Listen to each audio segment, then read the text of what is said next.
Chapter 1. Applause thunders across the auditorium, making my ears ring. My eyes dart from side to side, and a sea of faces turn toward us from the lower seats. They're all waiting for me to rise and take my place, with the girl standing on the stage. Just when I thought my troubles were over, just when I thought I could return to Ragosa, to my anonymous life as a harvester apprentice, Queen Damascena brings me back into the princess trials. About 5,000 nobles sit in front of us on curved tiers that descend toward a semicircular stage. Every member of the Chamber of Ministers sits along 2 rows of seats at the back of the stage, except 2. The Minister of Justice, who lounges in front of them on a wooden throne, and Montana, who stands at the edge of the stage beside the Queen. Prince Kevon's large hand squeezes mine. I don't know if this is out of dread or delight, or if he's just lending me moral support, but I can't look at him right now. On the auditorium's high wall, a giant screen broadcasts my shocked face. It cuts to Queen Damascena, the woman who won't let me leave the oasis because I killed Berta Ridgeback, because I discovered a secret that will end water rationing and end the nobles' power over the harvester echelon. "Zia Mays Calico," says Montana from the stage below. "Come down and rejoin the princess trials." The cheers that fill the auditorium make me tremble to the marrow, and cold sweat forms on my brow. They're baying for my blood. "Come with me," says Prince Kevon. "Where?" I want to ask. With the surveillance around the country, there's nowhere for a girl whose face has been plastered all over Fangloria to hide. Not even the barons are safe, because nobles like Ingrid Straub use it as their hunting grounds. The only way I will survive the next 24 hours is with the help of the young man at my side. I turn to Prince Kevon and meet his concerned dark eyes. His brow furrows and his full lips thin with concern. I have to trust that what he said about soon becoming the king of Fangloria is true. If he takes the throne, he will outrank his mother and protect me from her wrath. "Come with me," I say his words back to him. "You're rejoining the trials?" he whispers. "Do I have any choice?" With one hand holding mine and his strong arm around my back, Prince Kevon rises and helps me stand. "I'll talk to her. Maybe she can keep you on as a commentator." The auditorium goes wild, and the people around us stand to applause. I still don't understand why. Everything I've watched of myself on the Lifestyle Channel paints me as the bucking bronco, a brat who blows up at the slightest obstacle.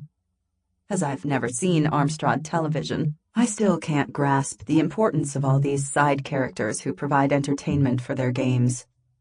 As we step down toward the stage, my legs won't stop trembling, and my hands become slick with sweat. I press one palm on the fabric of my jumpsuit, letting the material soak up the moisture, but the other remains in Prince Kevon's grip. If it wasn't for his steadying presence, I'd probably have collapsed the moment Queen Damascena called out my name.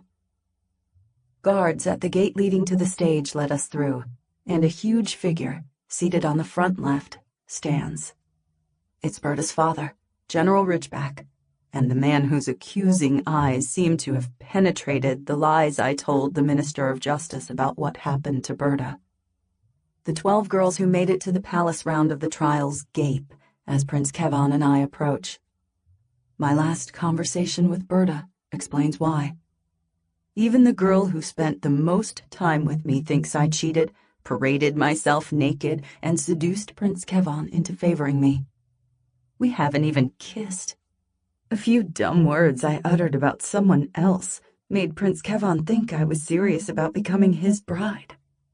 Through some harrowing events like the murder of Rafaela von Eyck, we sort of became close. Ingrid Straub, the Chamber of Ministers' favorite, scowls at me as though I've cheated her out of her prize. Never mind that each time she's spoken with Prince Kevon, her abrasive personality has made him bored or annoyed. Queen Damascena steps toward us with her arms wide. The ivory gown she wears looks like a single piece of silk draped to shape her body. The fabric gathers below her collarbones in a cowl neckline, and the only jewelry she wears is a delicate tiara that blends with the honey-blonde locks flowing down her shoulders. To me, she looks like an angel of death.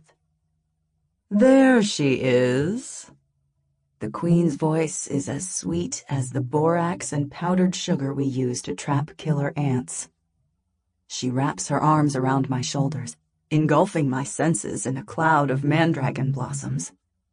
It's no coincidence that this flower is a cousin of Oleander dirus, a plant so deadly that hunters who use it to tip their arrows and darts die from eating the meat. Her fingers close around my shoulders, squeezing them so tight that there's no mistaking the warning or the bitter hatred in her embrace. "I'm sorry for your loss." She's saying this for the cameras, of course. What she really means is that I'm going to join Berta in death pretty soon, and she's only sorry that I didn't die the moment I discovered the dangerous secret. My mind races for a clever response. Something that implies I've safeguarded my knowledge of the underground river, and if I die, everyone will know of her secret water source. But the thought of her sending minions to my friends and family fills my veins with ice and traps the words in the back of my throat. Queen Damascena releases me, and I can finally exhale. Prince Kevon stands at my side, his brows drawn. I guess he doesn't know why his mother has recalled me to the trials. I didn't tell him that I struck Berta with a paralyzing dart and left her to drown. "Thank you." My voice projects across the auditorium, and I turn to the audience rather than face the blonde viper at my side. "But I don't deserve the honor." The Queen shakes her head and beams. "Berta would want you to continue, and I insist on keeping you with us for a little longer." Anxiety ripples across the lining of my empty stomach, and I glance at Prince Kevon, who nods. Maybe I'm safer here, where he's close. If I left the oasis, the Queen would likely have me assassinated before I even reached Ragosa. Montana wishes us all good luck on this exciting new round of the princess trials, and gestures for us to leave through a door to the right of the ministers' seats. The applause continues as Queen Damascena leads us out, with her arm looped through mine. Prince Kevon walks at my side, and to anyone watching, it looks like they've already decided on who will become the next Queen of Fangloria. I glance over my shoulder at the procession of girls following us, their glares sharp enough to slice 12 daggers through my back. Far behind them, in the audience, General Ridgeback remains standing. The door opens into a wide hallway, lit by spotlights that run down the ceiling and around the corner. Dozens of assistants stand at the walls, clad in the same kinds of purple uniforms I've seen on palace staff and those who wait tables in Oasis restaurants. They all bow low for the Queen, who doesn't acknowledge their presence. The door behind us shuts, muffling the auditorium's applause. Queen Damascena releases my arm and smooths down the cowl of her silk dress. I turn to her and inject as much sincerity as I can into my voice. "Your Majesty, I don't know. There will be plenty of time to pour out your heart during afternoon tea," she says. "Pardon?" My voice trails off as I remember something I saw in the previous Princess Trials Palace round. The former queen and ladies-in-waiting would invite a girl to the Queen's parlor for mentorship meetings. I shudder at the thought of being alone with Queen Damascena, because I don't think she'll reprimand me on my posture or my ability to get along with the other girls. At the end of the hallway, we turn a corner into another corridor, where 4 guards wearing black stand at a heavy set of doors. As soon as we approach, they open it into a sunlit courtyard containing 3 black vehicles: Prince Kevon's electric car, a large bus, and a van that resembles an oversized limousine. Camerawomen stand around the courtyard, all dressed in black and shooting footage. Byron Blake, Prunella Broadleaf's co-host, stands among them, with his arms folded across his chest. He's a tall man with brown hair that sweeps off his forehead, sunken cheekbones, and a ridiculously deep dimple in his chin. The smile playing on his lips tells me that he'll have a larger role in this round of the princess trials, now that Prunella has confessed to murdering Raffaella. I still can't believe that Prunella threw Prince Kevon's friend out of the window and electrocuted her with an Armstrad ear cuff. The way Byron bounces on the balls of his feet and grins indicates he's not sorry for Prunella's plight. Prince Kevon leans into my side. "Are you all right?" I raise my brows in a "what do you think" gesture, making him grimace. Queen Damascena is the first to step out into the sun. She walks toward the van, where a chauffeur opens its side door. Before stepping inside, she turns to us with a dazzling smile and waves. "I look forward to seeing you all soon." Byron Blake sweeps his arm toward the bus. "I'll make the formal announcements in the palace, but for now, congratulations." Prince Kevon and I step out of the Chamber of Ministers building and walk across the courtyard to the bus. The doors hiss open, and Lady Cersei steps out, still clad in the A-line combat tunic shaped by multiple holsters that each contain weapons. She holds out her palm at Prince Kevon. "Ladies only." He places a hand on the small of my back and moves toward his car, when Byron Blake appears at his side with a wide grin of artificially white teeth. "Your Highness," he says with a chuckle.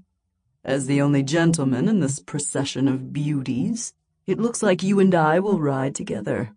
Perhaps you'll tell the viewers at home about last night's thrilling trial." I raise my shoulders and offer him a tight smile. With the camera women returned and Queen Damascena in a separate vehicle, what could possibly happen on the journey to the palace? With a nod, Prince Kevon walks around the car with Byron Blake. Someone pushes past me to board the bus, a figure with short indigo-black hair, closely related enough to Prince Kevon to have security clearance to use royal weapons. Ingrid Straub, the girl who promised Berta Ridgeback the position of Lady-at-Arms in exchange for my murder. Constance Sprite boards next, with her blue-black ringlets bouncing as she moves. I clench my teeth, wishing I had hit the pair of murderous nobles with 2 poisoned darts, which would have stopped their hearts. One of the camera women taps me on the shoulder.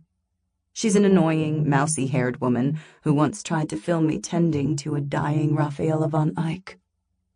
Zia, she purrs. "We're all dying to know if you spent the night with Prince Kevon again." My lips purse. Last night, Prince Kevon brought me to the palace infirmary with a bullet wound in the shoulder and a knife in my back. The only person tending to me was the royal physician, Dr. Palatine. I won't dignify her question with a comment, even though she'll probably insert footage of me talking about something else to make me sound like I spent a romantic night with the prince. By the time I turn back to the bus, everyone else has boarded. Lady Cersei stands at the top of the steps with her arms folded and her face twisted with annoyance. Let's hope she remembers that Prince Kevon admitted to loving me, and she doesn't point her gun between my eyes. I board the bus and walk down the aisle. Each of the 12 finalists raise their heads to stare. Some of their gazes are hard, some confused, and the 2 Harvester girls can't even look me in the eyes. I meet the hateful gazes with a glower. If they think I'll forget being dumped on the roadside, shot in the shoulder, and hunted like an animal, they're deluded. The cameras are rolling, so I don't voice my declaration of war out loud. Instead, my hands curl into fists. If Prince Kevon can't extract me from the princess trials, they're going to meet a new Zia Mays Calico. Years of Red Runner training has prepared me for combat. This time, instead of running, I will stay and fight. As I'm about to take a seat, someone places a hand on my shoulder. I spin with a right hook, but Lady Cersei catches my fist. "Nice move." She twists me into an arm lock that sends pain exploding through my shoulder joint. "You could work on your speed." Bending over double, I clench my teeth. So much for kick-butt Calico. Will you show me some moves? If you survive the night, why not? She marches me to the end of the bus, where the emergency exit hisses open. Nervous giggles fill the bus. I want to snarl with anger, but anything that sounds pained will delight my enemies. A ring of fire burns through my shoulder, and sweat breaks out across my skin. I hobble alongside Lady Cersei, because fighting back will dislocate my limb. Where are we going? Queen Damascena would like a friendly chat. As we step out into the sunlit courtyard, she leans into me and whispers, "Don't drink the champagne." My throat spasms, and I lope toward the van, still bent in that awkward angle. Was that a warning or a joke? After Prince Kevon gave Lady Cersei that ultimatum, stand down or she'll become a lady-in-waiting to a dowager queen, she has backed off. There's no sign of Kevon's solar car, but then my range of vision is limited. I can't help wondering if Lady Cersei is on Prince Kevon's side, Queen Damascena's, or her own. The pressure in my arm releases, and Lady Cersei bundles me into the van. Spots dance before my eyes. I'm not sure if that's because of being held at an awkward angle or because the van's interior steals my breath. The only way I can describe it is a mobile dressing room. Seriously, it's about twice the size of an ambulance and lined on the right with shelves of shoes and rails of jackets atop ivory chests of drawers. Next to the jackets, a long rail stretches the rest of the vehicle, holding enough full-length dresses to clothe our entire street. On the left is a row of tinted windows above a full-length bar stocked with trays of sliced fruit, fancy cheeses, and finger food arranged around a bucket of champagne and gold-topped glasses.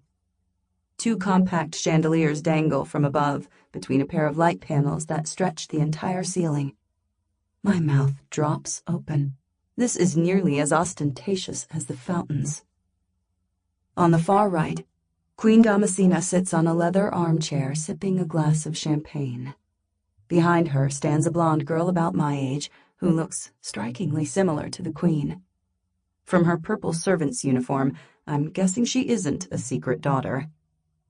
Queen Damascena indicates for me to sit on a leather stool by the bar, next to the champagne flutes. Lady Cersei steps in behind me and sits on the leather armchair on the Queen's left.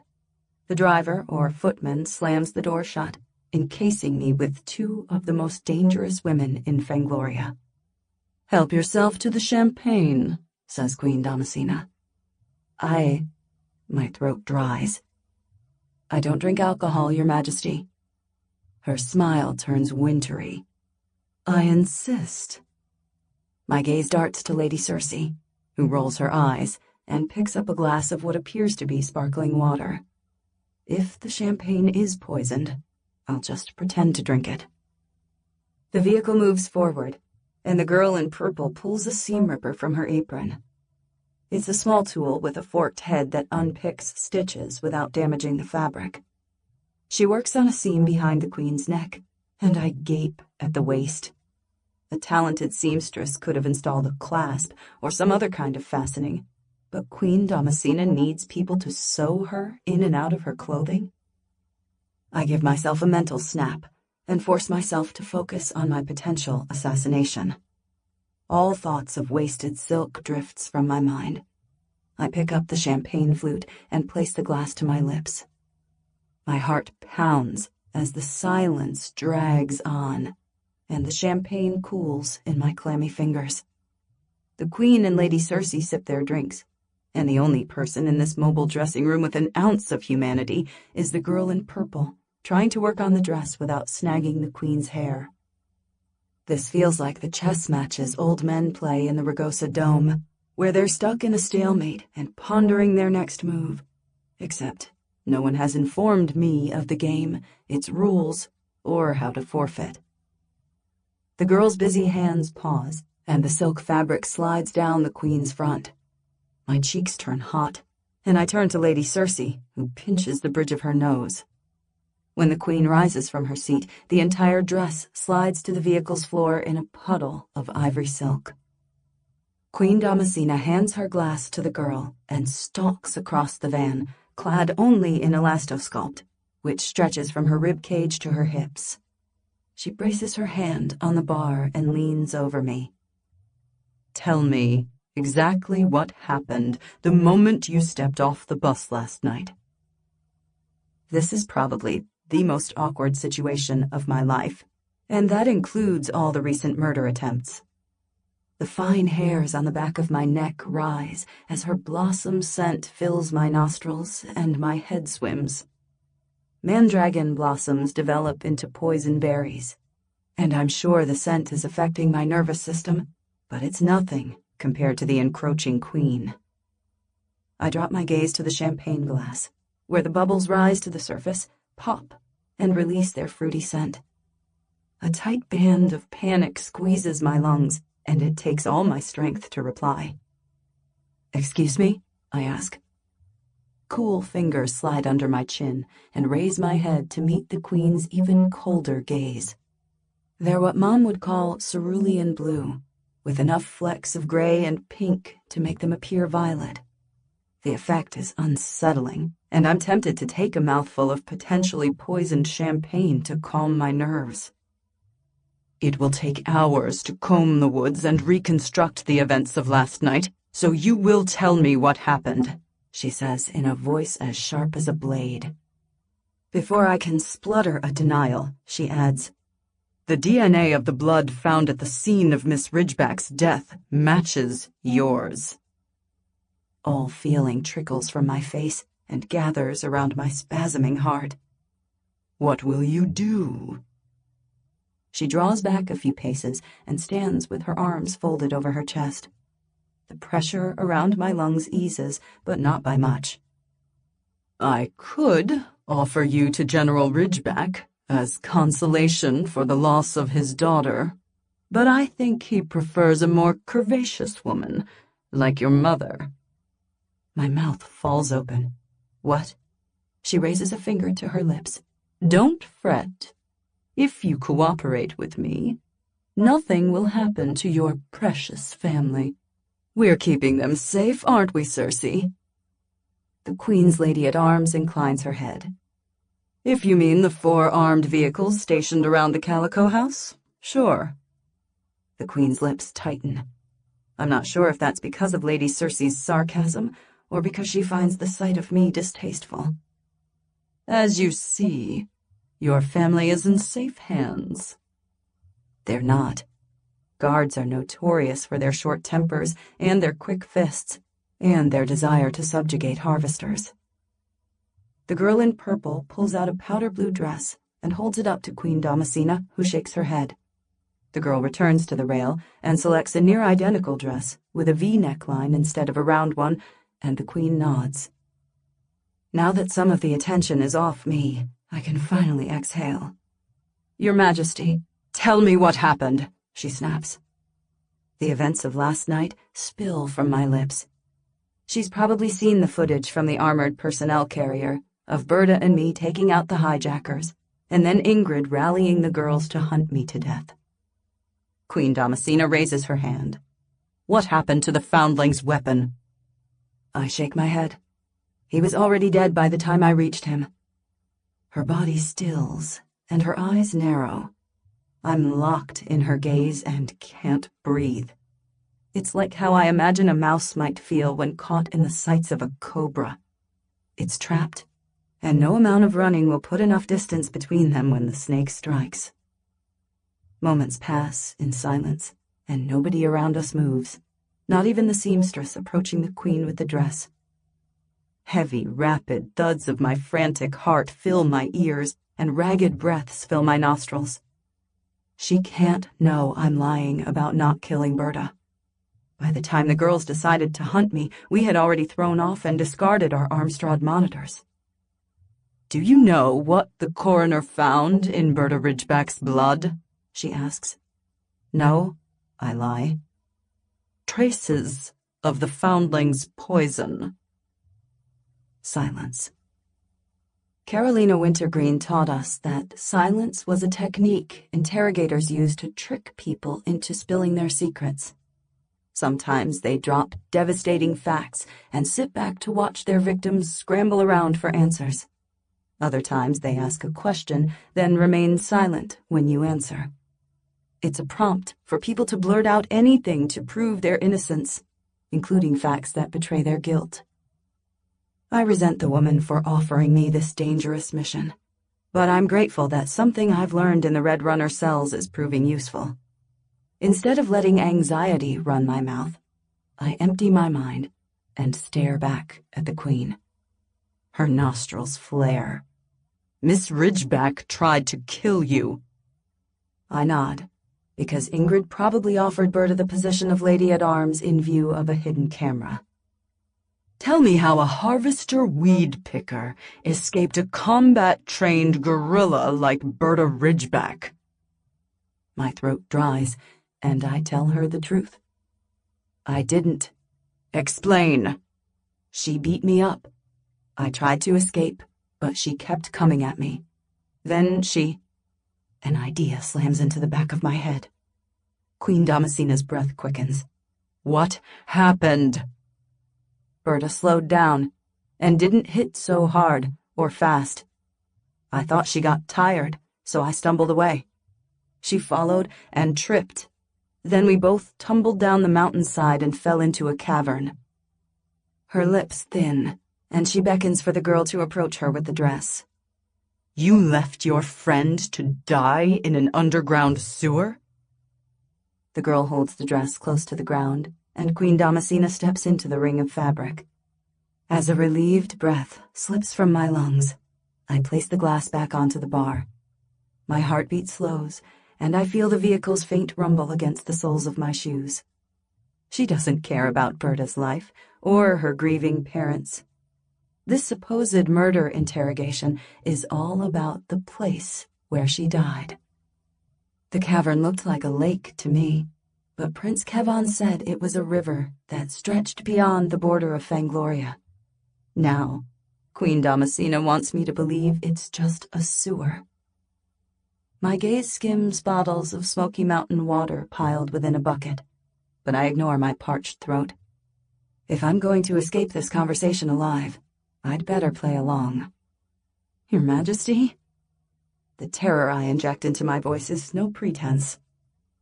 I passed out the moment I swam out of the sewer, and I didn't even get a chance to rescue her. Either my answer satisfies her, or she's biding her time until she finds a replacement for me in Prince Kevon's affections. Who knows? But I certainly won't flaunt my knowledge of the hidden water source, the dying king, or the underground passage that leads to the palace. As the girl pulls the dress up the queen's body, guides the older woman's hands through the armholes, and fastens it at the back with deft stitches, the queen combs her fingers through her blonde mane. Her eyes narrow. My son will not be associated with a murderer. I didn't kill. Do not interrupt your queen, she roars. I rear back, my heart slamming against my ribs. At this stage, even a "Yes, Your Majesty" might prompt her into making me finish the glass of potentially compromised champagne. Queen Damascena strides to a tall mirror and turns her body to the side. The lines of her dress are immaculate, without the usual bulges created by clasps and zippers.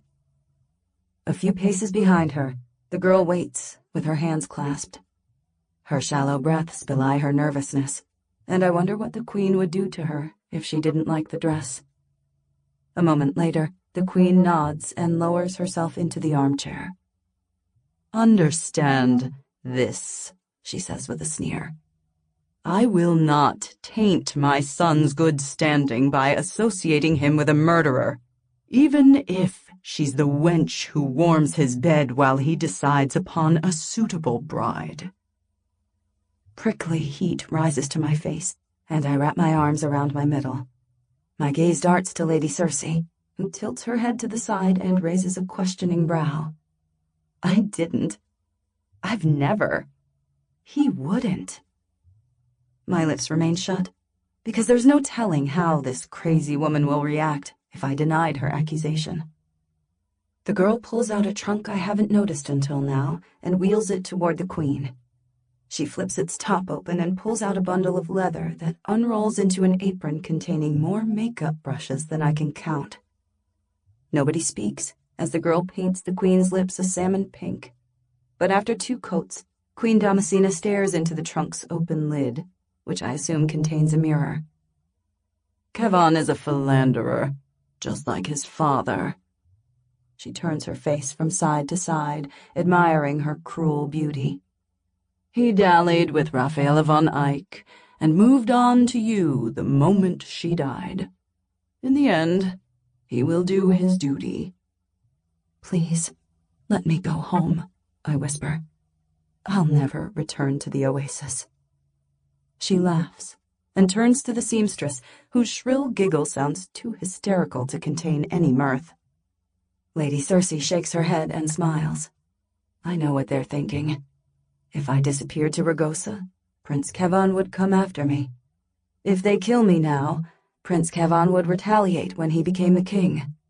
Now that he's about to come into his power, they're wary of upsetting him. Annoyance ripples through my insides, but I force my features to remain neutral.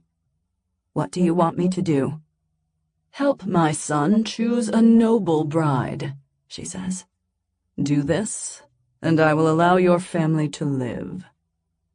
Frustration wells in my chest, building in intensity like a pressure cooker about to explode.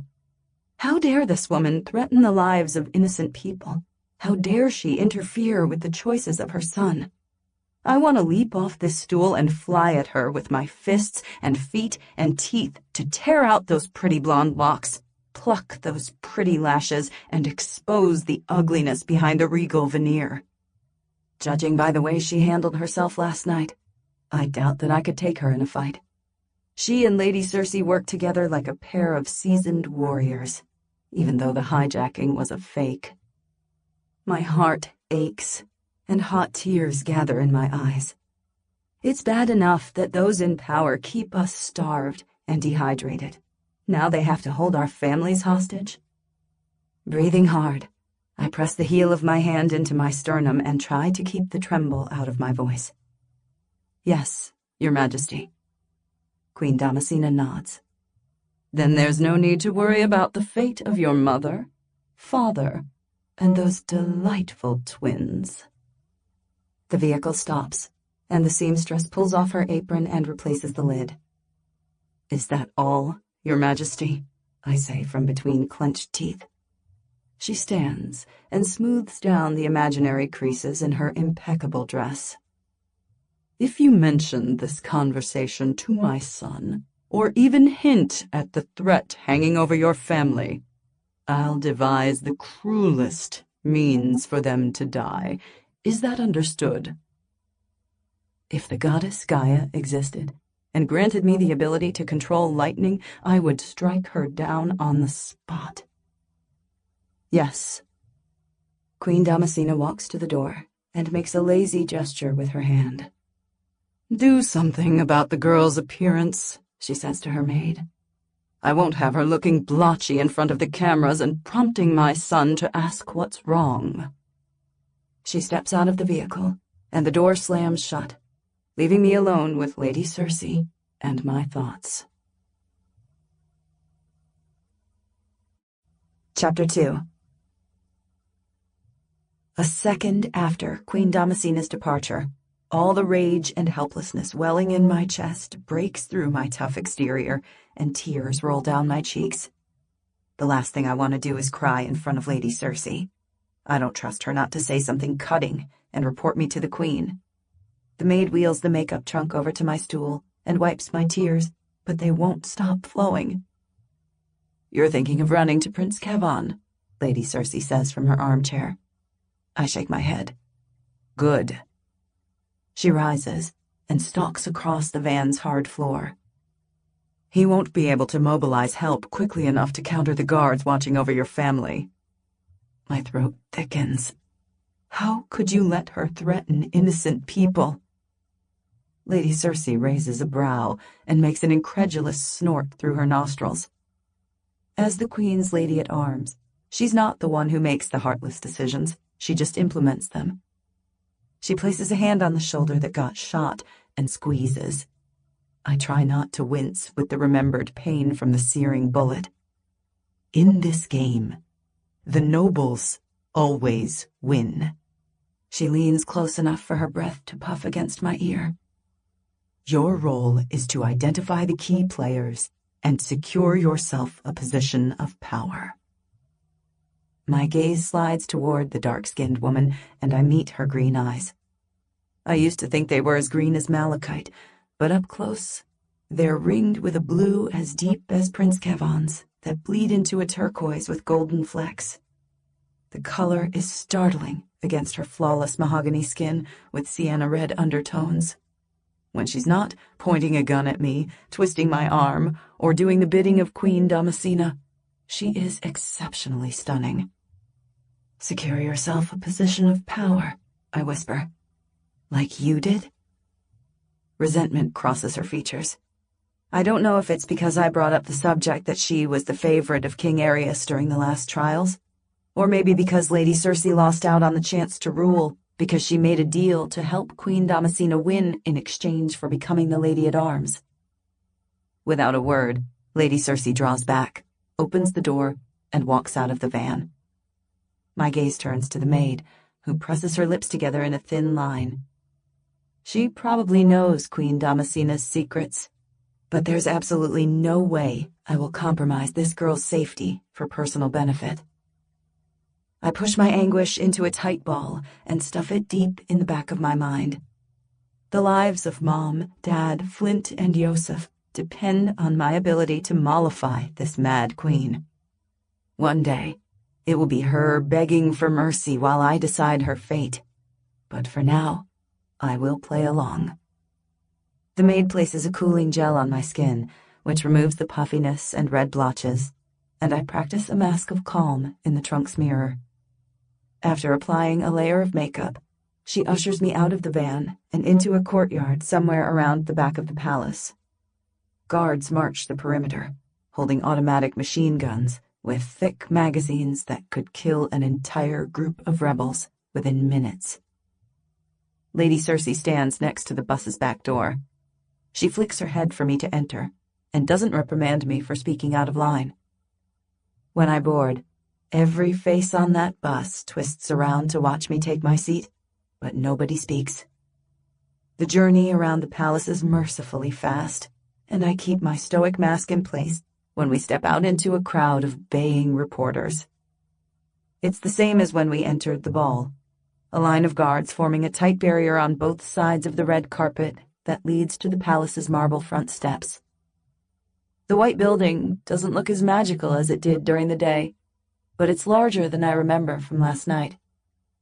As instructed by a production assistant, we walk up the steps, past the reporters, and line up at the top for the cameras.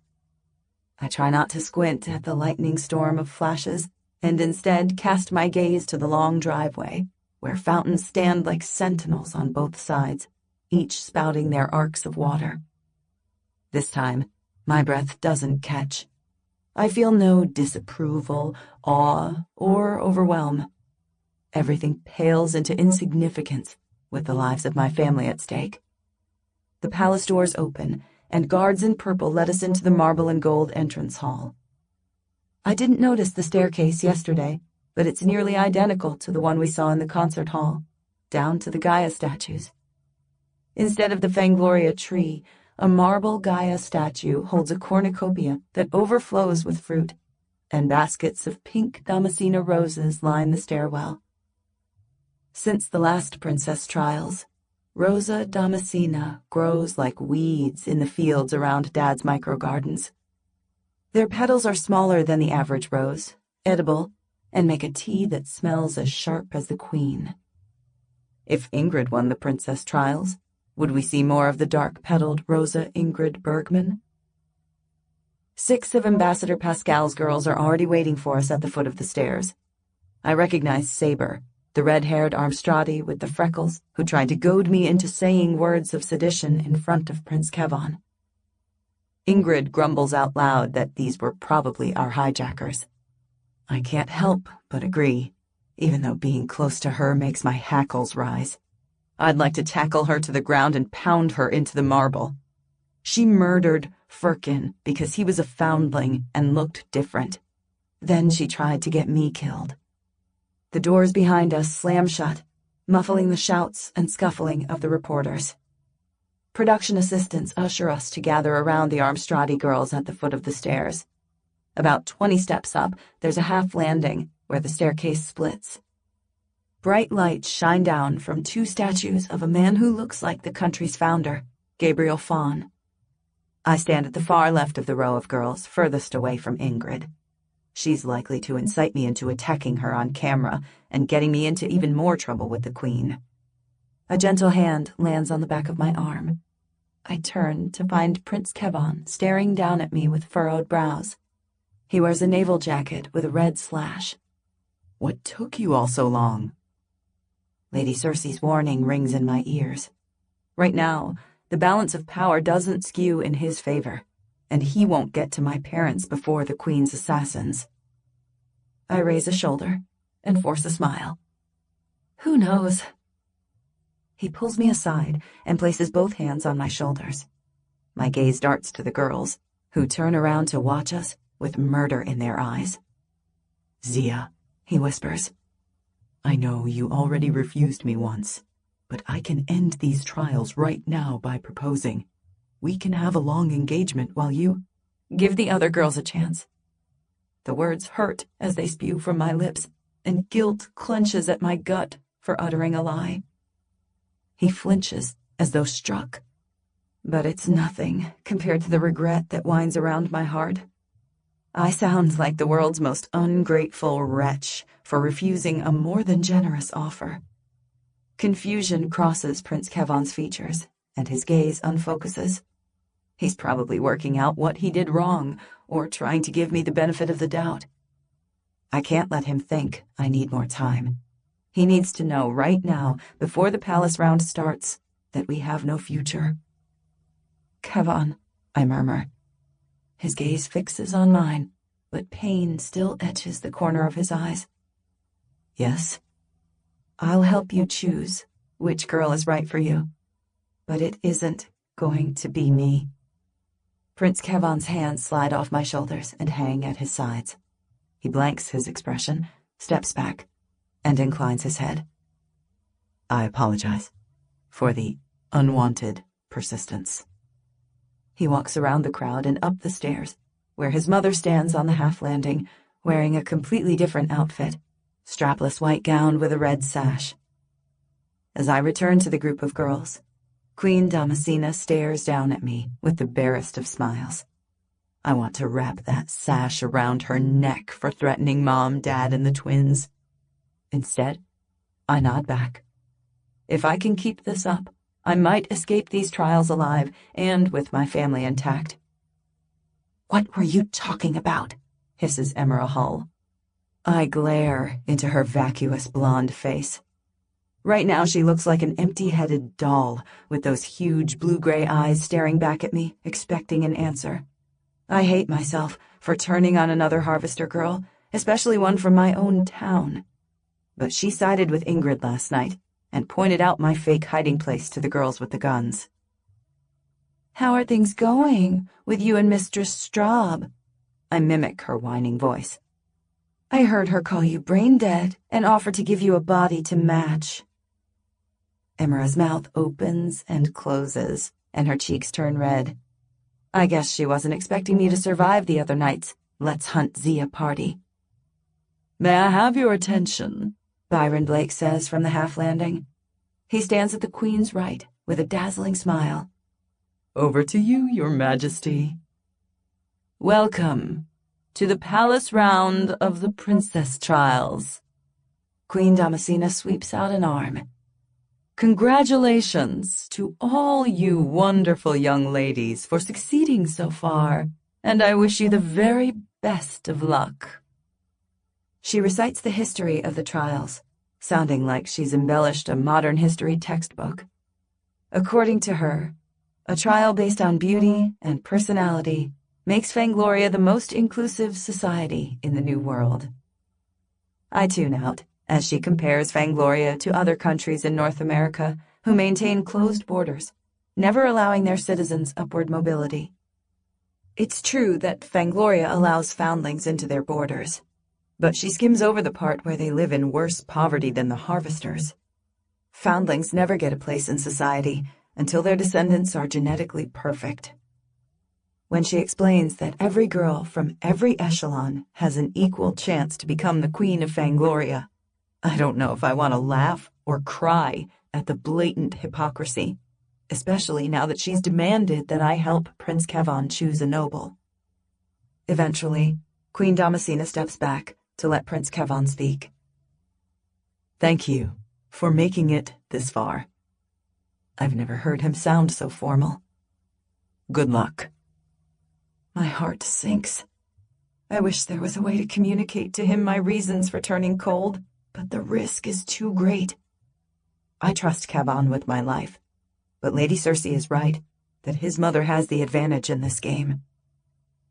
Queen Damascena wishes us luck and retreats up the stairs with Prince Kevon, leaving Byron Blake standing alone on the landing. A round of applause for our royal sponsors, he says. We all clap, some louder than others. On my right, Emera Hull raises her hands above her head and whoops. I exhale a long breath, wondering who she's trying to impress. Wonderful, wonderful, says Byron. And another round of applause for my co-host, who wishes to address the nation with her thrilling news. Silence falls across the entrance hall. I glance around at the camera women and production assistants to see which one will join Byron Blake on the half landing, but none of them move. A door on the other side of the entrance hall creaks open, and a pair of armed guards in purple march out with Prunella Broadleaf. She's clad in a shapeless dress made of brown sackcloth, and around her neck is a replica of the metal collar she wore in her trial. I suck in a breath through my teeth. Why on earth did they let her return to the trials when she confessed to murdering Raffaella von Eyck? Whispers fill the air, punctuated by a few giggles. Prunella walks stiffly toward us, the left side of her face twitching from what I'm guessing is electric shock. As two cameras point at me, I iron the horror out of my features and hold my breath. It takes an eternity for Prunella to stumble up the stairs. The baskets of roses get in the way of the handrail, so she has no support. By the time she reaches Byron, she's out of breath and can barely keep herself upright. Byron wraps an arm around her back and props her up. His grin is so malicious that it makes my stomach flip. Prunella, do you have a few words to share with the viewers at home? Thank you, she slurs, her head lolling to the side. I thank you all for voting to postpone my execution until the end of the trials. Emera leans into me and whispers, "What's wrong with her?" I shoot her my filthiest glower. Really? She's going to pretend she didn't join forces with the nobles against me? When she continues to press against me, I jab my elbow into her side, making her yelp. Prunella sways on her feet and tries to continue, but Byron speaks over her. I think we've heard enough from you. Try not to drool on the camera, dear. Removing digital saliva is murder for the editors. The other girls break into nervous giggles. I clench my teeth. If this is a joke, it isn't funny. A troop of young women wearing purple waistcoats with pencil skirts walks in from a side door. Just in time. He lowers Prunella onto the landing and spreads his arms wide. These makeup artists are here to camouflage your features for a twilight adventure in Gloria National Park. Gasps spread across the other candidates, and even the Armstradi girls share nervous glances. I'm guessing that it won't be an evening picnic.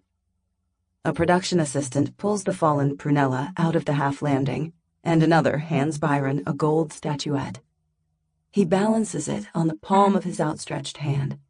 It's Gaia, sitting with her legs crossed and both hands over her pregnant belly, That's all I can see from the bottom of the stairs. With an exaggerated sigh, Byron says, "The girl who finds Gaia's treasure wins a wonderful evening with Prince Kevon. She also gets to choose an activity for her and the other candidates to enjoy." I can't keep my eyes off Prunella's twitching feet. They must have done something to her on the journey from the Chamber of Ministers. She didn't seem quite this bad while she gave evidence. Byron wishes us luck, and the makeup artists walk toward us. The one who makes eye contact with me looks a little familiar. Her dark brown skin and black hair look like they belong to someone much paler. I think it's the gray eyes, but I can't place where I've seen her before. Her face splits into a wide grin that makes the corners of her eyes crinkle. "My name is Georgette, and I'll be your makeup artist for the duration of the trials." "Hello," I say, still trying to puzzle where I've seen her before. She sweeps her arm toward the grand staircase. "Would you like to come with me to your chambers? Food and drink await." My empty stomach clenches, and I give her an eager nod. Everyone ascends the stairs with their assigned artists. At the half landing, the other pairs take a left, but Emira's makeup artist leads her to the right. Georgette also indicates that this is where we should go. A boulder of dread drops into the pit of my stomach as I wonder if this is an ambush. Vidalat Solar, the other harvester girl who reached the palace round, walks at my side and casts me several glances, but I stare straight ahead. With a sigh, her posture slumps, and she runs her fingers through her purple curls. To the cameras, it looks like I'm a haughty bronco who rejects friendly overtures. I'm not. Last night, Berta turned against me and tried to end my life. Berta, who fought at my side when Prunella and her minions filled my room with SEPA gas. Berta, who helped me fight off the hijackers.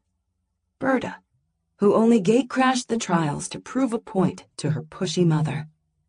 She was rude and selfish at first, but I thought we'd become allies. I can't afford to befriend any of the contestants, because there's no telling when they'll stick a knife in my back. At the top of the right staircase, Georgette leads me down a hallway and opens a door to the most spectacular bedroom, about the size of my entire house. At the far end is the largest bed I've ever seen, with ivory covers and more pillows than I can count. Eggshell-colored drapes sweep down the headboard from a golden pelmet on the wall, making it look fit for a princess. Short mirrored cabinets stand at both sides of the bed, each supporting golden table lamps. As Georgette guides me through the bedroom, my gaze sweeps past the cushioned stool at the foot of the bed to the room's right side, where there's a writing desk next to a balcony that overlooks the palace grounds. I'm not sure why, but they've even supplied a velvet sofa and 2 armchairs that match the decor. We step into a walk-in closet that rivals Queen Damascena's mobile dressing room. It's already stocked with garments, including the harvester uniform I brought to the trials. I recognize a stain on the apron that has never washed out, no matter what I try. "You can come out now," says Georgette. A door opens, and I catch a glimpse of the bathroom before seeing Pharrell. She wears the same purple waistcoat and pencil skirt, with her red hair tied into a neat bun. Warmth fills my heart, and tears fill my eyes at the sight of one person I can trust. "What are you doing here?" She wraps her arms around my shoulders. Her tight embrace cuts off my air. "Kevon sent Master Thymel and his sisters to escort me to the palace," she murmurs. Master Thymel made the gorgeous gown I wore last night, and he was also responsible for handing me the tomato pendant that tracked my location and vital signs. He's an artisan, promoted to the rank of noble for his fashion, but he and his family seem to want me to win the trials. I turn around and give Georgette a second look, and suddenly, her features make sense. "Are you related to the Thymels?" She nods. "I'm their cousin. His Highness thought you might appreciate a couple of allies during the palace round." Pain lances through my insides at the way his features dropped at my cold response to his attempt to save me from the trials. I can't think about him right now. Can't think of what will happen if the Queen thinks I'm disregarding her threat. Swallowing back those feelings, I force a smile. It's great to have you here. I hold them both by the hand. Georgette places an arm around my shoulders and guides me to a dressing table the size of a desk. The mirror behind stretches to the ceiling, and 2-foot-length strips of light provide illumination. Now for your makeover, she says. Reality crashes back in full force, and I remember Byron Blake mentioning something about a trial. What's going on tonight? She opens a drawer containing transparent jars of pigment. After selecting a dark green, she smears it on my face with a soft sponge. I'm applying waterproof camouflage makeup over your skin.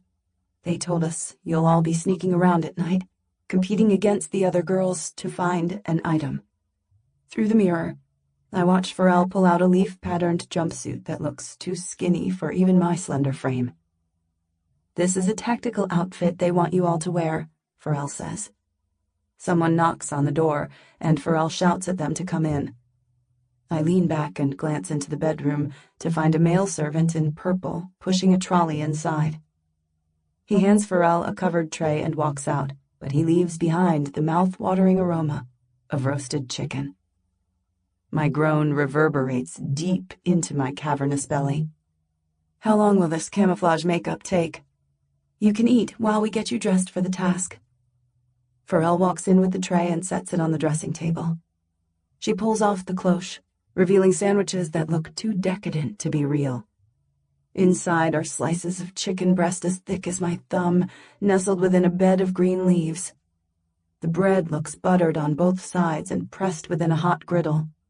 Melted cheese oozes out of the second sandwich, which contains slices of red onion, sun-dried tomato, and cooked spinach.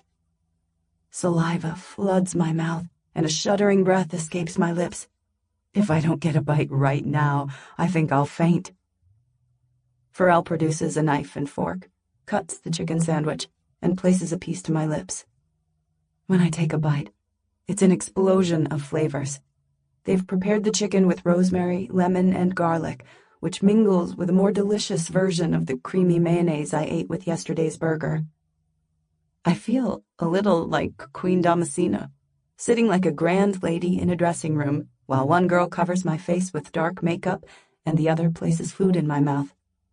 Pharrell tells me that Garrett wants to meet her family, but she's nervous about how her parents will react to hearing that she's spent the past few days in a guest house with a man.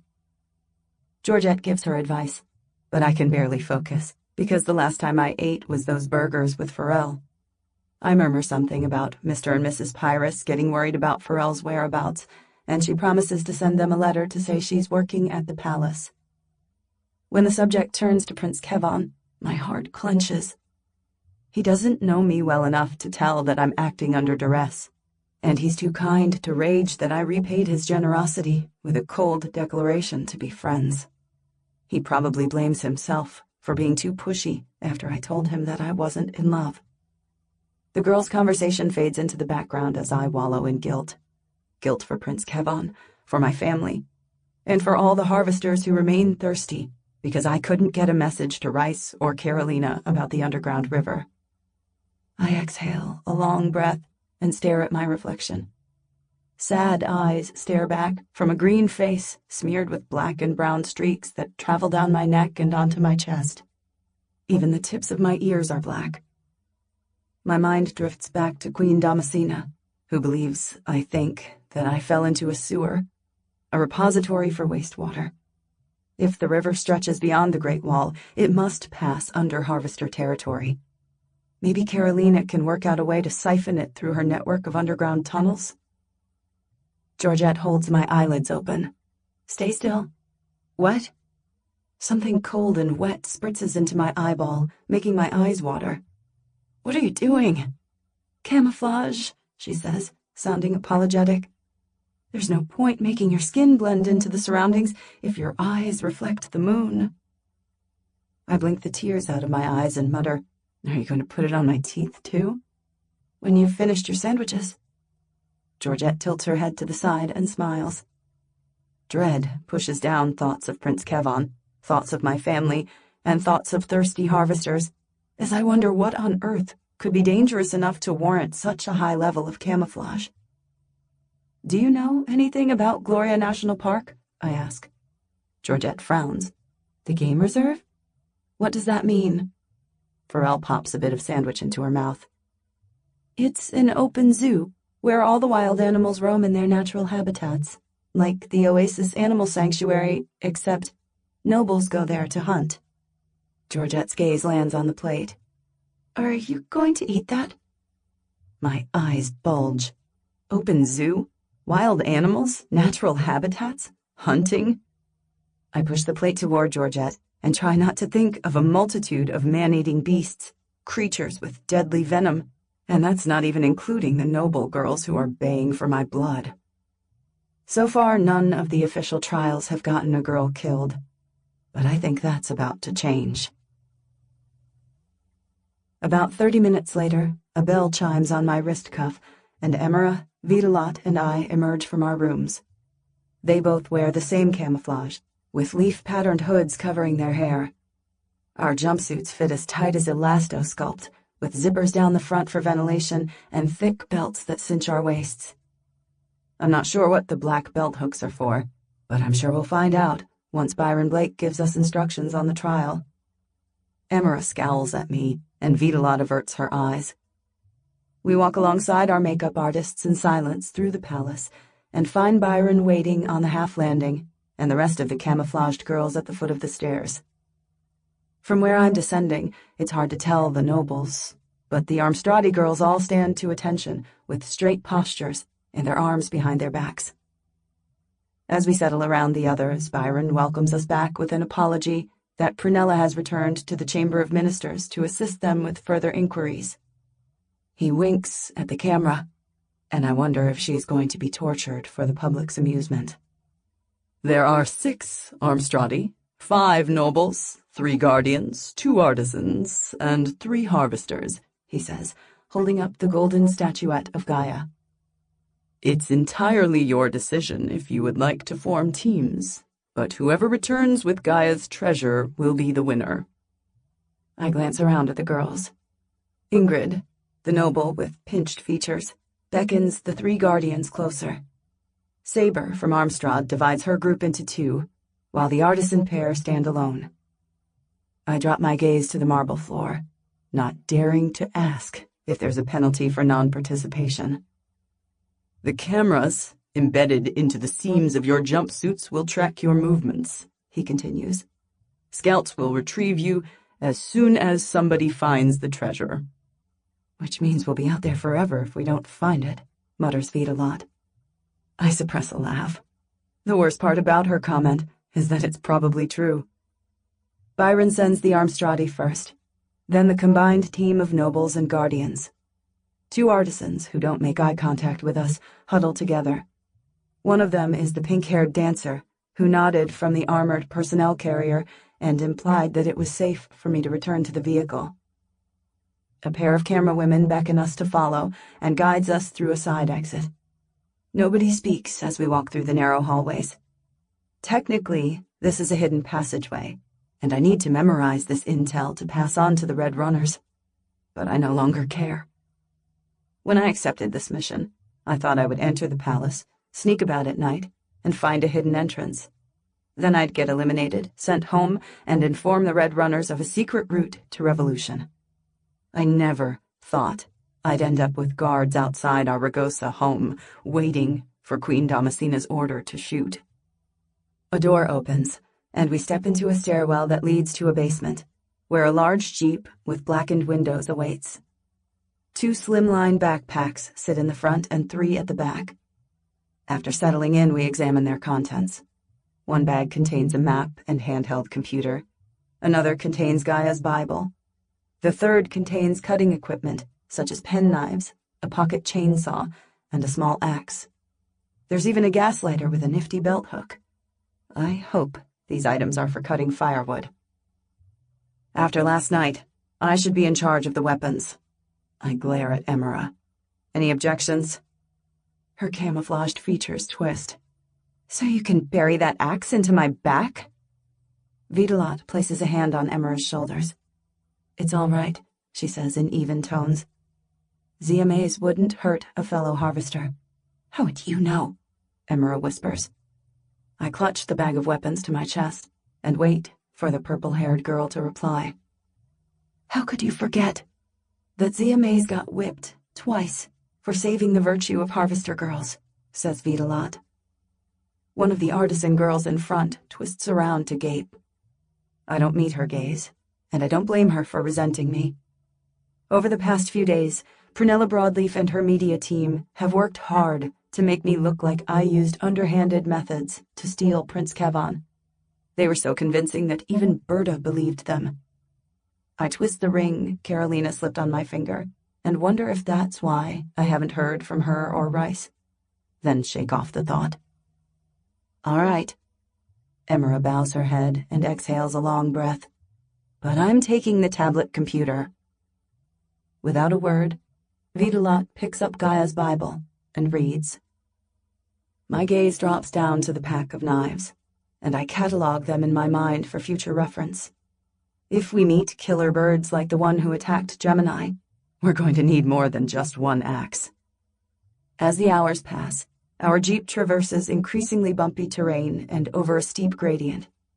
It looks like we're going to the mountains, which is technically the Barrens, and beyond the wall that encloses the echelons. The reverberations of my heart rattle my bones, and the only thing stopping me from a full-blown panic attack is the knowledge that Ingrid and her allies left before us, and are probably fighting among themselves over who should claim the golden statuette. Eventually we stop, and the production assistants allow us to step out of the Jeep. I open the door, and the scent of pine fills my nostrils. We're parked a few feet from the edge of a mountain cliff that drops down to more rocky ground, and then a forest that stretches out for miles. The setting sun is a ball of incandescent yellow that spreads an orange haze across the distant mountains. "This isn't a simulation," Vitalot mutters from my side.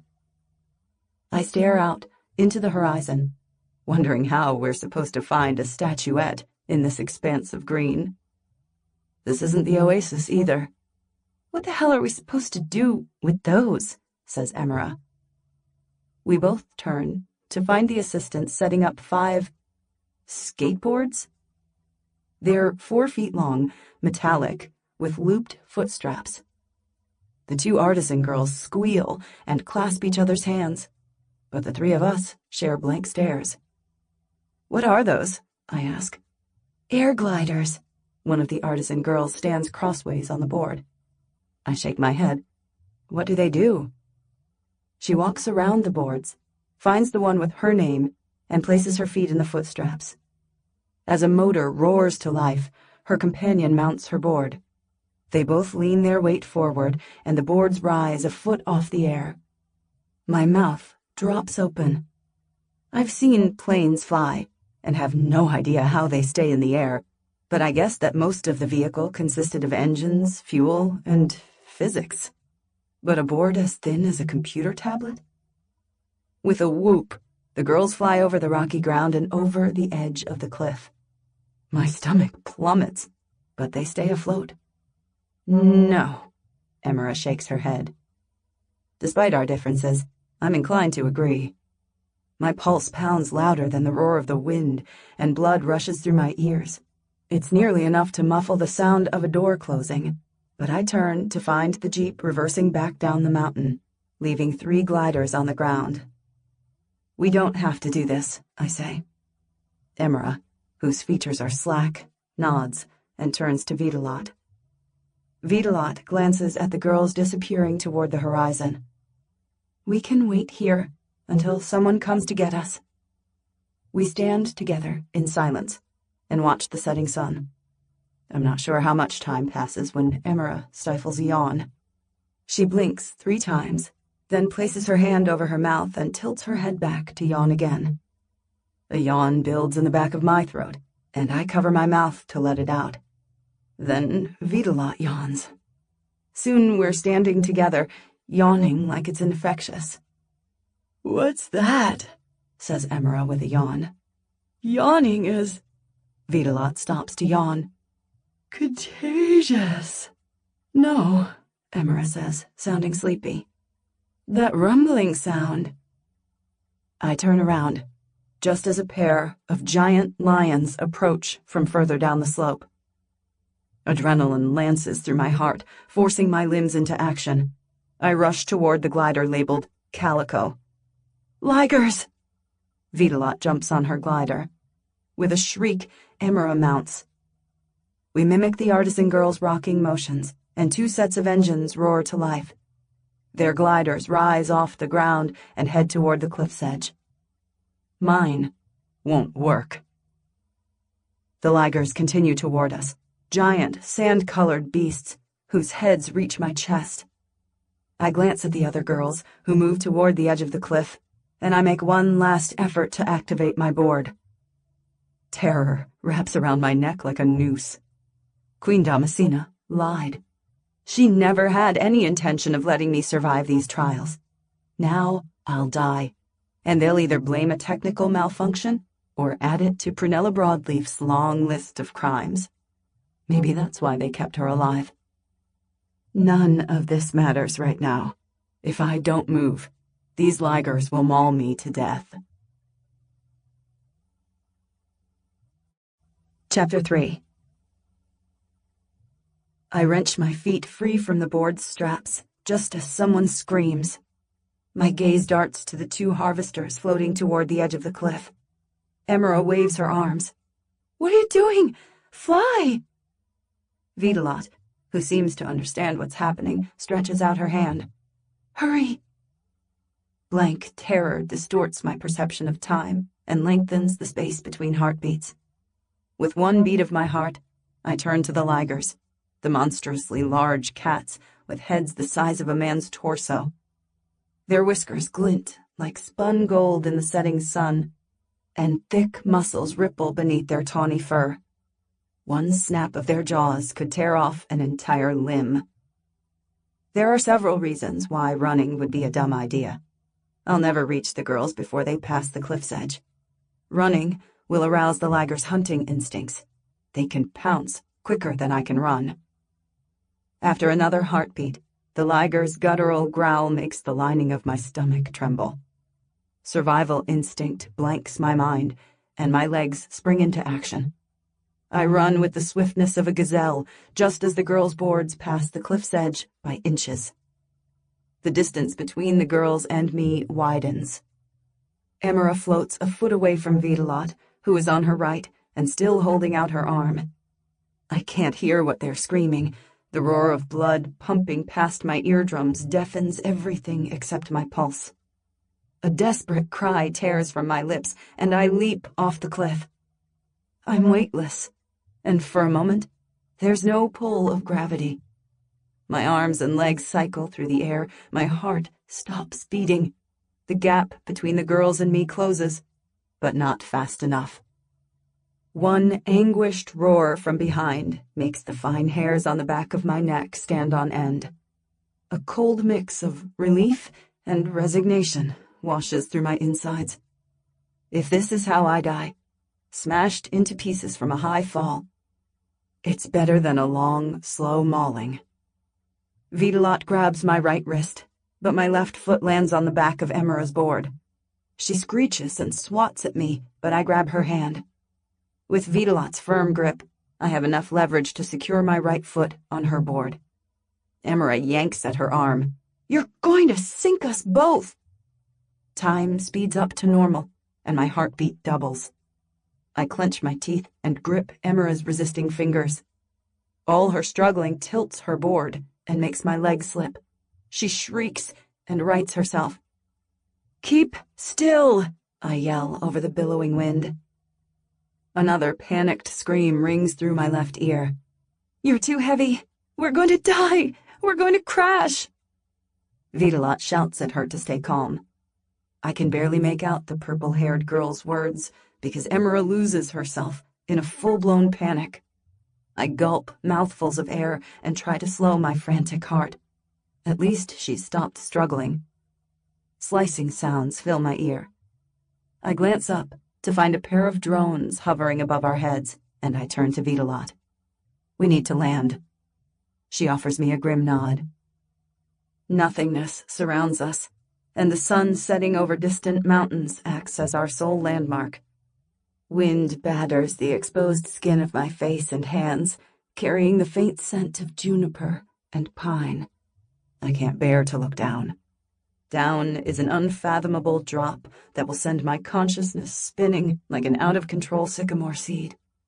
I don't want to turn back either, because seeing those lagers once was enough. If the production people met our silent resistance with wild animals, there's no telling what they will do if we defy them again. The only way out of this is down. Sucking in a deep, calming breath through my nostrils, I try to block out Emira's sobs. With no training in how to use these gliders, we can't afford for them to run out of fuel. And if they're solar-powered with no battery, the imminent dusk will mean our deaths. Now that the beat of my pulse no longer fills my ears, I can finally hear the wind blowing past the hood's fabric. And I finally understand why we needed these garments. What would happen if we pushed our weight to the front? Would we swoop down, or would we plummet? It's better than waiting for the gliders to stop working. Has anyone ever used one of these devices before? I shout over the wind. Vitalot shakes her head.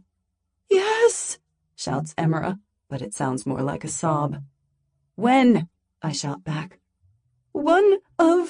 She hiccups. One of the guards brought a glider to the village. He wanted to teach me. I push back any speculations about the guard having ulterior motives and focus on the gliders. What did he say? I only rode behind him, she says with another sob. Never on my own. Impatience prickles across my skin as she's just invalidated her claim that my extra weight would sink them. Emira, close your eyes and try to remember. She nods, but remains silent. I turn to Vitalot. What do you think would happen if we put our weight to the front? Forward somersault, she replies. My stomach clenches with anxiety. I was afraid she would say that. For the next few minutes, Vitalot shouts commands at the board, but it continues floating through the air and toward the setting sun.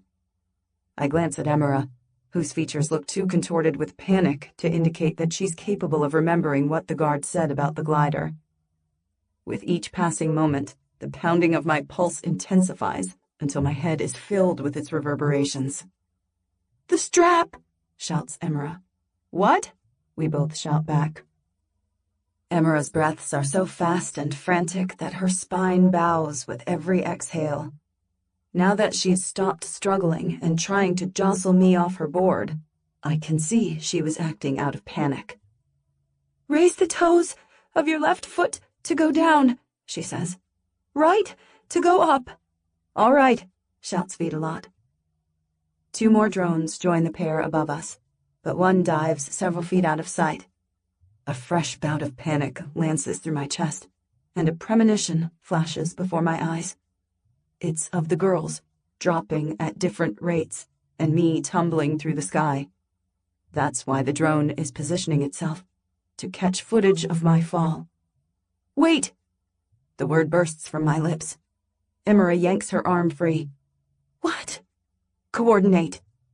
I snatch her wrist. You two need to raise your feet at the same time. Vitalot nods, but Emira's lack of movement tells me that my death isn't a huge factor in her decision-making. The glider's engines rumble under both feet at differing speeds, sending tremors through my bones. If I can't get them to work together, I'm as good as dead. Right then. I try to keep the tremble out of my voice. Let's show the viewers at home some harvester teamwork. On your count, says Vitalot. I tighten my grip on both wrists, inhale another deep breath, and clench my abdominal muscles. Ready? Steady. Go. A second later, both boards, along with my stomach, plummet. One of them is descending faster than the other, and they're moving further apart. I yelp, but the screams of the other 2 girls drown out the sound. Stop! I yell over their screams. When they stop, Emera floats 3 feet from Vitalot's left, and I'm bent forward at an angle, with my arms feeling half wrenched from their sockets. My left foot can barely feel Emera's glider, and all my weight balances on the muscles of my bent right leg. Spasms ripple through my heart, and cold sweat drenches my jumpsuit. This isn't going to work. I turn to Vitalot and instruct her to ease her board down. When she's level with Emera, her stricken eyes meet mine. The only way I'll get through this alive is by riding behind one girl, but there's no telling if the production assistants have tampered with the glider's ability to hold the weight of 2. Whirring from the drone pointing a camera at my face tells me it's taking a close-up. The other 2 draw back, presumably to get a comedic shot of my awkward angle. Now isn't the time for me to wonder how they'll present this footage on the Lifestyle Channel, but my mind can't help drifting to how I'm the new Gemini pixel, set up for extraordinary punishments and a spectacular death. Emera is the first to speak. You should have stayed with those ligers. What if they were androids? I purse my lips, exhale my anger in ragged breaths, and force myself not to snap. Vitalot lowers her glider a couple of feet and squeezes my wrist. I'm the smallest, and you're thin. Ride with me. Gratitude floods my heart. Emera doesn't object to the implication that she's the largest, but I think she's too relieved at no longer needing to support my weight. It takes an eternity and several false starts for me to release Emera's wrist, shift my left foot to Vitalot's board, and wrap my arms around the smaller girl's waist. The engine under our feet splutters, and the board wavers from left to right. One of Vitalot's arms stretches out for balance, but the other is trapped within my sideways embrace. We both freeze, waiting for the glider to give out under our combined weight. Even the wind stills, and the only sounds are the rapid beat of my pulse combined with the drone's slicing blades. Emera disappears from our line of sight. She's probably halfway to the forest below, but I can't think of that right now. After what feels like an eternity, the engine beneath us restores to a steady rumble. What do you think? Asks Vitalot. I don't want an ounce of fear to affect the girl who will maneuver us to safety, so I say, in the gentle tone I use on injured birds, let's see what happens when you raise your big toe. Moments later, the board drifts down. We both exhale identical breaths. Vitalot says the mechanism must be sensitive, and slight movements are enough for it to understand our commands. It takes several minutes for me to gather the courage to look down. When I do, we're drifting 100 feet over a fast-moving river. Its banks are stretches of gray rock that give way to a thick forest of pines, their tips as sharp as umbrella points. I can't tell in the fading light if the river is deep, but the water flows around jagged rocks in its middle, which suggests that it's not. Vitalot, I whisper into her ear. Lot, she says. We need to move to the left. I don't know how to do that, she replies. As we continue to drift down, the crashing of water against the rocks drowns out the drone's blades. I glance down and spot a dark mass swimming beneath us. It's long, with a thick tail and stubby legs that jut out from each side of its rounded belly. I don't know the difference between a crocodile and an alligator, but when it rises and opens its jaws, I shake Vitalot. What? She says. Rise. The pitch of my voice elevates. When the glider continues drifting down, I shout, Go up! The right pedal doesn't work. She leans down and chokes. What's in the water? Nausea ripples through my insides. Whoever deactivated the glider assigned to me is now tampering with Vitalot's board. As we continue toward the river, more of the giant reptiles gather. I say, just... Something hard hits my left arm. I flinch, and a breath hisses through my teeth. What now? She says between ragged breaths. My gaze darts toward the bank. I can't see anyone hiding within the trees, but that's the whole point of the camouflage. I don't... Another hard shot hits my temple, and pain radiates through my skull. Ouch! Vitalot flinches. Ouch! Someone's shooting at us. I tap her shoulder. Go higher. As she rises, one of the missiles lands on the side of my legs, making me wince. It can't be silk bullets, as those penetrate the skin, so maybe these shots are coming from an air rifle. I glance down and find dark figures running along the riverbank. They were trying to make us fall into the water, I snarl. The nobles and guardians are teaming up to eliminate you. Vitalot explains that Ingrid has offered any girl who kills me the chance to become her lady-at-arms. It's no surprise, as she made that offer to Berta, who nearly killed me. That Constance girl with the ringlets offered me a crate of vodka if I would push you out of a window. My heart sinks. Oh. Vitalot turns her head and meets my eye. I refused, of course. I know. Our harrowing aerial adventure is proof that she has no intention to kill me or let me die. They're all making alliances. She shakes her head, as if scheming could win them the heart of a prince. My gaze rises to the drone following our every move. Scheming worked for Queen Damascena and Lady Circe. Something bangs against the underside of our glider, and my heart leaps. Vitalot stiffens. They're trying to knock out its engine. Without being prompted, we rise further away from the river. It bends, and we drift away from the swimming reptiles and over the forest. Let's find somewhere safe, I say. If we split up, they'll leave you alone, and— No, she says. You're safer with me watching your back. I shake my head. It's not like Vitalot and I were friends in Ragosa, and she knows how much risk she's taking on by staying at my side. It's madness for her to get hurt when everyone has overlooked her until now. Silence stretches out between us. I don't know how to ask why she would go so far to help a stranger when others, like Emira, would band against me for personal gain. Vitalot exhales a long breath. I've seen what your family does around Ragosa. The Calicos might be quiet, but you're good people. When Mom died and left us with 2 newborns, your mother brought enough cactus fruit to keep us going until the Guardians approved the transfer of Grandma's water rations. Consider this our thanks. A lump forms in my throat. I didn't know.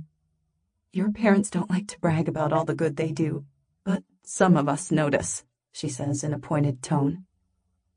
The beginnings of tears sting my eyes. Her words have reached my heart, but the thought that my actions have put Mom, Dad, and the twins in danger makes it shatter. Another pellet hits the underside of the glider, but misses the engine. We're floating over a clearing, and 4 attackers run through the trees. 3 guardians joined forces with 1 noble. They probably laid in wait for the only girl without a glider. The shooting becomes frantic, and the girls take down 2 of the drones following us. A few of the shots hit the engine and make it sputter. We sink a few feet, but the attacks finally stop when we pass over a chasm. On the other side is a broadleaf forest of oaks and maples and birches. I twist around to see if the girls are mounting their gliders, but nobody rises from the trees. Do you want to find Gaia's statuette? I ask. Vitalot shakes her head. There's no point, since Emira has the map. After a few more minutes of peaceful drifting, the motor slows. Vitalot lowers it to the ground, and we continue on foot through the woods. Golden light trickles through the forest's thick canopy and illuminates our way over the uneven ground. Twigs and dry leaves crunch underfoot, and an earthy scent fills my nostrils. We take turns carrying the glider in case we need to use it as a weapon or a means for escape. But our steps falter when the breeze carries smoke and the faint scent of cooking meat. I grab Vitalot's arm. It's probably one of the Armstradi groups. They're the only girls I can imagine being capable of hunting food and setting up camp. Guardians probably also have that skill, but they're too busy hunting us. Vitalot places a finger on her lips, and we pause. The smoke comes from somewhere on the left, where we also hear the sounds of female laughter. She flicks her head toward a sprawling oak whose thick branches curl toward the ground. I give her a sharp nod, and we creep toward the tree. When we reach its base, my foot catches on something soft. I trip and land on my hands and knees. Vitalot kneels at my side and whispers, "Are you all right?" "Fine." I turn and peer down at the base of the tree for signs of a dead animal. A dim light obscures my view of the soft object that made me fall, but my eyes adjust. I find the outline of something that camouflages with the fallen leaves and roll it over with my foot. A shock of blonde hair catches the light. It's long and straight, just like Emira's. Shock punches me in the gut, and I clap both hands over my mouth to muffle a scream. Vitalot doubles over and lets out several gasping breaths. "Who is that?" I shake my head.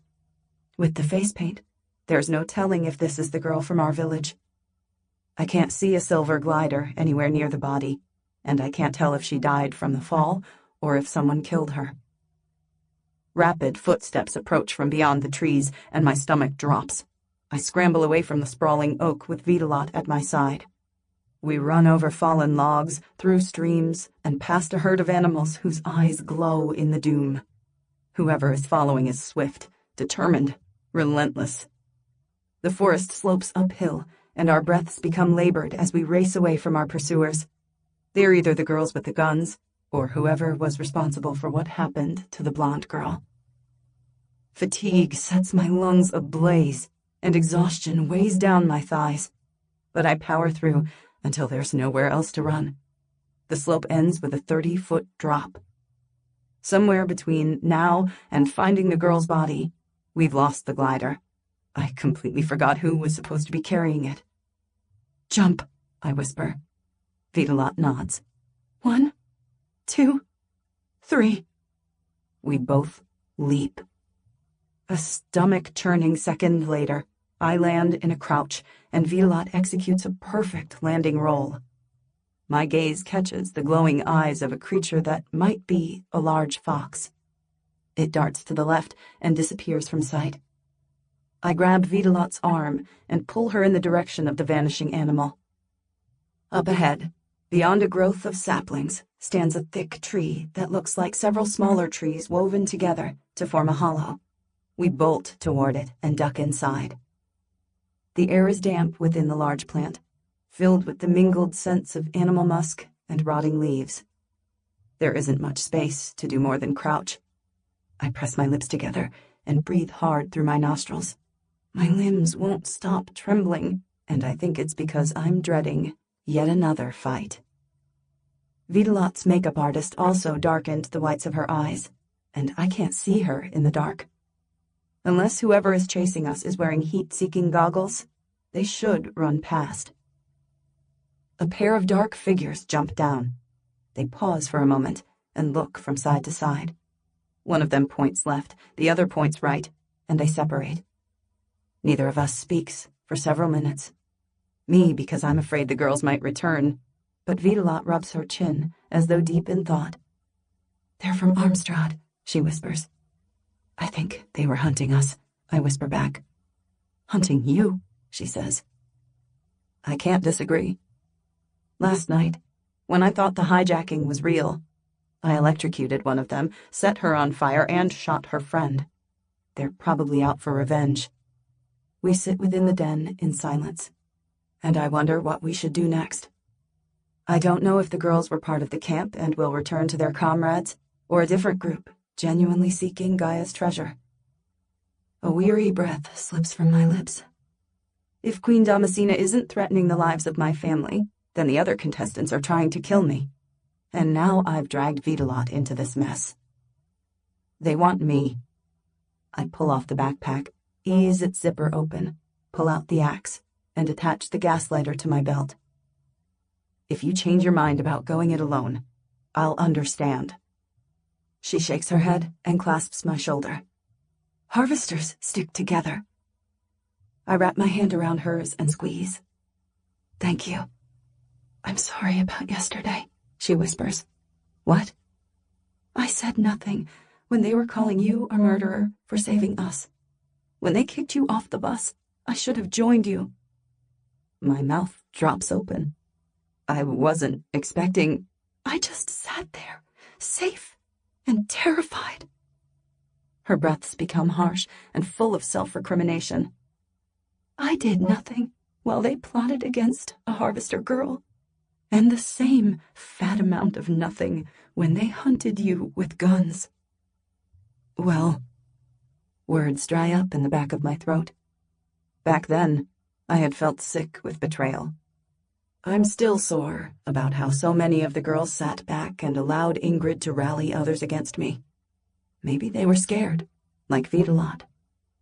Maybe some of them still remembered the doctored footage of Lady Cersei dragging a naked girl away from Prince Kevon. I don't know.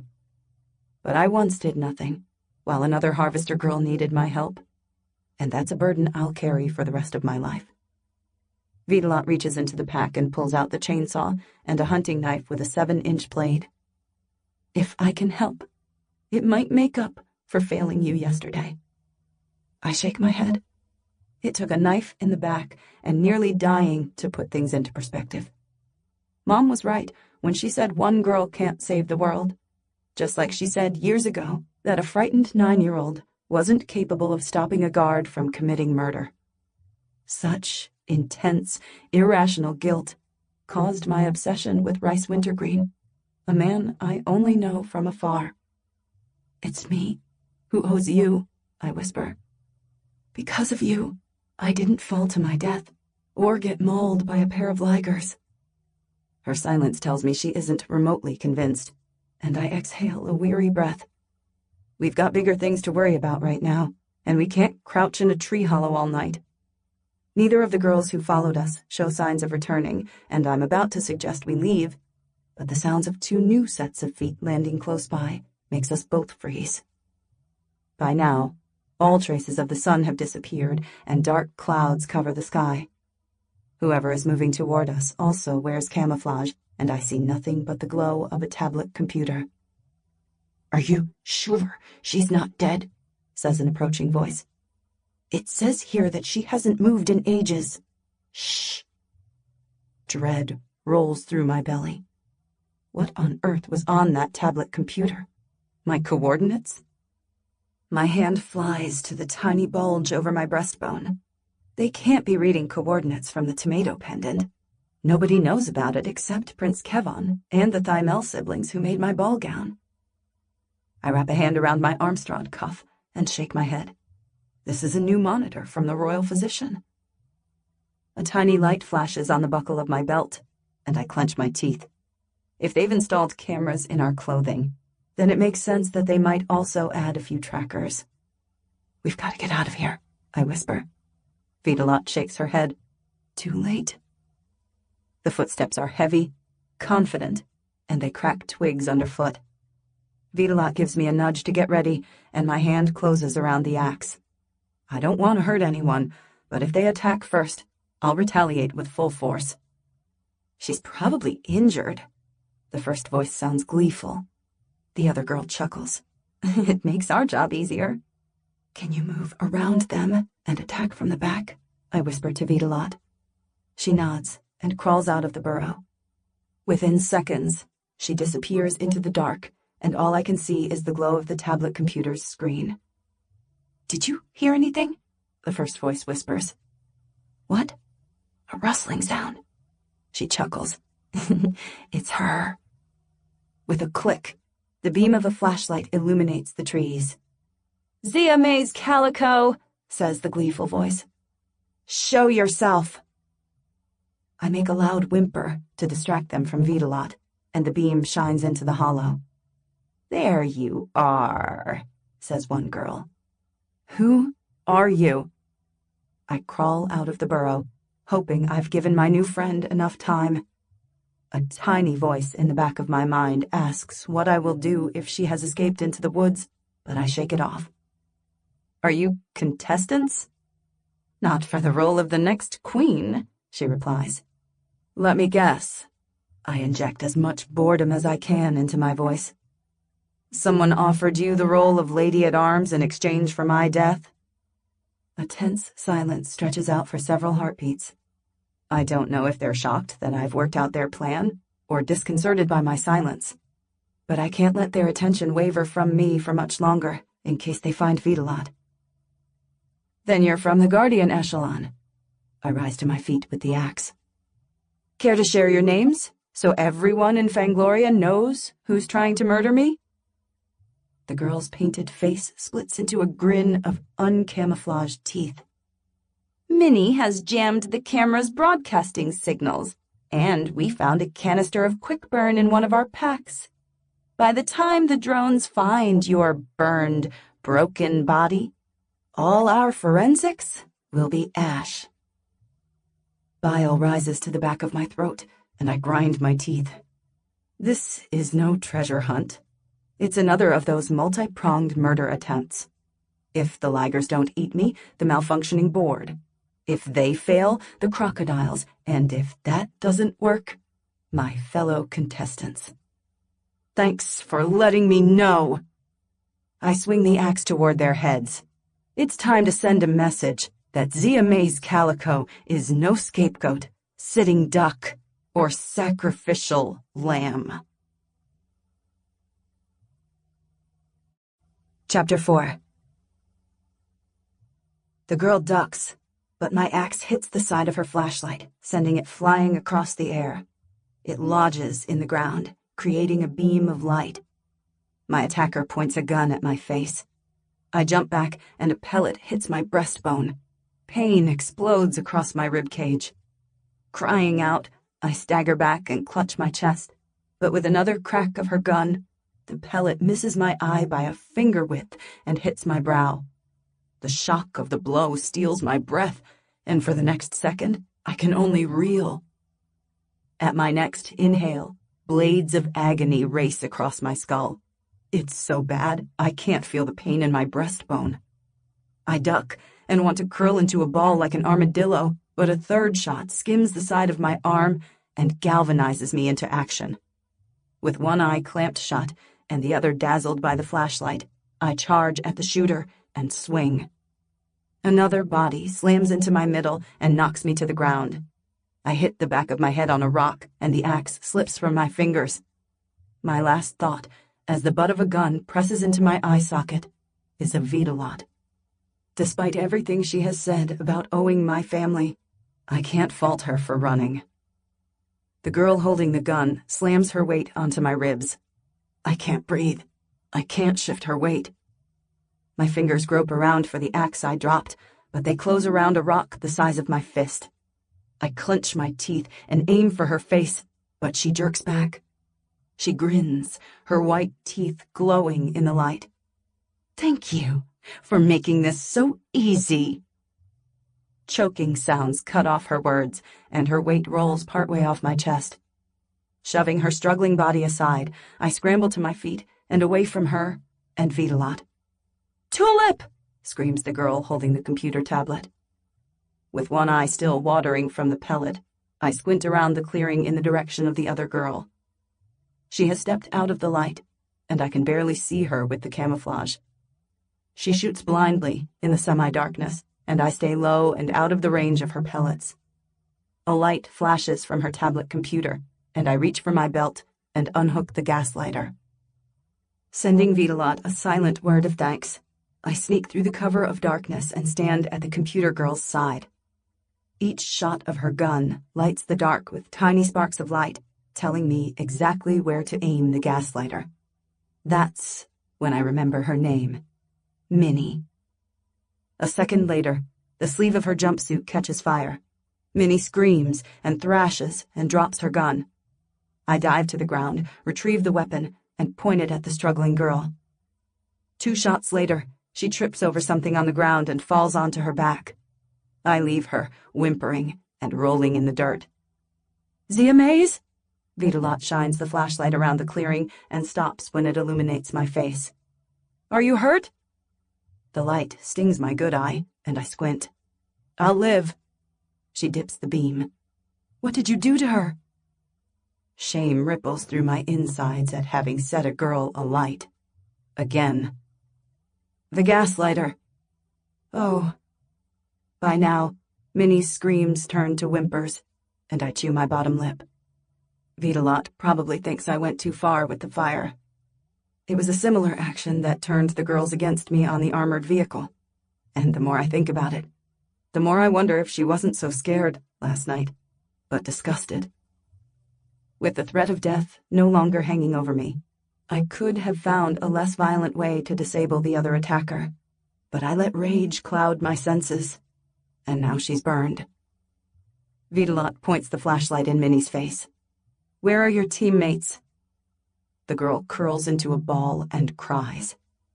"She's never going to answer," says Vitalot. "We may have to carry out the threat you made with the axe." My gaze drops to the metal glinting on the ground, inches away from Vitalot's feet. This is a great bluff. Minnie raises her head. "You wouldn't dare." Vitalot walks a wide perimeter around the girl and presses the flashlight into my hands. "Hold this."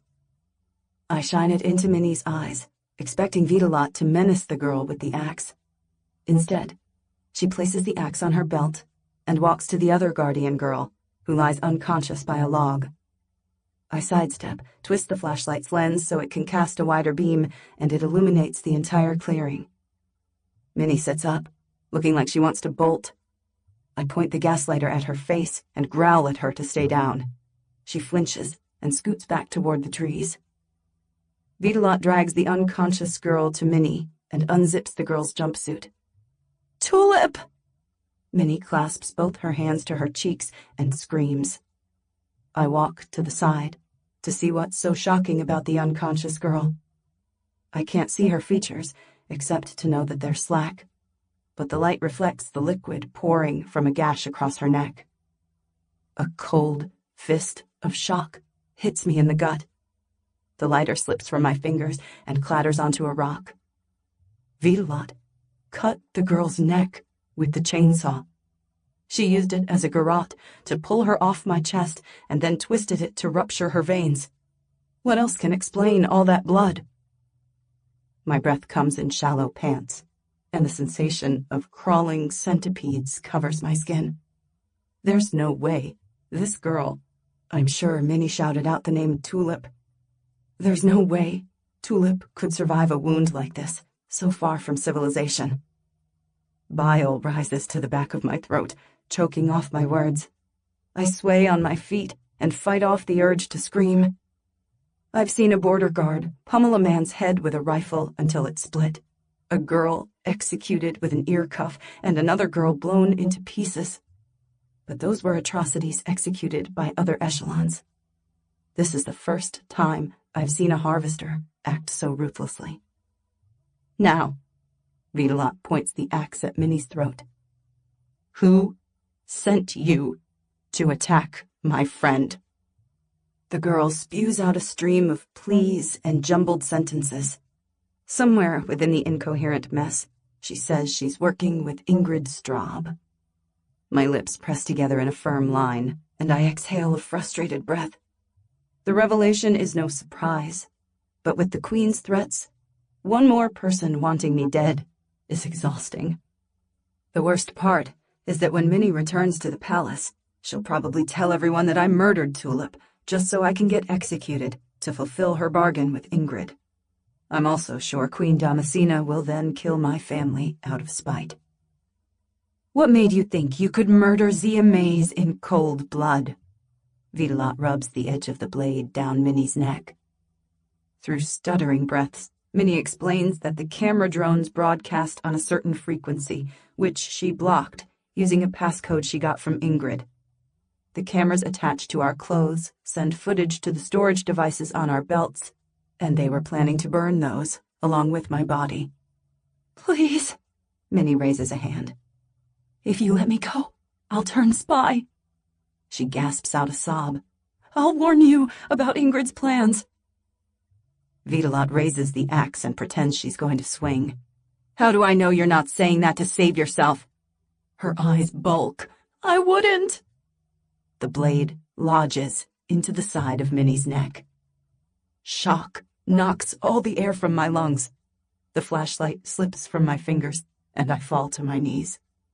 Vitalot rushes to my side and clutches my arms. "Zia!"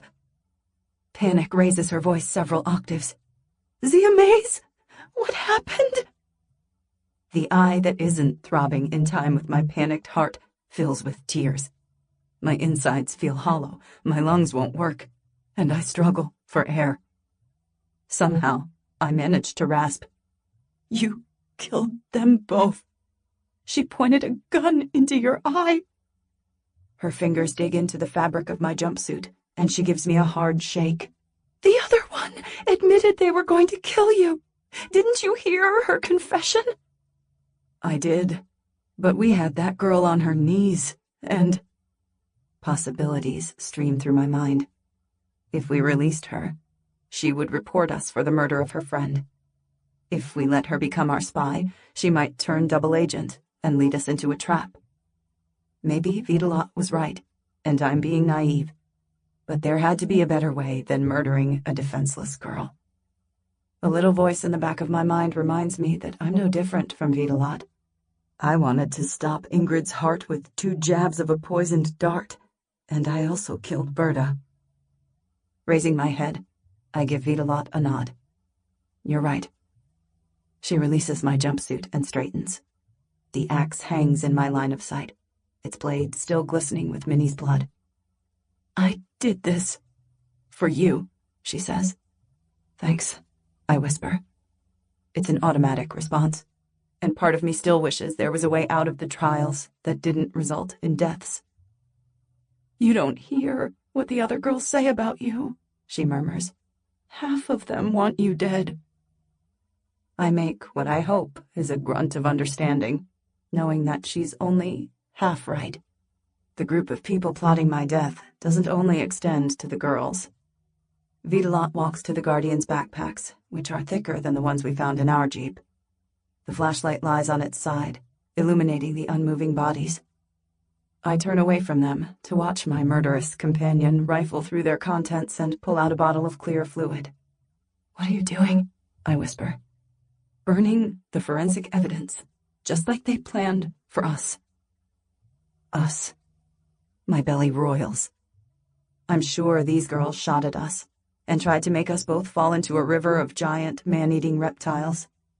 Even if Vitalot had survived their attempt to kill me, they would have eliminated her to protect themselves. It's too late to feel squeamish. I could have broken away from Vitalot, but I didn't. Now that she has protected me, it's time for me to help protect her. I reach into my pack, pull out a penknife, and kneel at Minnie's side. The scent of burned plastic and singed hair stings my sinuses. I press my fingers into her pulse, and the warmth of her body seeps into my skin. When I feel no beat, I place my palm over her nose to check that she's not breathing. "What are you doing?" Vitalot stands over me, holding the bottle of quick burn. "We're not burning them alive." I shuffle a few steps to Tulip and roll her close to Minnie's side. After checking that she's dead, I rise to my feet, step back, and let Vitalot pour the liquid on the girls' bodies. What would they call my actions? An accessory to murder, or an accomplice? After emptying the bottle, she slides it into her backpack and guides me to stand away. I back toward the trees and watch her set a twig alight with the gas lighter. "Go on." She hands me the burning twig, takes off her belt, and throws it onto the pile. With one touch of the fire, Tulip's chest is alight. Violet flames spread across her body and fill the air with the acrid scent of burning plastic. As the flames jump onto Minnie's corpse, I unbuckle my belt and add it to the funeral pyre. Heat radiates over my skin. I step back and something cracks beneath my feet. It's Minnie's tablet computer. We'd better burn all their things. I throw the gadget onto the fire, which bursts into yellow flames and black smoke. Vitalot tosses something at me, which lands on my feet with a clink. Not until we deal with Ingrid and the other Guardian. I pick up a gun and gulp. She's right. Ingrid is out there somewhere, and we're going to need every advantage to survive. As the tablet computer crackles and pops, I turn from the fire and pick up one of the Guardian's backpacks. "Let's get out of here before someone comes to investigate," she mutters. As we leave the clearing and step under the branch of a sprawling oak, I cast the funeral pyre one last glance. Even though those guardian girls tried to kill me, I can't help but wonder about their families. The grief on General and Dr. Ridgeback's faces still stings like a slap. And I can't forget the General's accusing eyes as I stood on the stage and rejoined the princess trials. Dried leaves crack underfoot, and each time I step on a twig, my body flinches. Owls hoot, cicadas chirp, and clawed feet skitter over the branches, but nothing can erase the crackle and pop of those flames. Sights and smells of their burning bodies haunt me no matter how far we walk. When a fox darts across our path, I feel nothing. We continue under the thick canopy, which blocks out all but the barest traces of moonlight. Vitalot's calm breaths fill my ears, and I slide my gaze to her dark form and wonder about my new friend. Until the trials, I had never noticed her around Ragosa, but she had noticed me.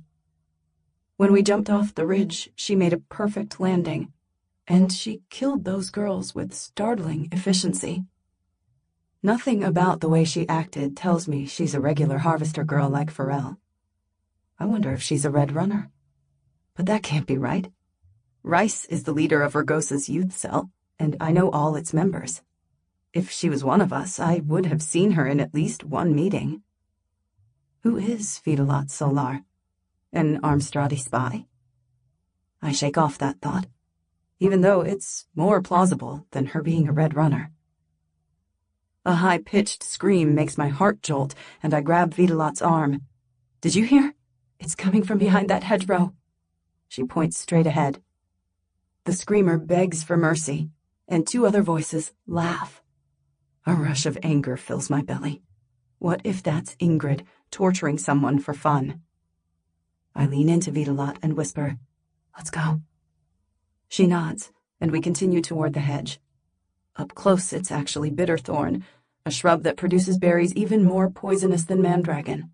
It grows like a weed along the edges of cornfields, and if left unchecked, it can wipe out an entire crop. From a distance, the plant resembles a giant tumbleweed, but each of its branches sprouts thorns that range from the size of my finger to as long as my hand. We reach the edge of the bitterthorn, which stretches for several feet, and on its right side climbs onto the edge of a vertical rock face. Several feet on the left stands a hawthorn tree with a trunk wide and sturdy enough to take the weight of two. The voice at the other side of the shrub bursts into racking sobs that remind me of Minnie's cries for mercy. My steps falter, but the mystery girl's scream forces me back into action. I grab Vitalot's arm and point at the hawthorn. She follows in silence. Whoops and laughter from the other girls make me remember last night's hunting party, and I speed ahead. Using the knots in the wood as footholds, I climb up to a thick branch that merges with the branch of a tree on the other side. It takes a little maneuvering to get a vantage point, but as I round the second tree, my gaze lands on light stakes surrounding the entrance of a cave. Light stakes are temporary posts that embed into the earth with spikes. At the end of them is a powerful bulb that illuminates the fields at night during the harvest. The stakes around the cave are about 5 feet tall and light up 5 girls standing within its threshold. They all wear hoods, save for the 5th girl, who's hunched over because someone is gripping her blonde hair. From the girl's curvaceous figure, it can only be Emera. A pair of drones hover at the cave's entrance, meaning that the producers have overridden whatever Minnie did to block the camera signals. "Mistresses, please," Emera whines. "I can't." One of the girls boots her in the back, making her stumble further into the cave. Emera dashes out, only for another girl to give her a hard shove. She spins, gets punched by another of the girls, and falls onto her knees. She bows her head, and her body convulses with sobs. As they surround her, fury simmers in my gut. What on earth do they think they're doing? Vitalot mounts a nearby branch, and her angry breaths fill my ears. I dislike Emera, but it's an affront to see a harvester surrounded by bullying nobles. "Don't tell me you're loyal to Ingrid," says a mocking voice. "No," Emera cries. Then you'll do us the courtesy of retrieving the statuette from inside the cavern. A breath catches in the back of my throat. Vitalot hisses through her teeth. We've got to save her. My lips form a tight line. Before Emera sided with the nobles and tried to hunt me, I might have rushed forward in a blaze of harvester solidarity. Her betrayal still burns like a bullet wound, and every instinct screams at me to stay in that tree and keep quiet. Despite this, my hands fumble in my stolen backpack's side pocket for the gun. There are 2 reasons for this. 1, if I don't help, Vitalot will jump down and might get herself hurt.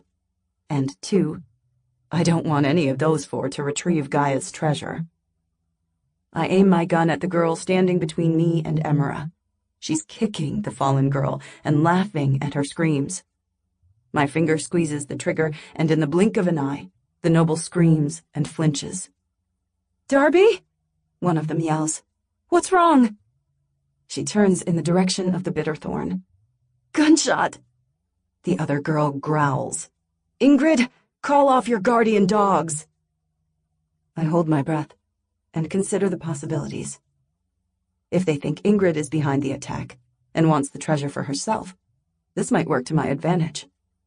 With these guns, we could unite the nobles against Ingrid, and maybe they'll stop trying to target me.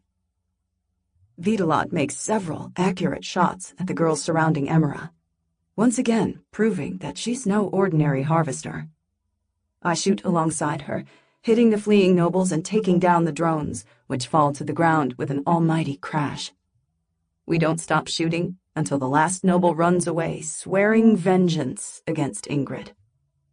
We wait on our branches for several minutes and watch Emera cower at the cave's entrance. Vitalot makes no move to help the girl to her feet, but eventually, Emera stands and runs out of the cave. "Do you want the treasure?" whispers Vitalot. "No," I whisper back, "but I don't want it falling into the hands of Ingrid Straub." She grunts her agreement. "There's another bottle of Quickburn in my backpack. What do you say?" I still owe the production assistants for tampering with my glider and arranging the ligers. It's also time to turn Queen Damascena's rage elsewhere. A smile curls my lips. Let's see what they make of this failed challenge in the Lifestyle Channel. Vitalot huffs a laugh. When there's no sign of the girls returning, Vitalot rifles through her backpack and pulls out the full and empty bottles of Quickburn. Excitement ripples through my insides. She's making a fire bottle. On one of the few Red Runner Youth Cell meetings Carolina ran, she taught us how to create these weapons in preparation for the revolution. Vitalot hands me both bottles, then reaches into another pack and pulls out Gaia's Bible. Its pages are made of a thick parchment that won't burn as quickly as paper or make the bottle explode before it reaches its target. I open the full Quickburn bottle, pour half its contents in the empty one, and soak the parchment so that it forms a wick. After placing the soaked parchment in the bottle, I hand it to Vitalot, who wraps it in medical tape and places it between her knees. I prepare mine, ignite its wick with the gas lighter, and create an orange flame that flickers in the wind.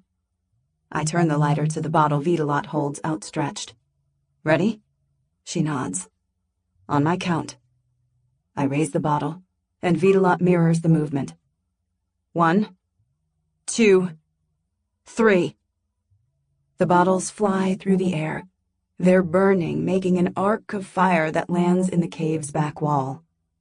With an ear-splintering boom and a ball of fire, smoke and soot and splinters of stone force us back.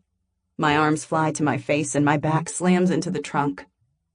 For the next few heartbeats, ringing fills my ears. I can't stop shaking. Maybe it's the Quickburn. My lessons in the Red Runners never prepared me for the intensity of a fire bottle. I scrunch my face, clench my hands, and examine my body for lacerations. Fortunately, I'm not hurt. I turn to Vitalot. "Are you all right?" She squeezes my shoulder. I think that means yes. Seconds later, a rumbling sound makes my heart tremble. Vitalot squeezes me hard, and I squeeze back. With the light stakes ruined in the explosion, I'm guessing the cave has collapsed. I exhale several rapid breaths. If Gaia's statuette is still intact, whoever stumbles upon this cave next will need more than a glider to win this round. With any luck, those nobles might point their manicured fingers of blame at Ingrid. Chapter 5. Once the ringing in my ears fades, I lower my arms from where they're protecting my face and peer at the cave. The scent of burning fuel lingers in the air. It fills my nostrils, permeates my sinuses, and sticks to my throat. My pulse won't stop racing, and my lungs heave with rapid breaths. I peer down at the flames receding into the wreckage, guessing that the fire has consumed the liquid we use to fuel our explosives. Moonlight streams down into the debris of fallen rocks that was once the cave, illuminating a fallen tree that we must have uprooted with our fire bottles. Even some of the chalk from the hill has broken off and lies in chunks over the debris. Vitalot releases my shoulder and exhales several panting breaths.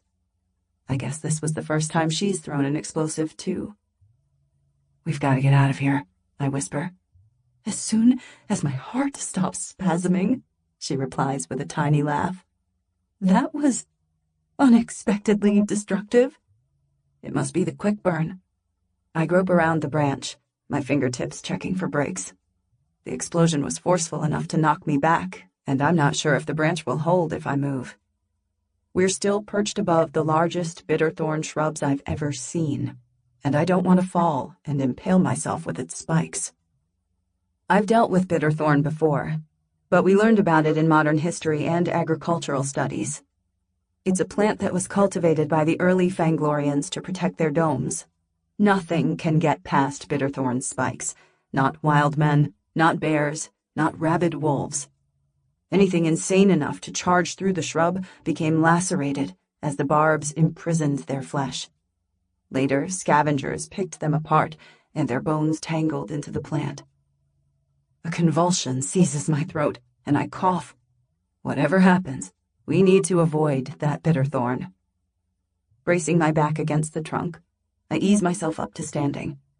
Its rough and uneven bark provides me the comfort of several places to hook my fingers in case the branch fails. We'd be safer if we withdrew to the tree on the other side of the bitterthorn, but I need to put as much distance between us and the dead girls as possible.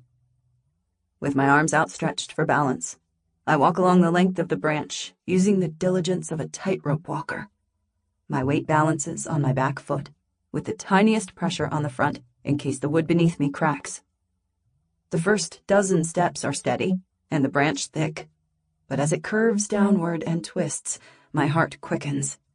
I glance over the edge, and the bitterthorn's wiry stems stretch to the underside of my branch. Vitalot moves behind me, her weight lowering us toward the shrub. "Stay back," I hiss. "We're too heavy for the branch." The fabric of her backpack rustles as she retreats toward the trunk. "Is that better?" "Much," I reply. "If you wait for me to jump before moving, I think we'll reach the other side." I edge farther across the branch, which sinks with every forward step. Sweat gathers around the edge of my hood, and a drop trickles down my forehead. I don't know if it's my impending fall or the stench of scorched quickburn, but my vision blurs. I glance down, hoping I've cleared the dangerous shrub. With my next step, the wood creaks. Before I cause it to snap under my weight, I leap off the branch and land onto the rocky ground in a crouch. "See a maze?" hisses Vitalot. "I'm fine." A shuddering breath escapes my lungs as I rise. "Did you see where I jumped?" "Yes." "That's where the wood creaks." I glance at the shrub, which stands a foot away. "Don't jump before then, and be careful as you're walking." It takes Vitalot a little longer to travel down the branch. She's confident, but not as sure-footed as me. The branch's noisy creaks cause her breathing to quicken, and she asks at regular intervals if it's safe for her to jump. It hurts to ask her to continue down a branch that sounds like it's about to splinter, but it's the only way to avoid the bitterthorn. As soon as she drops to the ground, I exhale a breath and clasp her hand. We stand together in the dark for several heartbeats before realization hits, and we continue away from yet another crime scene. Jagged stones dig into the soles of my boots as we hurry around the site of the pile of rocks and rubble that was once the cave. We scramble over the fallen tree and run side by side down a stone path around the hill. Our panting breaths and footsteps crunching the gravel echo across the hillside. We should be quiet and take care sneaking toward the cover of the forest, but we can't afford that luxury. Descending the tree was time-consuming. Now that whoever was operating the drones knows that someone shot them down, I expect replacements to arrive in minutes. We skid down a dusty slope, sending clouds of white around our feet, and then through a patch of forest where the only sound is our hurried footsteps and the pounding of my heart. Wisps of old man's beard lichen hang from every tree branch like net curtains. In places, it's so thick that it winds around our arms and slows our escape. By the time we reach the end of the woods, my thigh muscles burn and my lungs cry out for oxygen. I lean against a birch tree and catch my breath. Vitalot doubles over and braces her forearms on her thighs. Thick clouds cover the moon, casting the meadow ahead in semi-darkness. Flat land stretches straight ahead for about half a mile, with a forest of tall trees on its left that slope upward to the hills. The chalk hills continue along its right side, lighting up as the clouds drift away from the moon. My breath slows, and the pounding in my ears fades to a steady beat. That's when I hear it. The snores and snuffles and snouts. I cast my gaze down to the meadow, where moonlight illuminates the grass and, more importantly, hundreds of dark lumps.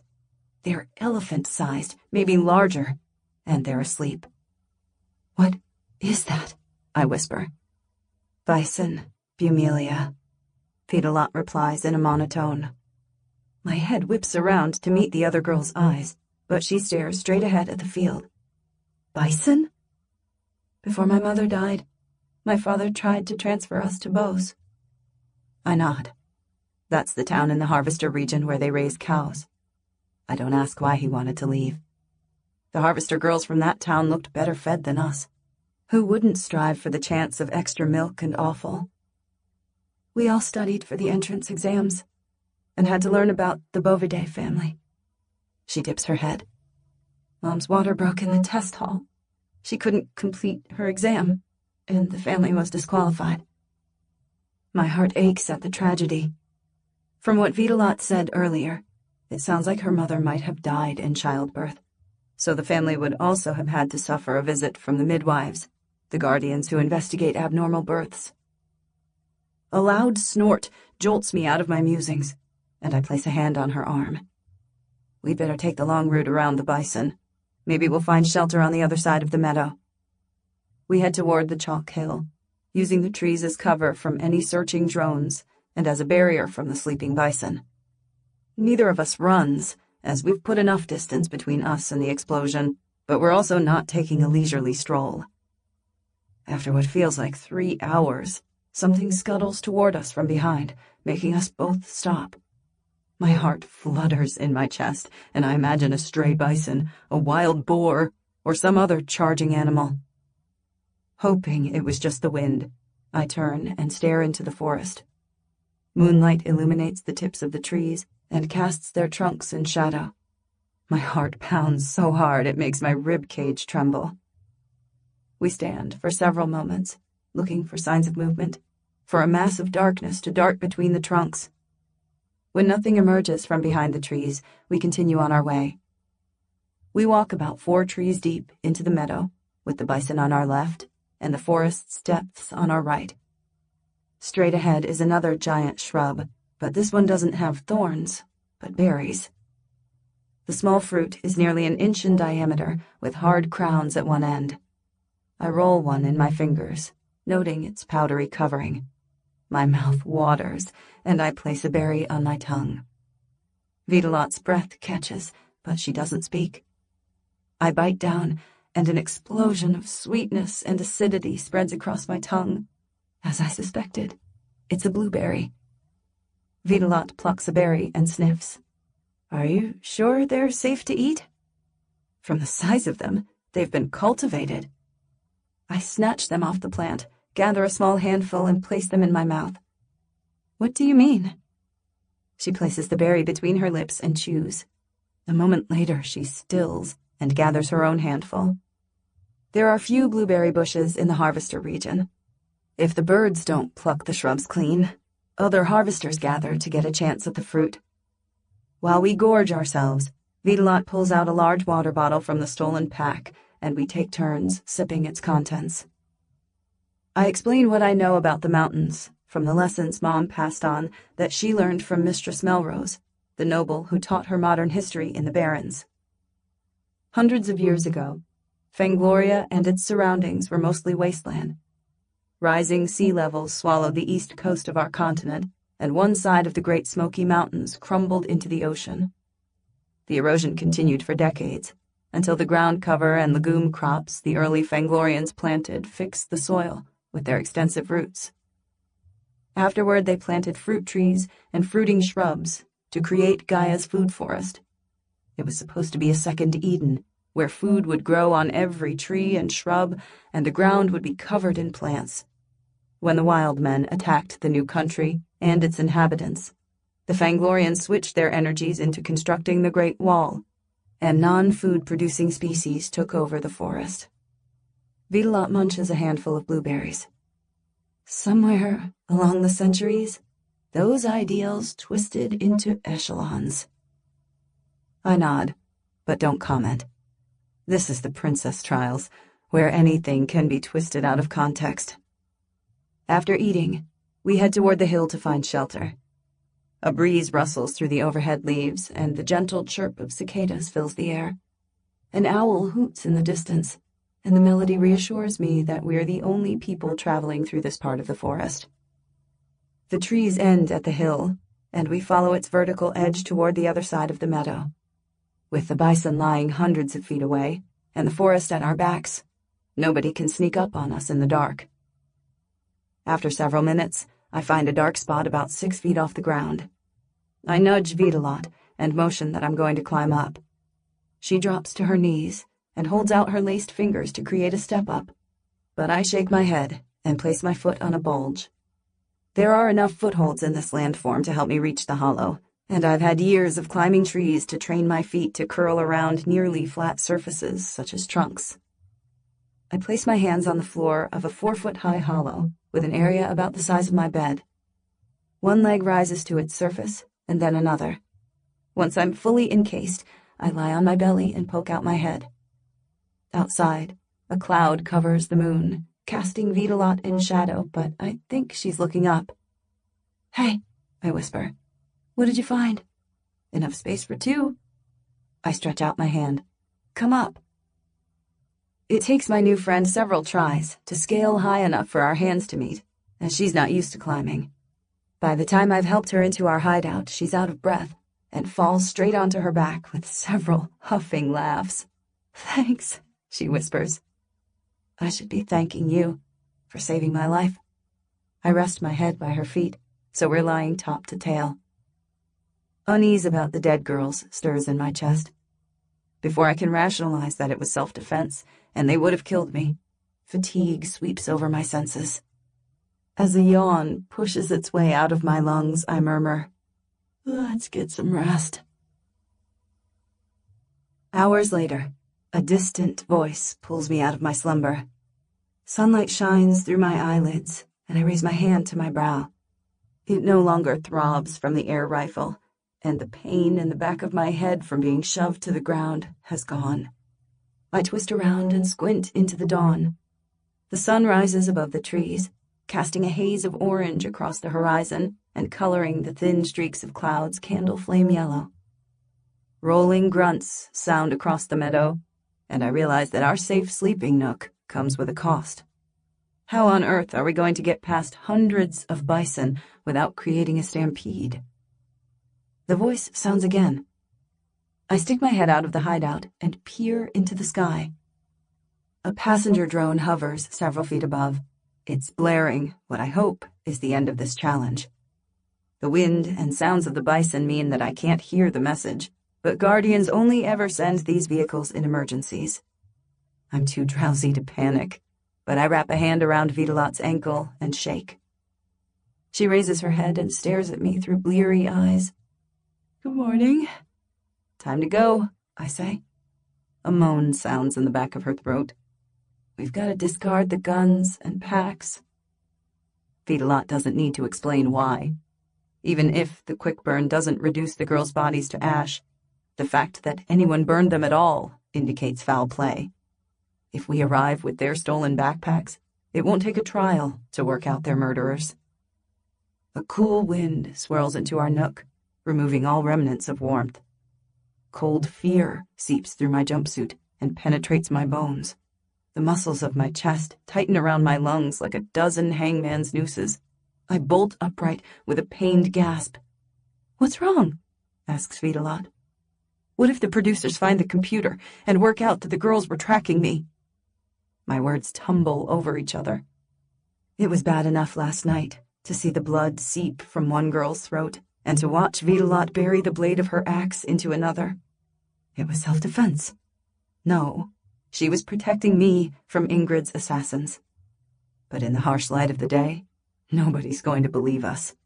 They'll just see that 2 harvesters killed 2 guardians, and they'll extract every punishment from our bodies before they let us die.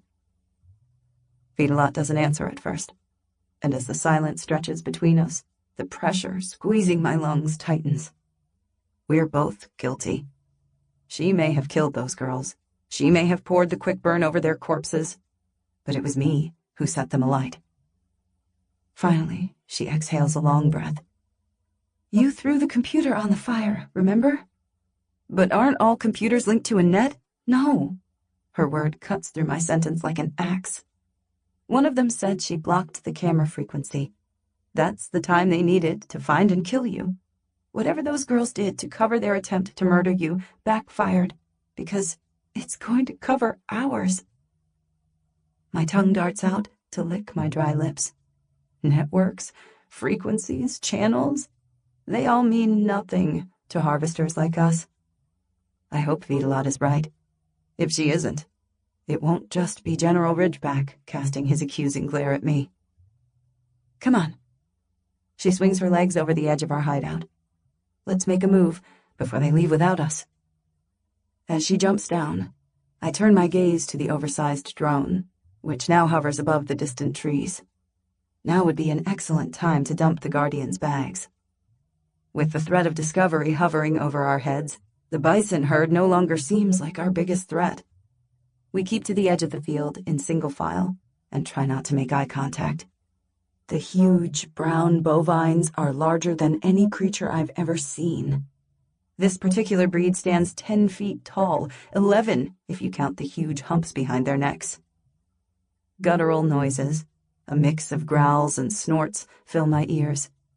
I quicken my steps, keeping my eyes front and fixed on the tall conifers a quarter-mile ahead. As we reach the forest, a deep breath whooshes from my lungs, and the muscles of my shoulders finally relax. I turn my head up to the sky, where the drone broadcasts its message about a mile ahead. Gentle splashing and the trickle of water reaches us from deeper into the woods. We follow the path of a shallow stream, looking from left to right for lurking contestants, cameras, or predators. Eventually it leads to a beaver dam, a 10-foot-tall mass of twigs and branches that spans a 30-foot stretch of water. "This is it," says Vitalot. "What are you talking about?" I ask. "If we continue further along this body of water, we'll find a deep spot where we can bury these packs." She points further upstream and explains that beavers burrow into the ground to make the water deeper. Nobody will think of looking here when the girls' bodies are so far away. We fill the bags with stones, hurl them into the water, and watch them sink. When we're satisfied that they won't rise to the surface, Vitalot and I continue on our way and follow the passenger drone. Later, as we continue along a narrow track, a blonde figure walks ahead of us in the distance. She limps, with her head bowed and her shoulders slumped. Sunlight streaming from the gaps in the canopy makes her hair shine like spun gold. I nudge Vitalot, who nods. This has to be Emera. Both of us break into a run. Emera turns around and sprints.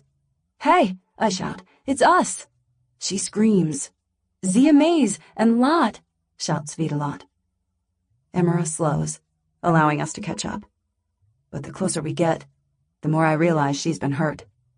Her left eye is swollen shut and resembles 2 tomato quarters, but it's nothing compared to her bottom lip. The camouflage makeup only makes her look worse as it fades over the stretched skin. My stomach drops. "What happened to you?" She walks ahead and bends her neck to hide her fresh tears. Vitalot and I walk on both sides of Emera, waiting for her to speak. Last night she didn't seem so beaten up, but we had watched her from up a tree. Emera tells us that a group of noble girls captured her shortly after she landed in the forest. They seized her glider, then forced her to become their pack mule and gopher. She had to carry their bags, fetch their snacks, and play coal mine canary by venturing into caves and hidden spots to look for the statuette. Based on what she understood from the nobles, the computer tablet pinpointed a number of possible locations for Gaia's treasure, but many of them contained traps, such as snakes or nests of ants. I lean back and exchange a nervous glance with Vitalot, but we both remain silent. The hiding spot we blew up might have just been another trap, which meant the game ended because someone retrieved the statuette. Emera hiccups. "They found a cave, but something inside it was growling. It sounded like one of the ligers." "Maybe it was an android," says Vitalot. The taller girl stops walking and stiffens. Huge breaths huff in and out of her lungs, and she looks like she's building up into a rant. But her face crumples, and she wraps her arms around her middle. "I deserve it, for flying away when I should have stuck with you. I'll never put my faith in a noble again. Those girls were violent and ruthless." I purse my lips and continue walking down the track. After helping them hunt me with automatic guns, she's only realizing this aspect of their personalities now? The slicing of a drone's propellers reaches my ears, and its air currents blow against my hood. "What happened to you two?" Emera asks. For the benefit of whoever's watching, we focus on the parts of our adventure captured on camera and distract Emera with descriptions of giant crocodiles. The drone guides us in a winding route through the forest, and we avoid meeting any groups of animals. Eventually, we walk up a dirt track that leads to a wooden staircase where the drone hovers close to a bus that stands on massive wheels. Every ounce of air in my lungs leaves in a relieved breath as the doors hiss open. A single row of double seats runs down its left with a kitchenette down the other side. Like most of the vehicles in the Princess Trials, its windows are blackened. 6 girls sit like tin soldiers in the front seats. I check their hands for signs of the golden statuette, but it looks like none of them won this contest. Behind the Armstrati sits a group of 4, whose haughty voices and bitter complaints identify them as nobles. As soon as we take our seats at the back, the bus leaves. "Aren't we going to wait for the others?" I ask. One of the nobles twists around and sneers. "Ingrid won." My jaw drops. "What? You don't know that," her companion says. "Why else would she and her guardian dogs attack us with guns and blow up that cave?" My heart somersaults, and all thoughts of raiding the kitchenette fade as I listen to the nobles complain about Ingrid. The combined team of nobles and guardians received 8 packs, each containing equipment vital for surviving and finding Gaia's statuette. Ingrid seized the first aid, air guns, computer tablet, and trail mix, which she shared with her guardian allies. I glance at Emera, whose face is too swollen for meaningful expressions. The nobles probably used her tablet computer to find the hiding places. When the subject turns to politics, I walk to the kitchenette and open the refrigerator. Most of the food packages require heating in an electromagnetic oven, so I take some yogurts and bananas for the harvesters. Emera refuses to eat, but throughout the journey, the nobles are too busy griping about Ingrid and her cheating to even bother about me. Triumph, fills my chest. If I can remain inconspicuous and let all the attention slide to Ingrid, that's one less group of people pointing a knife to my back. Hours later, we reach the palace, and the production assistants guide us to an empty classroom with 8 tables that each seat 2 students. As I take a seat with Vitalot at the back, my gaze rises to the empty wall at the front of the room. I wonder if this is where Prince Kevon had his lessons. "Where is the winner?" asks one of the noble girls from the front seat. The production assistant who gave me the doctored water before my audition hugs her computer tablet and can't look the noble in the eye. "If you'll kindly wait, there will be an announcement." I bite down on my lip.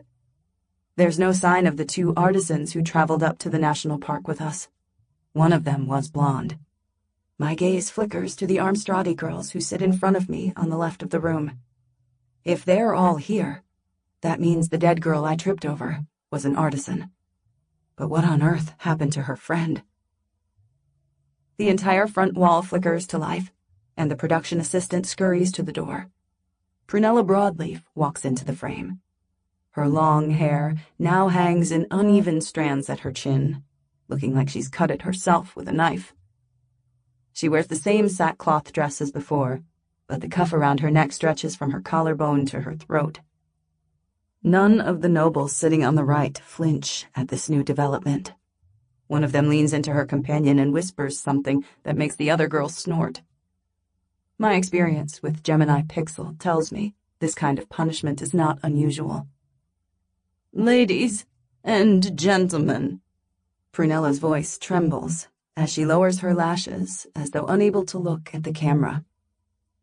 "I regret to inform you that due to technical difficulties, we are unable to broadcast the completion of the task. Please enjoy these highlights." Whispers fill the right side of the room, but they soon turn to angry mutterings. The production assistant opens the door and rushes out into the hallway. I turn to Vitalot. "Where are all the camera women?" "I don't know," she mutters. "But something must have gone terribly wrong." With a nod, I force my features into a neutral expression. 3 dead girls, and not a single one of them is me. I can see how some might consider that a catastrophe. One of the nobles shoots to her feet. "What's happening?" Byron Blake steps into the room and pinches the bridge of his nose. All traces of the gleeful celebrity are gone, replaced by a man who looks like he's spent the past few hours staring into the barrel of Lady Cersei's gun. "May I have your attention, please?" He raises his palms. 6 girls still haven't returned from the task. We have scoured the park, and there are no signs of the missing contestants. Nobody speaks, and the rapid thuds of my pulse echoes between my ears. At any minute, the footage will switch to something that incriminates Vitalot and me. Silence stretches across the room until it takes the form of a pair of hands squeezing my neck. "Our drones have captured footage of 2 charred bodies." His voice is muffled, and I have to lean forward to catch what he's saying. "One of the corpses is possibly Ingrid Straub." Chapter 6. A spasm of alarm shoots through my heart, but I force my features into a mask of neutrality. Neither of those burned corpses was Ingrid. I'm 100% sure. But what if Ingrid disguised her voice? What if in my panicked state and having a gun pressed into my eye, I imagined that my potential killer was someone else? Thoughts and possibilities whirl through my mind in a maelstrom of panic and paranoia. Cold shudders run across my skin, and it's just like that time the country got hit with an epidemic of capybara flu that wiped out over 3/4 of our aged population. Prince Kevon appears on the screen, and Byron steps aside. The prince wears a naval officer's jacket with gold stripes on the shoulders. His hair is slicked back, which only emphasizes his furrowed brow. They've done something with the camera to bring out the color in his eyes, and they glow with an unusual shade of cobalt. I hold my breath and wonder if he's about to announce that one of the dead girls was, in fact, Ingrid Straub. Ingrid is the Chamber of Ministers' favorite for winning the trials. Her father is the Minister of Integration. If she's dead, I doubt that her family will accept an apology and a few pithy words from Queen Damascena that she was a great girl. Prince Kevon's lips move, but there's no sound. One of the nobles yells to turn up the volume, and I lean forward in my seat. And that is why I wish to put an end to the physical element of the contest, he says. The death of Berta Ridgeback was a terrible tragedy. I hoped that those running the princess trials would learn to make it a safer contest for these special young ladies. But this last trial has proven my assumptions false. I study his features for clues.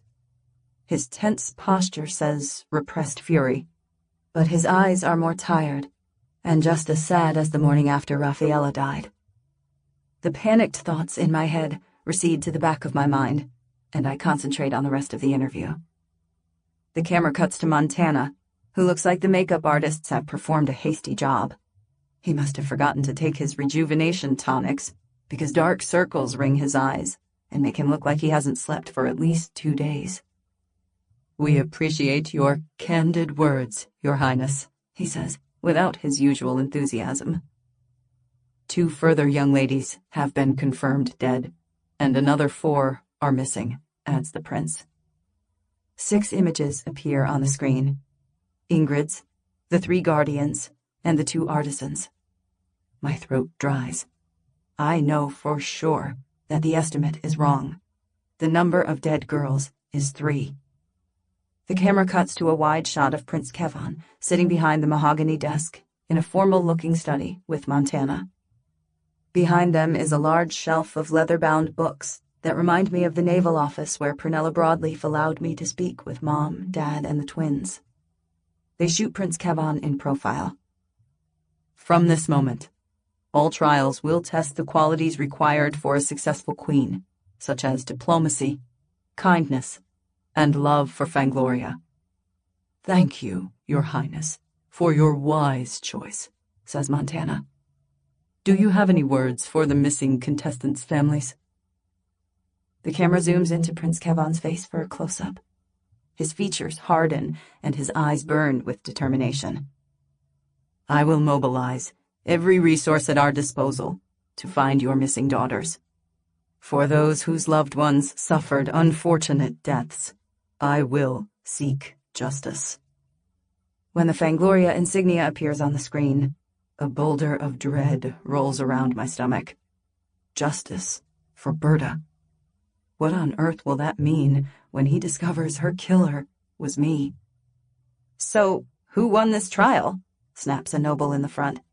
She pulls off her hood and releases her blue-black ringlets. I narrow my eyes at Constance Sprite, the girl who pointed a rifle at the decoy I hid up a tree. If Ingrid is dead, this girl will take over as my biggest threat among the contestants. The door opens, and camera women stream into the room. Once they're in place, Byron positions himself in the front and makes a few cheery comments to the viewers at home about finding the missing girls. "And now, for a thrilling twist in the princess trials." My muscles tighten in anticipation. I hope he won't flout everything Prince Kevon just announced and throw us back into danger. With Prunella Broadleaf still alive, she makes the perfect scapegoat. He sweeps his arm to the side. "The future queen of Fangloria will be the patron of the arts and must have a deep appreciation for all things beautiful. Ladies, each of you will obtain an object of art that best represents the treasure of Gaia." Byron stops talking, and the camera women point their lenses at our faces. I stare straight ahead, too concerned about Prince Kevon's comment about justice to care for art. Constance raises her chin. "What happened to the gold statuette?" Byron coughs into his hand. It's back where it belongs. One of the Armstradi girls raises her hand. Byron nods at her to speak, his features relaxing. "What are the rules?" she asks. "Will you provide a budget?" Byron's serene expression falters. Another quality of a potential queen is the power of persuasion. Convince a friendly artisan or a museum curator to lend you an item to showcase. He winks. Our assistants will help you to venture anywhere within Fangloria. You have until dinner time to present your acquisition. Constance is the first to stand. She walks to Byron, who raises his forearms and flinches. The camera woman filming my lack of reaction swings around to record their silent standoff. I turn to Vitalot, who sits as still as stone. Her eyes meet mine with a look that mirrors my confusion. This is no place for a conversation about what we did, and I doubt that a place as well guarded as the palace would allow for privacy. My brows rise in question, hoping she will understand what I want to ask, but she frowns and shakes her head. Whether that's a sign for me to never talk of what we did in the woods, or confirmation that Ingrid wasn't the one we killed, I don't know. Out of desperation, I place my hand on hers and wrap her wrist with the side of my thumb in Veil code. Did we kill Ingrid? Vitalot doesn't react, and my shoulders droop. So much for the idea that she's a Red Runner. I turn back to the front of the room where the nobles have already left, and the Armstradi girls rise to their feet and form a small group. A trio of production assistants walks toward us, down the aisle of the classroom. Each of them wears oversized glasses with tiny camera lenses on their end pieces. I guess they'll be our guides. Zia. The dark-haired one in front raises a hand and directs her smile at me. Dimples appear in her warm beige cheeks. I'm Cassiope, and I'll take you anywhere you'd like to go. I jerk back and blink. None of the production staff have ever introduced themselves. Is there an infirmary? I point at Emera, who sits at the back table with her head bowed. We'd also like to get cleaned up. Cassiope's brows draw together. Don't you want to complete the trial? We have until dinner, don't we? Vitalot stands. Let's all go. The three assistants exchange awkward glances, but I don't care if they're failing to capture sensational footage. I want to tell the viewers at home about my malfunctioning glider and how they forced us to escape off a cliff with ligers. But what's the point in complaining when they'll twist my rage into a scene of me playing the bucking bronco?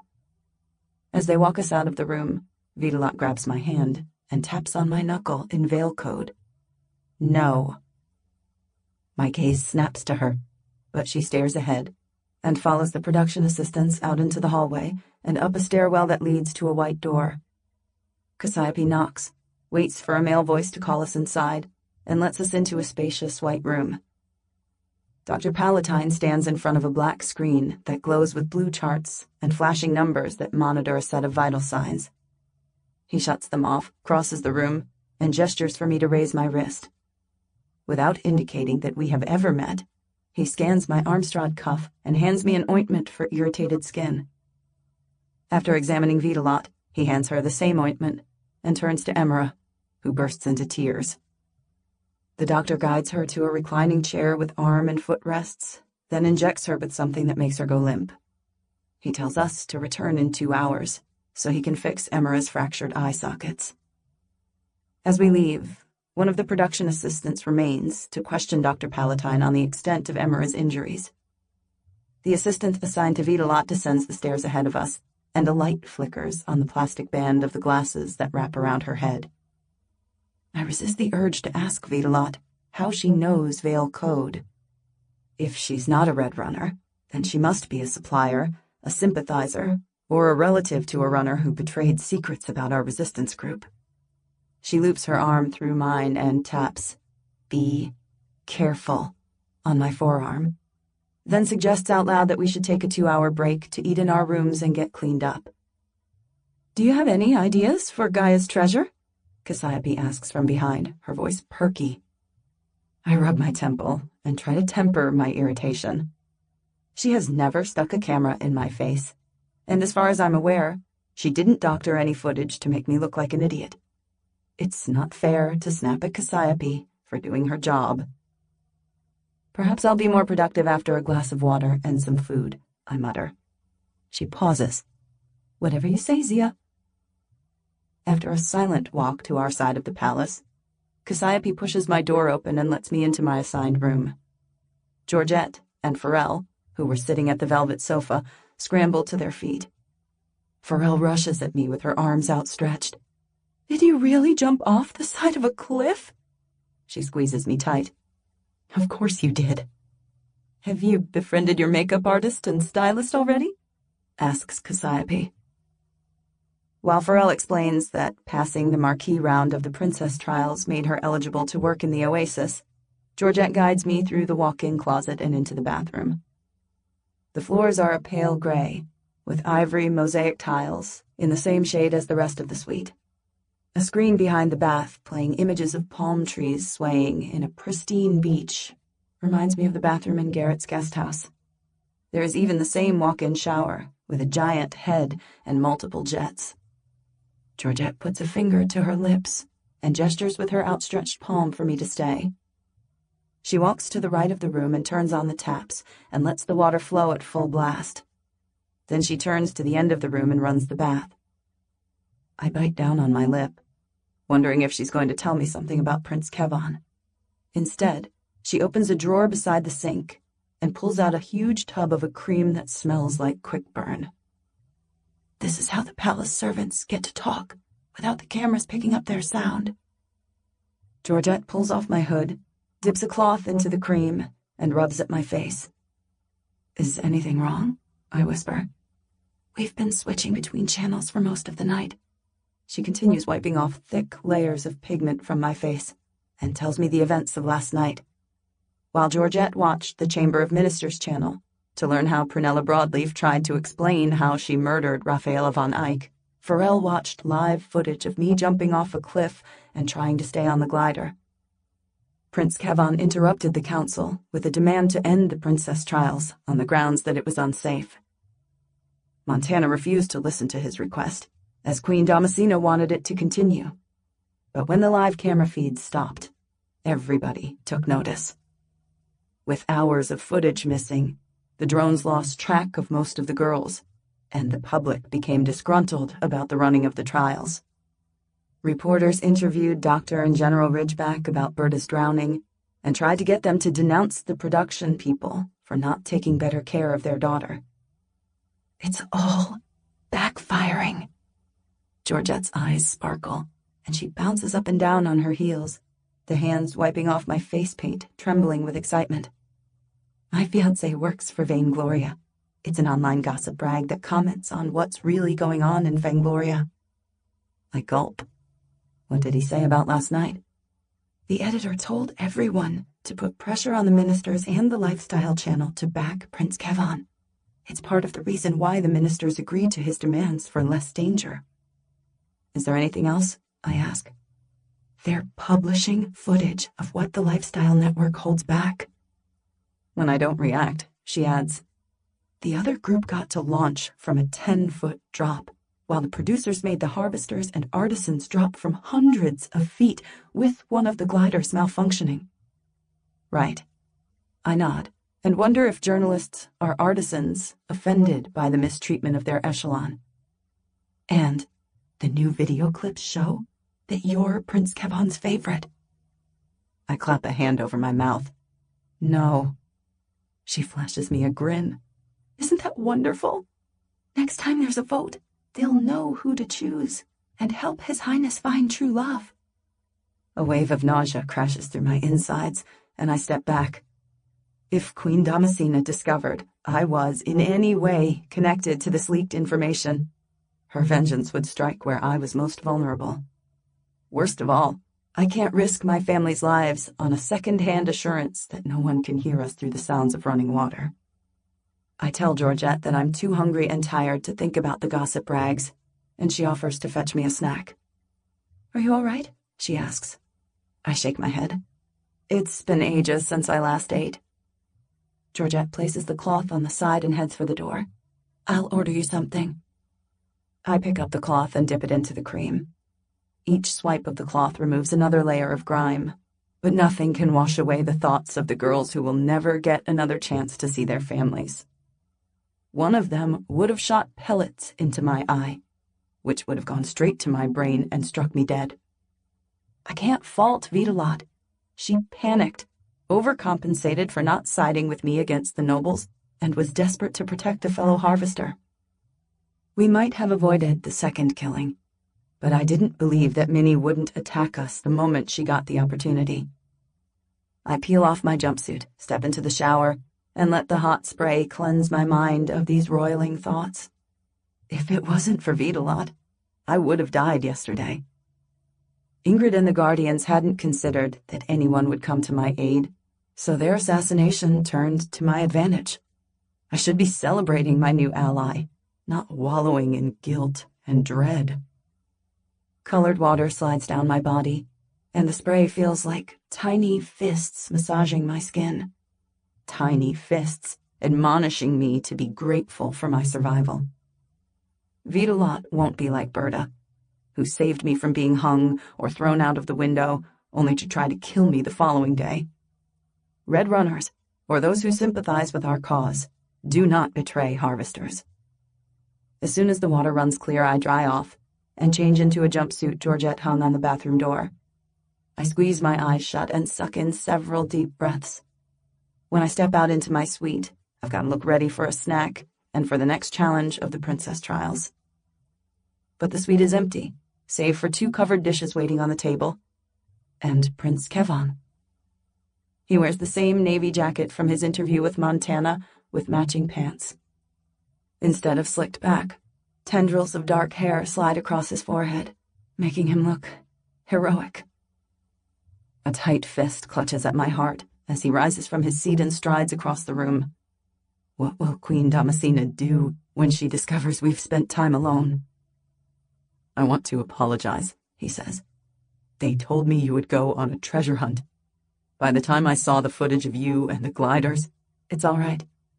After hearing about how he tried to save us, interrupting him feels rude, but I couldn't bear it if he repeated his offer to become engaged.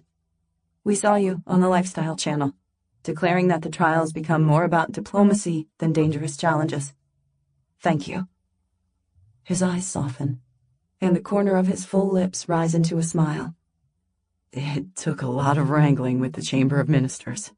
They're loath to forfeit Ambassador Pascal's Armstrong health monitors, but you come first. My heart stutters, sending heat to my cheeks. I lower my gaze to the marble floor, and I tell myself that Prince Kevon wasn't talking about me in particular, but all the contestants. When he places his large hand on the small of my back, tingles shoot up and down my spine. It takes a lot of steady breathing and concentration to walk in a straight line to the dining table. He pulls out my seat, pushes it in as I sit, and removes the dome. My nostrils fill with scent of saffron, accompanied by the rich aroma of seafood. A plate heaped with golden rice, whole shrimp, lobster tails, and mussels and clams still in their shells. A surprised breath hisses through my teeth. Is that paella? He says with a smile. Your mother told me it was your favorite. You spoke to her? My voice cracks. Only via a guard who contacted the mayor's wife. He settles into his seat and frowns. Was this the correct choice? I give him an eager nod, even though a dish like paella is something a harvester would never get the chance to eat. Firstly, rice grows in shallow water, something that's in very short supply in our region. And cooking the grains requires large quantities of water no harvester can afford. Dad and I know a patch of land outside Ragosa where we can find a handful of saffron tulips growing at the base of a gnarled olive tree that no longer produces fruit. In the years when we catch the plant early enough to capture its crimson stigmas, we can barter small quantities for enough food and necessities to last for months. At times like this, Dad can even afford seafood, but never in such quantities or variety on my plate. This is such a rare treat. I pick up my fork and try not to dribble. Thank you. Enjoy. He places a forkful in his mouth and smiles. My next few mouthfuls are an explosion of flavors. The rice is infused with garlic, paprika, cilantro, and pepper with a hint of wine. Underneath the paella are thick slices of spicy sausage, which is one of my favorite meats. I'm supposed to make genteel conversation, but it's impossible in the face of such a delicious feast. I thought your mother might enjoy the chef's recipe, he murmurs. I meet his smiling eyes. You sent her the instructions? There's a car on its way to Ragosa with a large pot. Warmth spreads across my chest. Gestures like this are why it's so hard to shield my heart from Prince Kevon. This is very thoughtful. I meet his searching, dark eyes that seem to memorize my every expression. I can't stop thanking you. He shakes his head. It's me who should be thanking you. Unease settles over my shoulders like an itchy cloak, and I shift in my seat. Days ago, I might have dug further to understand why he lavishes me with so much attention, but I can't afford the luxury of basking in Prince Kevon's affection. I push away thoughts of Queen Damascena's guards stationed outside the family home, continue my meal, and try to forget he's watching me eat. When my stomach bulges, I make the mistake of raising my head and reaching across the table for my water glass. Prince Kevon places his hand on mine. Zia. Yes. I raise my eyes to his face. He holds my gaze for several heartbeats longer than normal, making my breath quicken. When I offered you a long engagement, it wasn't to force a relationship before you were ready. Words shrivel in the back of my throat, and I can only respond with a nod. I should turn my head, pull my fingers from his gentle hold, but his touch feels like the only thing keeping me from splintering. I can't tell if I'm thrilled with his attention or terrified of its consequences. Queen Damascena is probably listening to us speak, or she has handed the work to one of her henchmen. Either way, I'm failing her demands. She wants me to sway Prince Kevon, but she didn't specify which of the noble girls she prefers. Prince Kevon tilts his head to the side, and his brows draw together with an unasked question. I can't help thinking that he brought up his suggestion to get engaged because he wants me to reconsider his offer. I've got to say something to derail this conversation, so that I at least sound like I'm taking notice of the Queen's threat. All the violence and attempts on my life started because of your special attention. His Adam's apple bobs up and down. That's true. You need to give the other girls a chance. The words burn my throat, and I drop my gaze to the half-eaten plate of paella. Prince Kevon doesn't reply for several moments. Maybe he's waiting for me to look into his eyes, but I can't. The pad of his thumb runs over my knuckle. It's the gentlest of touches, but he might as well scream his intentions into the hidden camera. What if I've already made my decision? He murmurs. Jerking my hand away, I rise off my seat and head toward the door. Nothing has changed since I said no. The wood of his chair leg slides against the marble floor, and his footsteps approach from behind. Prince Kevon stops me with a hand on my shoulder. Is this too much pressure? My head turns to the side. While I can't see his entire face, his warm, spicy scent fills my nostrils. I've never wanted to be the Queen of Fangloria. He flinches. But you said they were just words, I say with a sigh. When I opened my heart to Sergeant Silver, I imagined myself at the side of Rice Wintergreen, leading the new democracy. It was a fitting ending to our bittersweet story. A boy and girl united by a terrible injustice, and then fell in love fighting their oppressors. A boy and a girl who turned tragedy into triumph. They were the idealistic dreams of a girl who hadn't experienced anything outside the life of a harvester. If I had known you were the prince, I would never have said them. He releases my shoulder and steps back. Can you ever see yourself opening your heart to me? A lump forms in my throat at the amount of times I have lied. Lied about my intentions for joining the princess trials. Lied about not despising the noble echelon for holding all the wealth and water. Lied about my heart. Prince Kevon occupies so much of my affection, there's hardly space for anyone new. But to save the people I love, I've got to tell one more lie. Fighting off the sting of oncoming tears, I turn around and face the prince. My hand drifts to his chest, and he stiffens. I place my palm over a heart that accelerates under my touch, and my insides twist. There's no way to have the love of Prince Kevon and keep my family alive. Whatever I say next needs to carry enough conviction to convince everyone listening. Your Highness. His lips tighten. We've had this conversation already, and he knows my use of his title is deliberate. Tell me, he says through clenched teeth. Look me in the eye and tell me how you feel. I've never met a kinder person or a more noble soul. My gaze rises to his cheekbones. I know you'll be a wonderful king. His face hardens. It's the expression people make when bracing themselves for something painful. Despite this, Prince Kevon manages to nod. A cruel voice in the back of my head gives me the exact words to say that will shatter his heart. It starts off as Carolina's voice, but morphs into Queen Damascena's. If I start with a bold statement that I could never love him, ever, he would look elsewhere for his future partner. If I said that the words I'd once told him were about someone else, he would leave. I can't do either of those to Prince Kevon. I'm grateful for your kindness and generosity, and you'll always be my dearest friend. Friend? He says this like it's his last breath. You're sure to make someone extremely happy, but that girl will never be me. Prince Kevon lowers his thick lashes, steps away from my touch, and heads for the door. My heart pounds so hard that I think it's going to burst. When he opens the door and is about to step out, a silent sob catches in the back of my throat. There's no turning back after words like that. I've lost him forever. He closes the door and pauses. My hand covers my heart.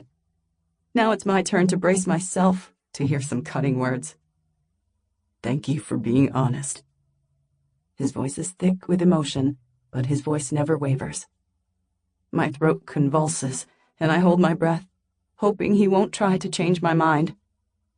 I will speak to my mother and tell her that under current circumstances, it's no longer appropriate for you to participate in the trials. Chapter 7. Prince Kevon steps out of my room, leaving me with the gut-wrenching feeling that I've made a horrific mistake. My pulse flutters in my throat like a trapped butterfly, and my fingers won't stop trembling. I've never spoken so harshly to someone who occupies such a large space of my heart, and each word slices through my consciousness like tractor blades. When the door clicks shut, and all that lingers of him is his cologne, my leg muscles turn to water, and I collapse onto my knees. Spasms of pain grip my lungs, forcing out harsh, racking sobs. I didn't know it was possible to mourn a relationship that hadn't even started, but my insides feel as parched and cracked as dry earth. Somewhere on the edge of my awareness, the door creaks open and footsteps hurry toward me. A gentle arm wraps around my shoulder, and on the other side, a second arm slides around my waist. Pharrell and Georgette walk me to the sofa and whisper words of comfort that barely penetrate my grief.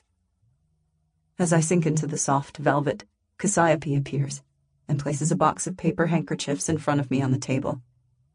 I raise my head and meet her wide brown eyes. Is this going on the Lifestyle Channel? They only told me to record the task. She hooks her thumb toward the walk-in closet. I'll just be in the bathroom for the next 10 minutes. I nod my thanks, and she leaves. Even though I'm fully aware that Cassiope has no power over what the producers broadcast, I appreciate that she's risking her job to guard my privacy. What happened? Pharrell smooths a lock of damp hair off my face. Did you and Kevon fight? I can't. I shake my head. Georgette rubs my back. He's probably under pressure to spend more time with the other contestants. Prince Kevon knows what he wants, and when he fulfills his duty to the trials, he'll be back. Guilt thickens my throat. They all think he did something to me, when it's the opposite. Zia. Pharrell squeezes my hand. Garrett's meeting me tonight. I'm sure I can— No! The word comes out like a panicked scream. I twist around and meet her gray eyes. Please leave it alone. It's my fault. Her lips form a perfect O. I'm sure she's thinking about the conversation we had in the guest house's bathroom, where Pharrell accused me of pulling a face whenever she mentioned Prince Kevon. Back then, Pharrell sensed that I wasn't in the princess trials for a chance to become the queen. But now I wonder if she suspects that I'm not even in the trials for a break from the drudgery of being a harvester. She reminds me so much of Mom. When Pharrell found Garrett charming, I disliked him for being an annoying guard. Pharrell is falling for Prince Kevon's cousin, and I'm happy for her. But I'm so skeptical and twisted from past trauma that it took seeing Prince Kevon gunned down and then having him save me from a knife in the back to consider him as more than just his echelon. Before Pharrell can admonish me for wasting an opportunity for love, I wrap my free hand over hers. Don't interfere. This is for the best. Pharrell's nod is hesitant, but it's enough to console me that she won't play matchmaker and jeopardize my standing with Queen Damascena.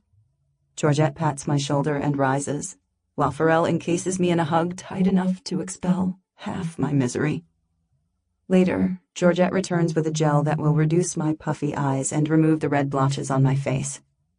I close my eyes as she slides the cool substance onto my skin. The scent of cucumbers and chamomile fills my nostrils, and I take several calming breaths. By the time Cassiope walks back into the room, I've made enough peace with my decision to quell my tears. Breaking ties with Prince Kevon is for the best.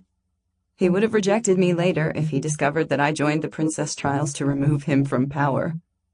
Leaving now might preserve my secret, but I still have to negotiate the safety of my family with Queen Damascena or Lady Cersei. It's nearly time. Cassiope stands at the other side of the low table. Are you ready to start your next challenge? Georgette fixes my hair and makeup. Then Cassiope and I step into the hallway. I'm sure the palace has assigned this part of the building to only the harvesters, as I never see anyone else here.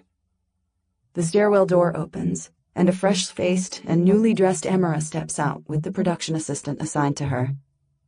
I'm in no mood to venture out of the palace and face the reporters, so we walk the palace grounds looking for inspiration. Vitalot and her production assistant join us through winding corridors, passing servants clad in purple uniforms and the occasional armed guard.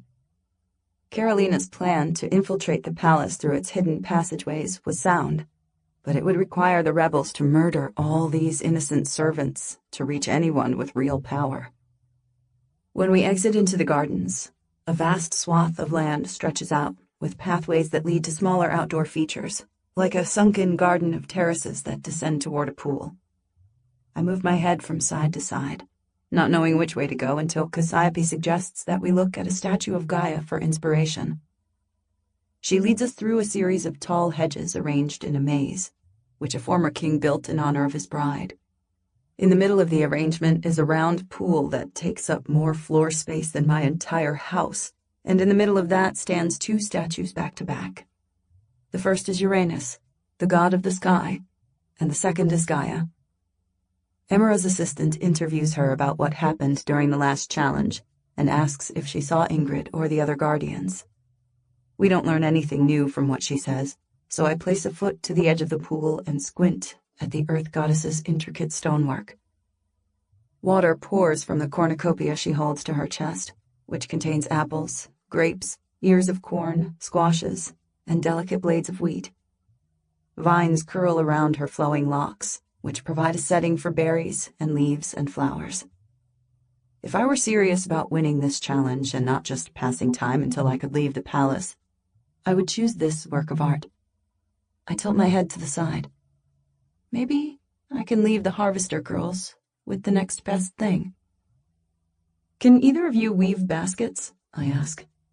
Vitalot raises a shoulder. I wasn't the worst in rural craft classes. I can, says Emera. When we both turn to the blonde girl, she raises a brow. What? I come from a long line of hedge layers. It's rare to find a harvester trained in anything except tending to plants and building soil, and I try to suppress my surprise at learning that Emera maintains the borders that separate the fields of different crops. Do you think you can make a cornucopia? I ask. She tilts her head to the side. Out of what? I turn to Cassiope. Can we use anything we find in the palace grounds for this challenge? Within reason. Her brows draw together. What are you thinking? The early Fanglorians focused on restoring the earth. They built this country out of destroyed grounds, and we're still doing this with the soil builders and the expansion of the Great Wall. Everyone gives me blank looks, but I continue. How many statues of Gaia do you see where she's holding a cornucopia? About half of them, replies Vitalot. And in the other half, she's pregnant with the earth, adds Emera. I nod. Her treasure isn't a crown or a piece of art. It's the land. And what do we do with that land? We grow food. Vitalot turns to the assistant assigned to her. Does the palace have an orchard or a vegetable garden? She nods. It's by the kitchens. I clap my hands together. Emera, can you find a willow tree and weave a cornucopia large enough to cradle in your arms? Emera nods. I turn to the other harvester girl. Lot, can you collect as many different fruits and vegetables as you can find, including a pumpkin? What will you do? Emera asks with a scowl. There's another treasure we haven't mentioned, I say. Her frown deepens. What? People. I place a hand on my chest. If they broadcast this segment, someone out there will catch the significance in this movement. It won't lead to better treatment for harvesters, but maybe they'll see the vital contribution we make to Fangloria. Gaia created the earth, but she entrusted it to us to maintain her treasure. What better than one of her modern custodians to hold the cornucopia? Vitalot steps back and lowers her head, but Emera raises her hand. Me. My lips spread into a wide grin. I was hoping you'd volunteer. I spend the next few hours walking around the palace gardens with Cassiope, gathering flowers, vines, and decorative stems. While I'm no Tissa Thymel, I often make adjustments to the harvester uniforms and repurpose old clothing into deep pockets, bags, and holsters to help Dad and me hunt. With a few scraps of fabric, I can fashion a garment of flowers for Emera to present herself as Gaia. And best of all, I have a member of the House of Thymel as a makeup artist who has an eye for beauty. We return to my room and lay out our spoils on the dining table. Georgette pulls up Emera's measurements from her tablet computer, and together, we create the structure of a dress from flesh-colored elastosculp and scraps of fabric. Pharrell acts as our live model. She's paler than Emera, whose sun-kissed skin won't get washed out by brighter colors, but they're equally curvaceous. Footage from the Lifestyle Channel plays on a wall screen. A few of the noble girls borrow art from their family homes, which I recognize from our journey into the oasis. They're not as grand as I imagined, and one of them lives in a house only twice the size of a harvester's. Georgette explains that the noble echelon is more complex than the split between the royals and everyone else. The first tier beneath the royals is those closest related by blood to the current royal family. That includes Garrett, whose father is the brother of Prince Arius, and whoever else descended from the previous two kings. There are about 50 people in the first tier of the noble echelon. Further down, the hierarchy are those elected into power, such as the Chamber of Ministers, and those related to the kings of previous generations. Ingrid Straub fits into that category, because her mother descended from King Fallon and her father is the Minister of Integration. This level of the echelon contains about 1,000 people, and they are considered the second tier. Georgette counts the third tier on her fingers. That leaves 4,000 nobles who live in the oasis. Not all of them get huge mansions, and some of them work within the guardian echelon or occupy themselves with art. Like the doctor who treated Emera? I stitched together white tufts of pampas grass to create a skirt. They're like dandelion seed heads, only flatter, and 18 inches in length. And Queen Damascena's family, Georgette replies. Her father was the field marshal in charge of protecting the borders around Fangloria from invaders. My brows rise. That explains why the queen is so ruthless, and why she was tactical enough to team up with Lady Circe. Everyone is equal in the harvester echelon, I say. Are they? She asks. I raise my head and frown. We have the mayor and his wife. They live in one of the nicer houses close to Ragosa Square and distribute water rations to those who don't work under a supervisor. Some of the older supervisors who work in the faraway fields get to ride pronghorns. And I suppose deliverers like Rice have a more varied workday, as do the people who work within the mayor's office, like Carolina. My gaze darts to Cassiope, who looks on with interest, so I say, I've never noticed any divides in our echelon. Someone knocks on the door, and my heart leaps into the back of my throat. An image flashes into my mind of Queen Damascena and Lady Circe sweeping in with a retinue of armed women. In this worst-case scenario, they strip me of my last shred of dignity, then drag me by the hair through the palace and eject me from the gates in a spray of gunfire. I gulp and hope that I'm wrong. If I'm lucky, they'll let me exit quietly through a back door. Come in. The door swings open, and Vitalot walks in, holding 2 huge baskets of fruit and vegetables. Behind her is Emera, who clutches a willow cornucopia as large as her torso. Great work, I say with a gasp. Emera smirks. I had to make Gaia's cornucopia large enough to hold a pumpkin.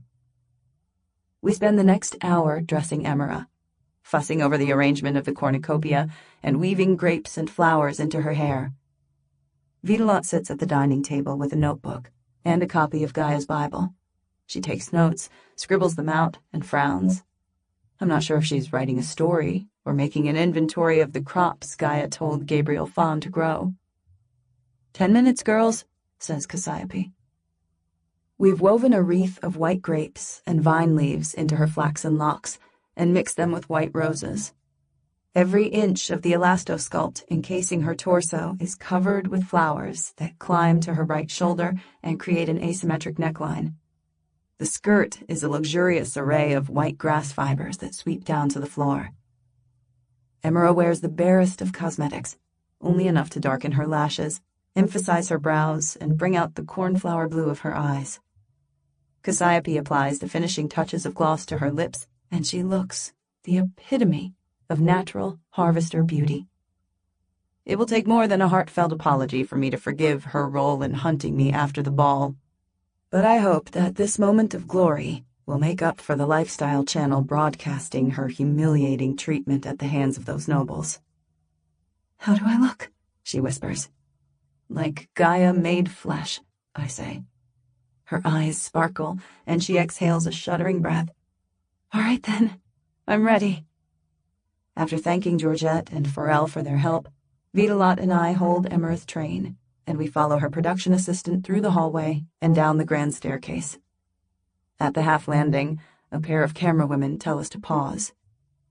You've helped to make Emera irresistible, Cassiope says as we stand at the train of the other girl's dress. Prince Kevon won't take his eyes off her. I'm sure the viewers at home are wondering how that makes you feel. Claws pierce my heart. Cassiope is only doing her job and asking the obvious, but I meet her gaze and inject my voice with cheer. Every girl needs their moment to shine. I hope this will be Emera's. Emera turns around and offers me a dazzling smile. I smile back.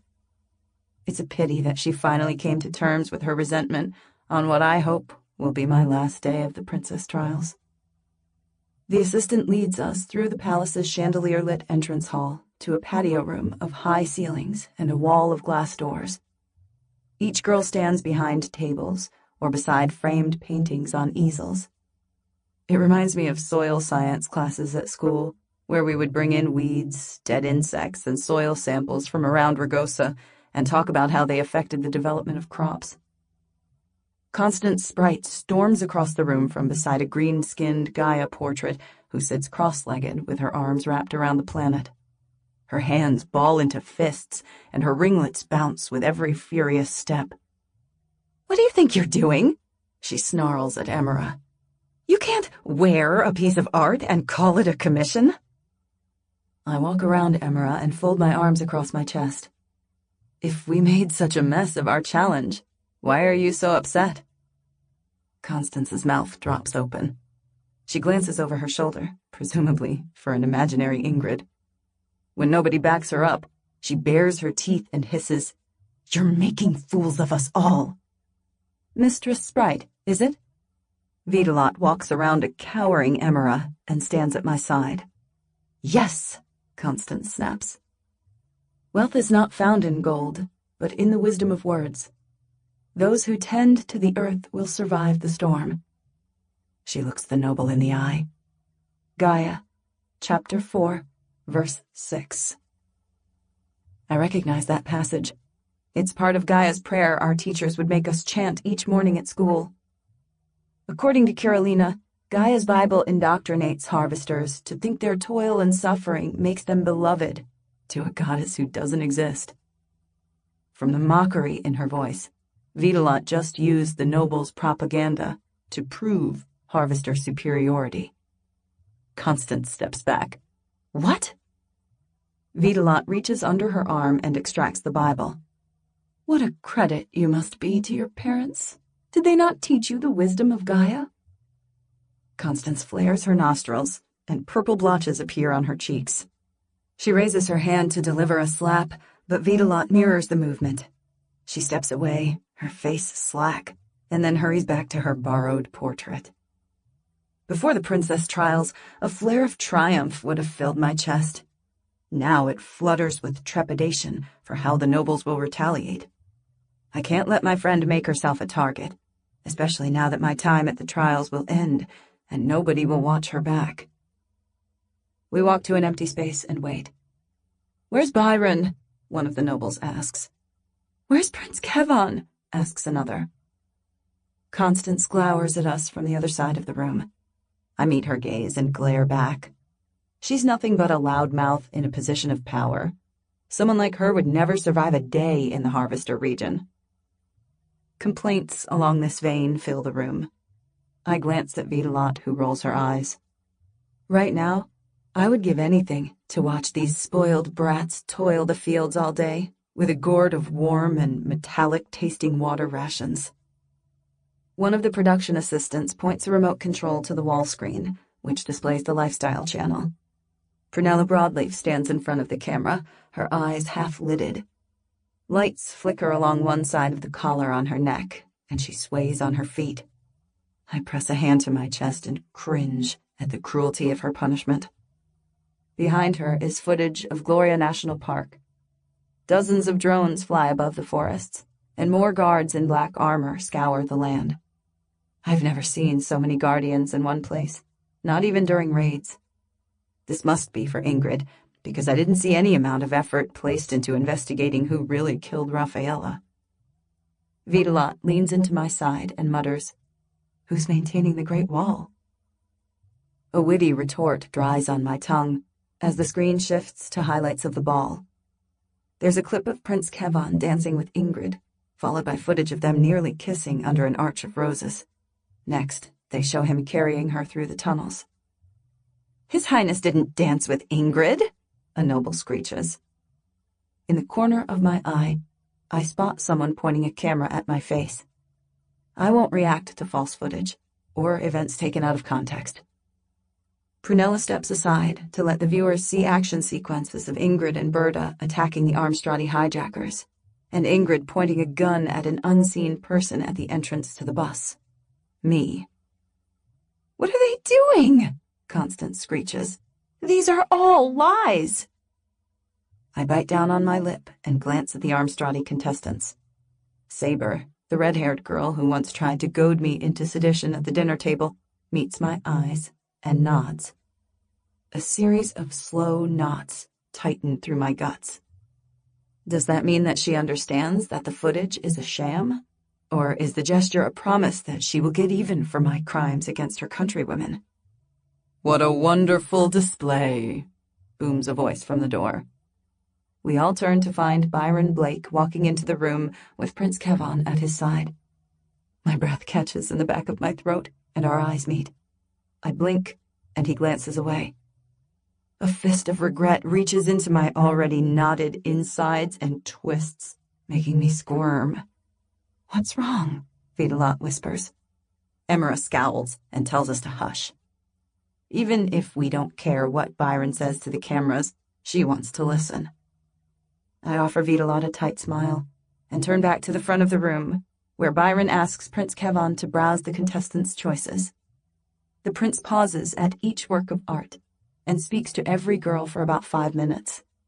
For some, this is the first chance they've gotten to speak with Prince Kevon when he isn't disguising himself as Sergeant Silver. This, plus Prunella Broadleaf's attempts to make me look like I used nefarious methods to catch his attention, could explain why so many of the girls said nothing when Ingrid attacked me. With every passing minute, with every approaching step, the lining of my stomach flutters as though it's trying to take flight. Sweat beads on my brow, and nausea churns through my insides. Someone should have escorted me out of the palace by now. Facing Prince Kevon after our last conversation will be excruciating, and I'm not looking forward to the camera picking up on our awkwardness. "This is a unique display." His voice jolts me out of my stupor. "Who is responsible for which aspect?" Emira dips into a pretty curtsy and beams.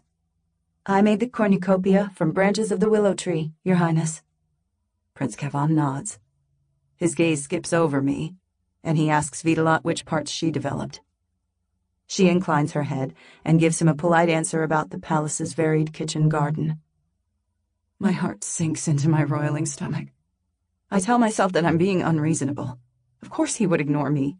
From his point of view, I joined the princess trials, told him I would help ease the burden of his ruling and that I admired him from afar, and then refused to give him a chance.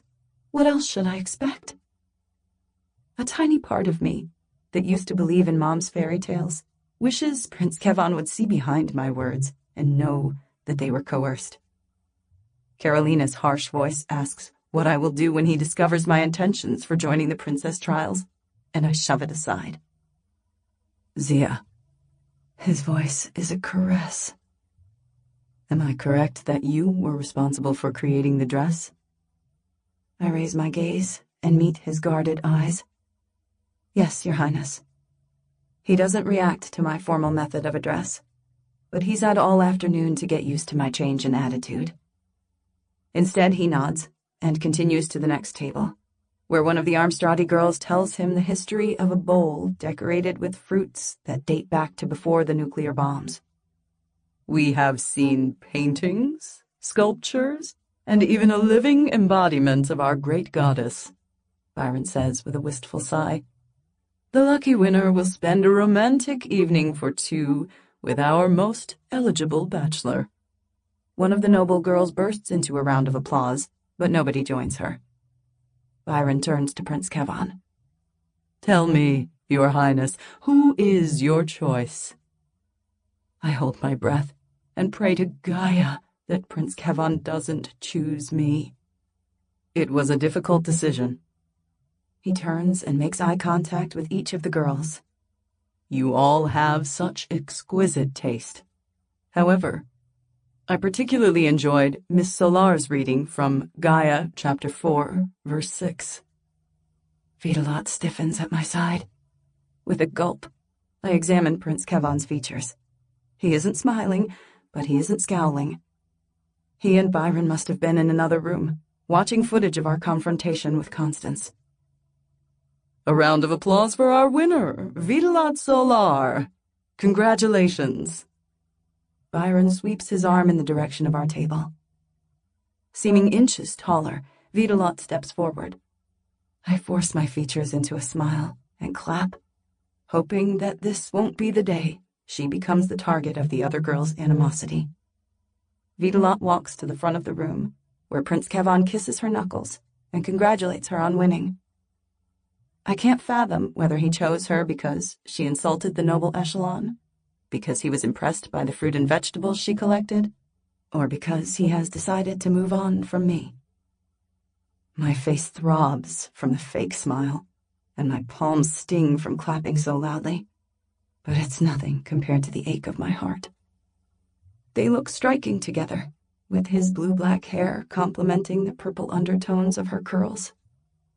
Vitalot is clever, and witty, and brave. I can think of no better girl to date Prince Kevon, but I doubt that Queen Damascena will allow any liaison between them to last. The winner also gets to choose tomorrow's leisure activity, says Byron. Is there anything you would like to do in the oasis? A visit to the botanical gardens? A dip in the Gloria hot springs? She nods. My grandmother told me she used to sell spiced corn in a farmer's market. Does it still exist? Of course. Byron turns to the camera. Tune in tomorrow for an exciting visit to the Nama market. Over to Prunella for the latest coverage on the search for the missing girls. Prince Kevon offers Vitalot a kindly smile before leaving with Byron and an entourage of camera women. From their hurried steps, it looks like they're going to Gloria National Park to help. The room empties, and no one tells us what to do next. It's supposed to be dinner time, but I can't smell any food. The other girls exchange confused glances, and I wonder if there's something else going on in Fangloria besides a tsunami on the other side of the mountains, missing girls, and a king who was dying in secret. Constance steps out from beside her easel. Who else thinks nobody cares about the princess trials? Are you talking about the focus on Ingrid Straub? Saber asks, her voice more slippery than corn oil. My eyes narrow. The 6 Armstradi girls hardly speak, but when they do, it's usually to goad others into saying something dangerous or foolish. I don't trust them, their motives, or their ambassador. But at least this time, their attention is on someone I despise. As Constance rants about Ingrid, Prince Kevon, the stupid girls from the Guardian and Artisan echelons who managed to get themselves lost, I turn my gaze to the wall screen, where Prunella talks to the camera in front of a scene of guards carrying a body bag on a stretcher. My throat thickens. In all my stressing about the dead Guardian girls, I didn't mention having found a dead artisan. Vitalot returns to my side, her face grim. My brows draw together. Hey, congratulations. What's this? Vitalot points at the screen. They've found Jacqueline Bellini, says Emira, trying to mask the disappointment in her voice from not being chosen. Vitalot's lips tighten, and she glances in the direction of the Armstradi girls. I follow her gaze, thinking the same thing. Saber is too busy goading Constance into criticizing the princess trials, but the Armstradi girl with the ebony skin and bleached blonde curls turns to us and smirks. A knot forms in my belly. I fold my arms across my chest and frown. Does that mean they're responsible for the disappearances of the girls we didn't kill? With a sick sort of logic, it would make sense. Ambassador Pascal told me specifically that the Chamber of Ministers favored Ingrid. He also said his girls hadn't charmed Prince Kevon. Now that Ingrid is missing, I wonder if he instructed them to eliminate the competition. I turn to Vitalot. It looks like we're having dinner in our rooms tonight. Do you want to eat together? She shakes her head and nods toward the door. Another time. I'm beginning to think Constance is right. Either they've relegated the princess trials to a lesser priority, or Prunella Broadleaf was the only person keeping it together. According to Pharrell and Georgette, who joined me in the morning for breakfast, Ingrid's disappearance has caused a state of national emergency.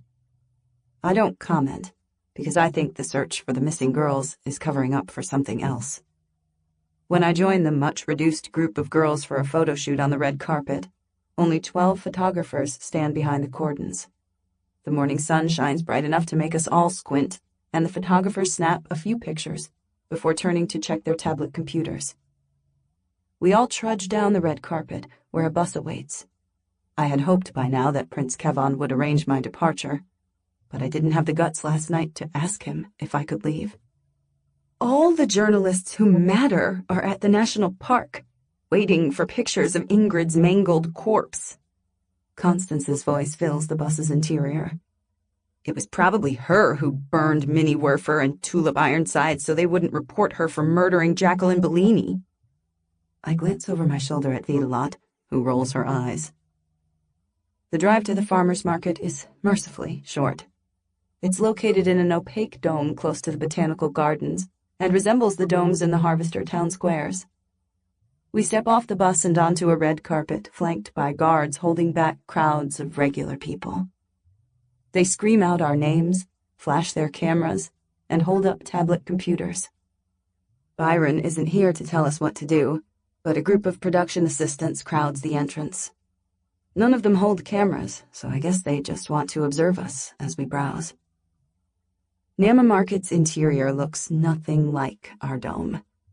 Instead of a long line of people stretching across the space to pick up their weekly rations, the market is made up of bell-shaped gazebos, each manned by robust-looking harvesters.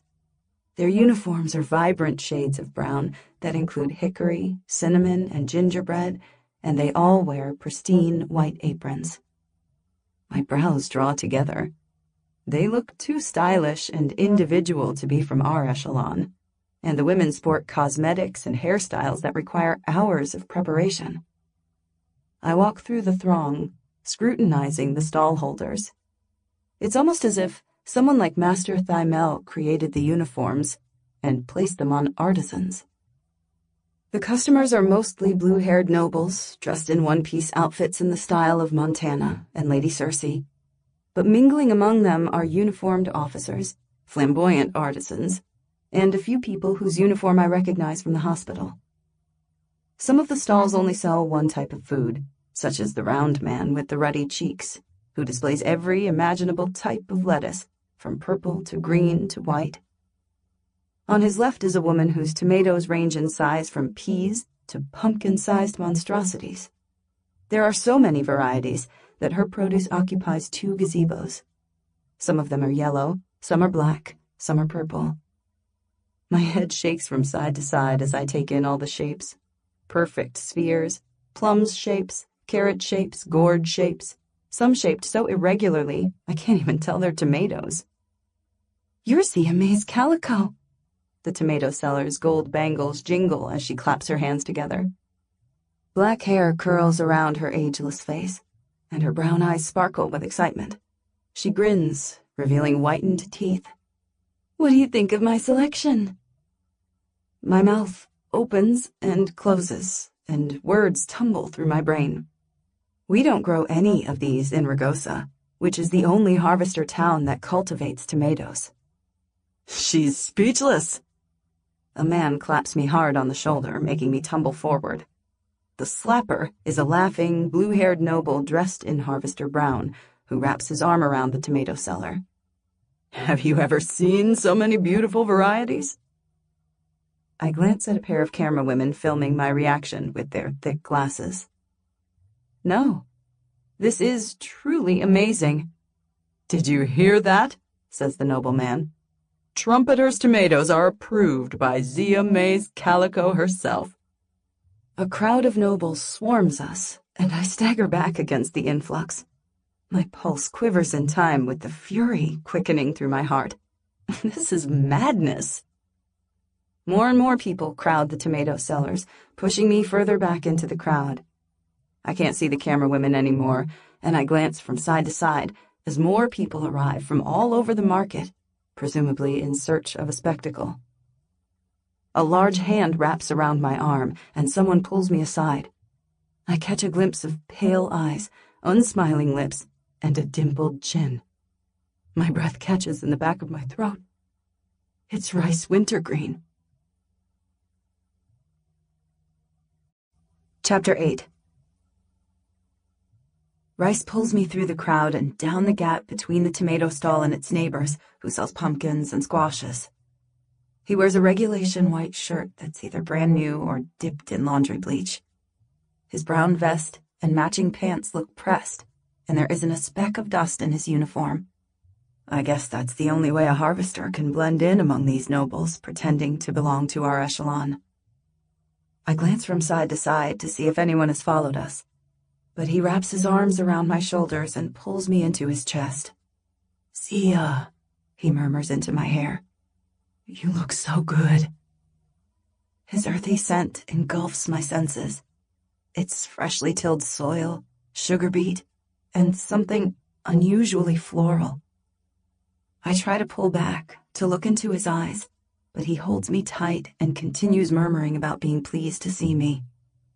I relax into his embrace. Rice reminds me of home, and that's one step away from Mom, Dad, Yosef, and Flint.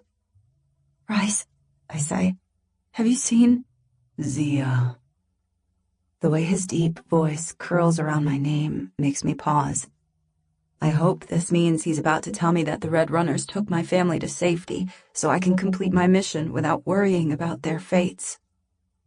He releases me, draws back, and cups my face with both hands. It's the tenderest of touches, and his pale eyes soften. A corner of his mouth curls into the barest of smiles. My throat dries. He looks at me as though I'm precious. "After seeing you on that glider, I've suffered nothing but sleepless nights," he says. "When you stopped answering my calls, my family," I blurt. Rice is talking about the watch he gave Sharkey to hide in her beak, the watch I left in my boot and haven't thought about for days. "Are they all right?" His expression blanks, and the hands cupping my face still.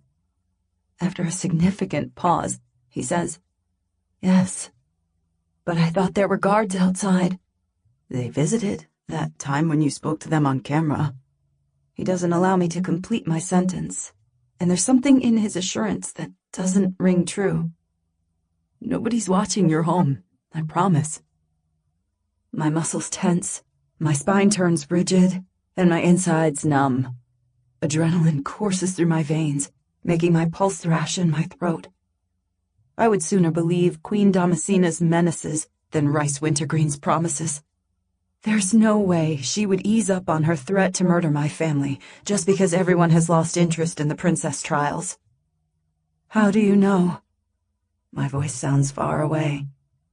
Rice frowns, then his face breaks into a wide smile. It's the first I've ever seen anything but him looking grave. It's a grotesque baring of both rows of teeth, the type of expression a person makes during the rare times we get to see a guardian dentist. "What are you talking about?" he says with a forced chuckle. "I should ask why you ran past me in the gardens when I called your name, or why you never answered my attempts to call you on Netface." My nostrils flare. If he's talking about the whisper I heard when I ran, half-blind, for my life to the guest house after being gassed, I'm not going to apologize. This whole conversation is a waste of my time. Rice will say anything necessary to keep me spying for the Red Runners, even at the cost of my family's life. "Where's Sharkey?" I snap. He flinches. "Who?"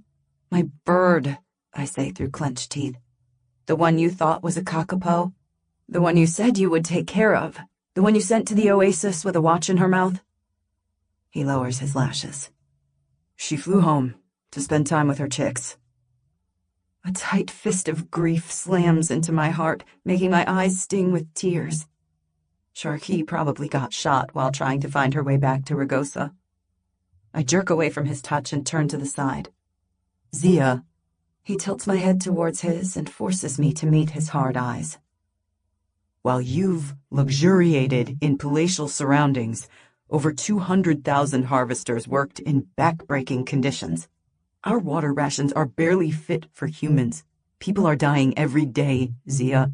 Dying." That last word hits me like a punch in the throat, and I can't breathe.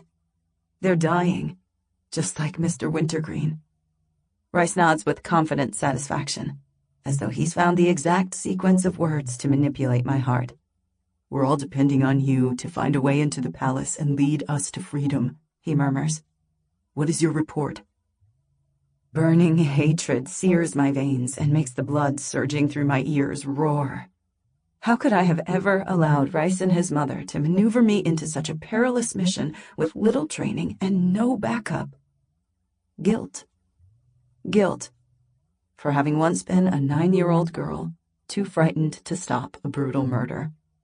Now Rice is using that guilt with a hefty dose of feigned affection to make me sacrifice everything for the cause. Now, when I stare into those eyes, they're glacial. White striations run through the frigid blue, revealing glimpses of a calculating, twisted soul.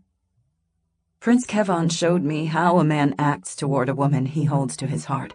He pays her attention, helps her when she's in trouble, and does his best to keep her happy and safe.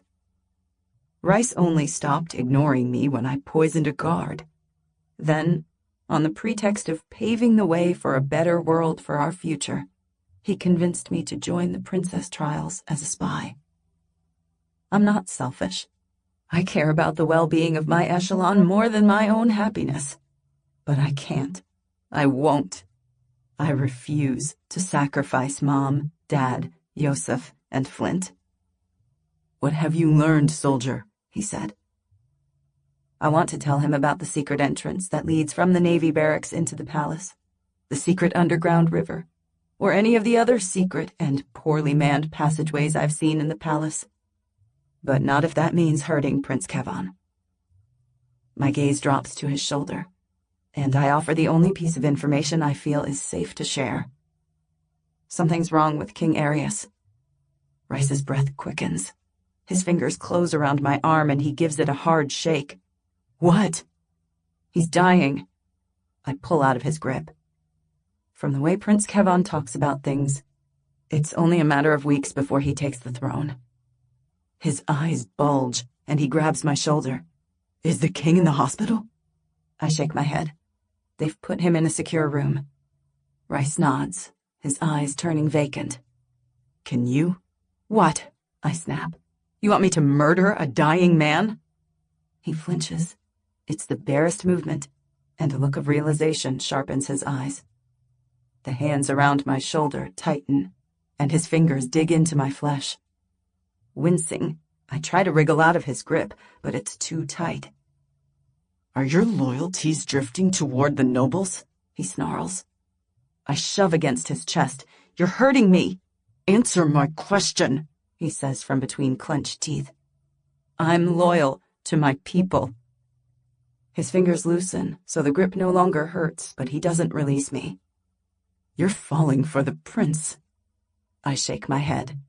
How will the Red Runners protect my family from the guards posted outside my house? I'll take care of it. His hands slide over my shoulders and up my neck. My skin tightens, and a tight band of alarm forces the air out of my lungs. Will he strangle me for failing to report the secret passageways? When one of his hands cups the back of my head, and he strokes my cheekbone with the other, some of the tension around my chest relaxes. Weeks ago, being held by Rice Wintergreen was my most fervent dream. But his touch is unwanted, and feels like yet another threat. Let go of me, I say. They're going to notice I'm His lips crash onto mine, and I open my mouth to scream, but he slips his tongue between my lips. The taste of tannin floods my mouth, along with the scent of bitter red wine. I'm choking. I can't breathe. My fist pounds on his chest with all my strength, but he's too big, too strong, too determined to force this mockery of a kiss. He draws back, breaking his assault. I strike out with my fist, but he catches my wrist before I can land a blow. I love you, Zia Mays Calico, he says. You're the bravest, most interesting girl I've ever met.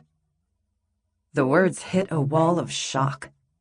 I can't believe that Rice Wintergreen, the future leader of the Red Runners, and the man I once thought would rule Fangloria just forced himself on me. He pulls my limp body into his chest, and it feels like torture. "Go back to the others," he murmurs in my ear, "before they notice you're missing." My entire body trembles, and tears fill my eyes. All those times I watched Harvester girls get accosted by guards, I had been a bystander, and never imagined myself one of their victims. It turns out that Harvester men are just as capable of such atrocities. Something inside me cracks. Maybe it's a sense of idealism, that all Harvesters are good and all nobles are bad.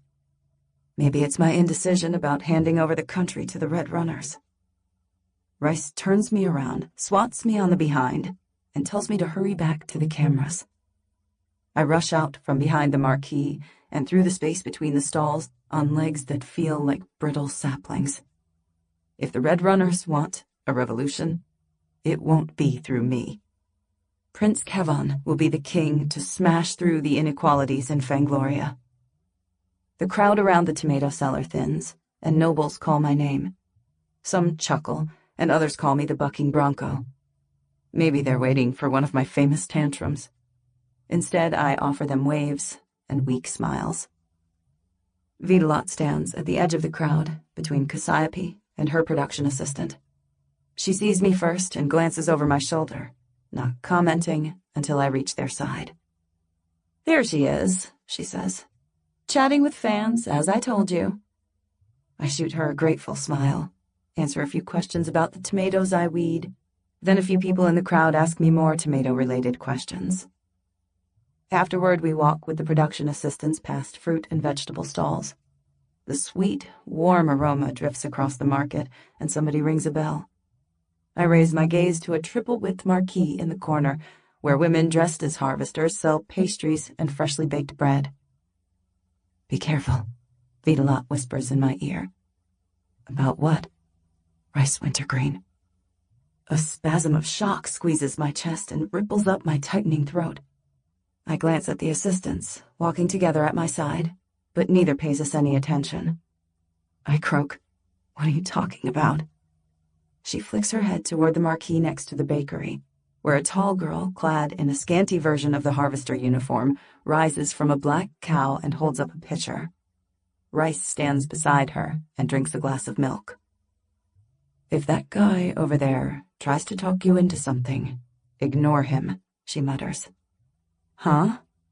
Vitalot's sharp stare slices through my veneer of false innocence. "He's not a bad person, but he acts like he's going to bring about a revolution for the harvester echelon.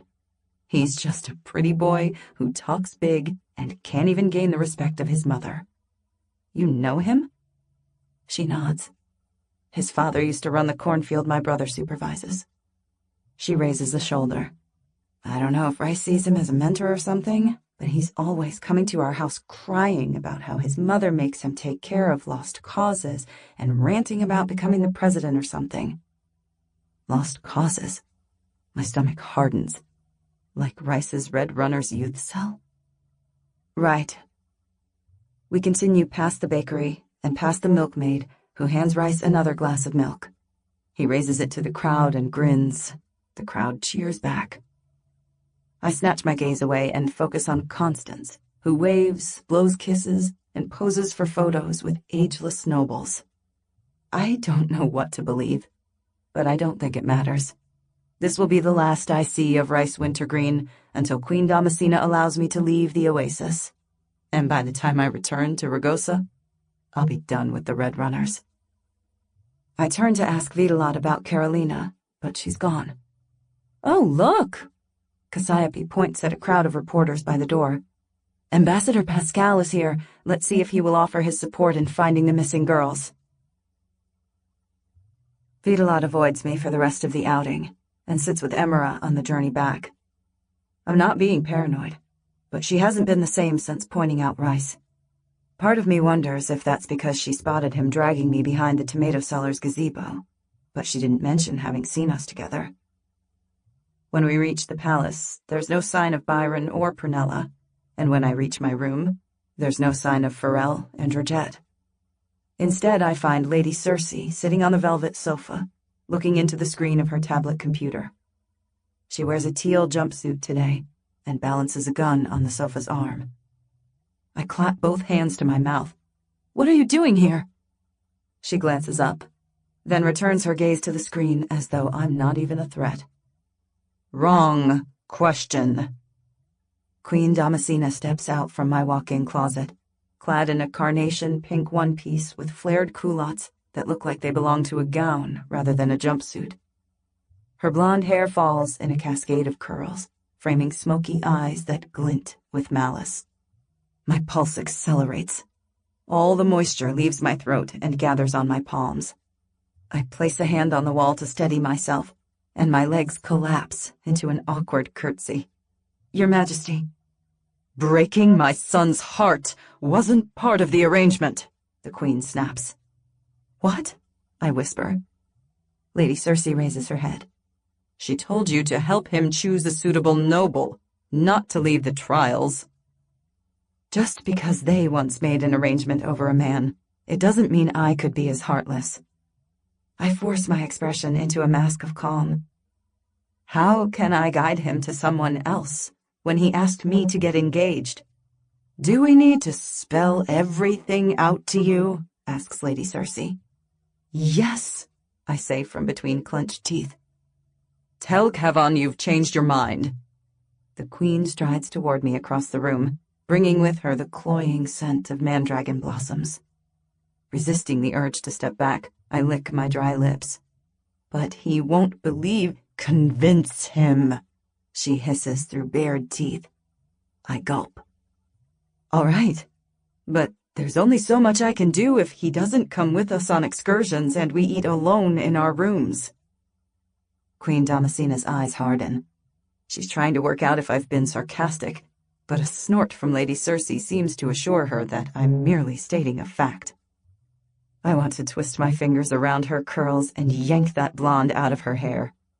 What kind of monarch needs to go to such roundabout, underhanded methods to influence the lives of others? The Queen relaxes her features and places her hands on her hips.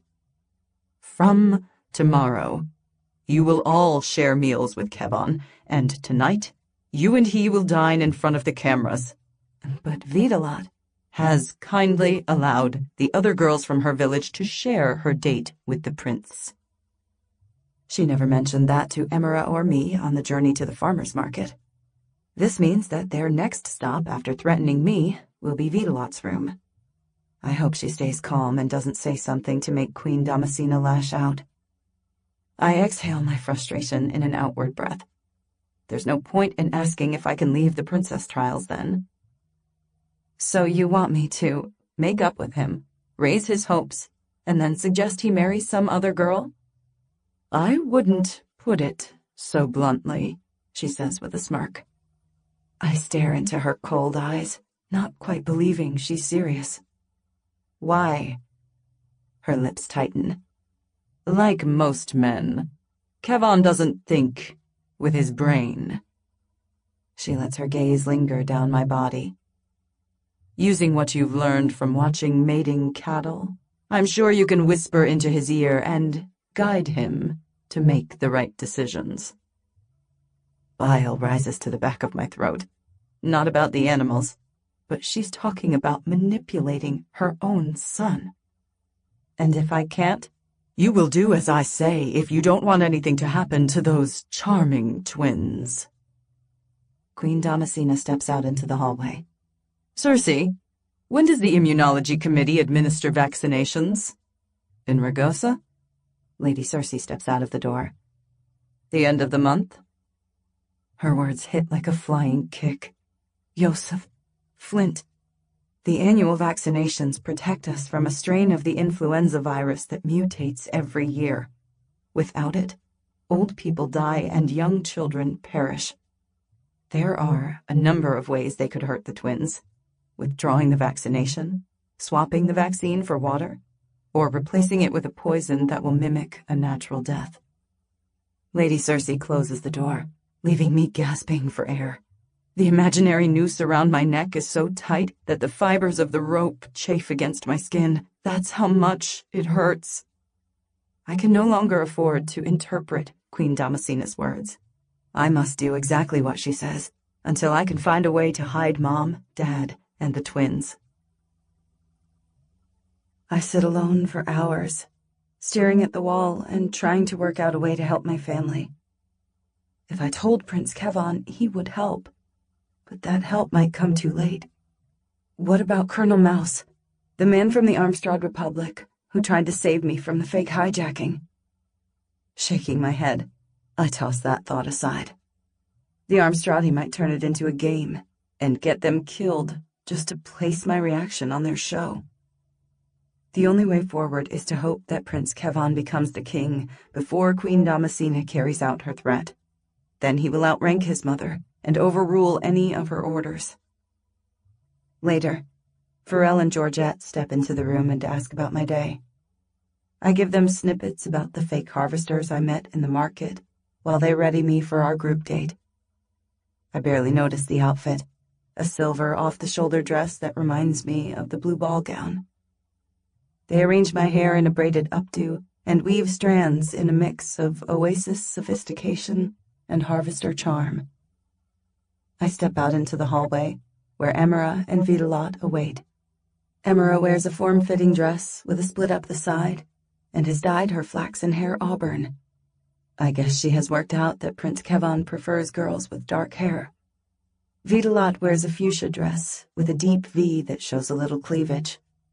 The garment's short sleeves and the way the fabric skims her figure reminds me of something Lady Cersei would wear, but without the pants.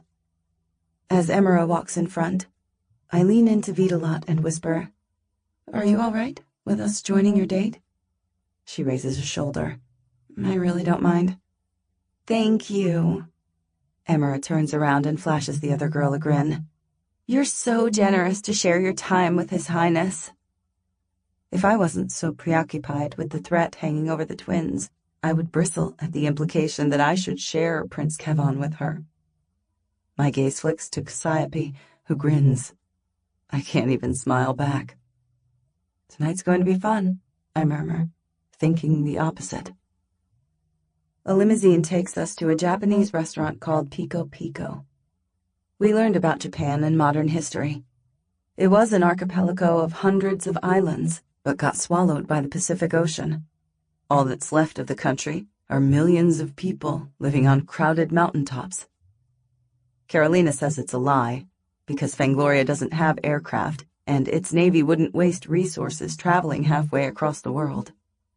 According to her, they teach us about Japan to make us feel grateful for our lives in Fangloria. I shake my head. Carolina says a lot of things, but she offers no guarantees for the safety of her runners. Pico Pico is in the middle of a block of 7-story buildings. Instead of the usual awning of solar tiles, the restaurant uses ceramic roof tiles illuminated by a hexagonal white lantern with Japanese lettering. Long strips of curtains hang in front of the doors, and wooden shutters obscure the windows. "This place looks very exclusive," Emera says with a giggle. My insides crochet themselves into tight knots. It's an unpleasant sensation that's mostly trepidation and mounting dread. Prince Kevon will never believe I've changed my mind, and he'll believe me even less if I steer him toward one of the noble girls.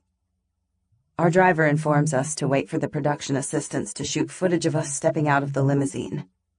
When they arrive, with the cameras and lighting equipment, Emera shoots out first and poses by the camera. Vitalot and I continue toward the restaurant and are the first to meet Prince Kevon. Prince Kevon stands a few feet from the doorway, dressed in a velvet jacket the color of eggplants, with a pale purple shirt. The shades complement his blue-black hair and olive skin, and the fabric skims his athletic frame. His gaze meets mine, and the smile on his lips freezes. I hold my breath and wait for him to react. Apparently nobody told him it would be a group date. Emera bustles in behind us, breaking the tension, and he kisses Vitalot's hand first, then Emera's, and then mine. The touch of his lips on my knuckles sets my skin on fire. My breath hitches, and my cheeks heat. A frown crosses his features, but he smooths out the expression and turns to Vitalot. I must be the luckiest fellow in Fangloria, to dine with 3 ladies. Was this your idea? Yes, Your Highness, she lies. He places a hand on the small of her back and guides her through the empty restaurant. Emera and I walk behind the pair, and I can't help but stare at his large hand on her narrow waist. As expected, from watching Prince Kevon's date with Ingrid at the beginning of the trials, the restaurant is empty. Paper lanterns illuminate dark wood floors that stretch out to walls that look like they're made of paper and matted straw. All the dining tables are low, with crimson floor cushions that match a red and gold embroidered rope that hangs on the wall. I've never heard of people displaying clothing like art, and Prince Kevon assures us that the women of Japan used to wear such fine garments.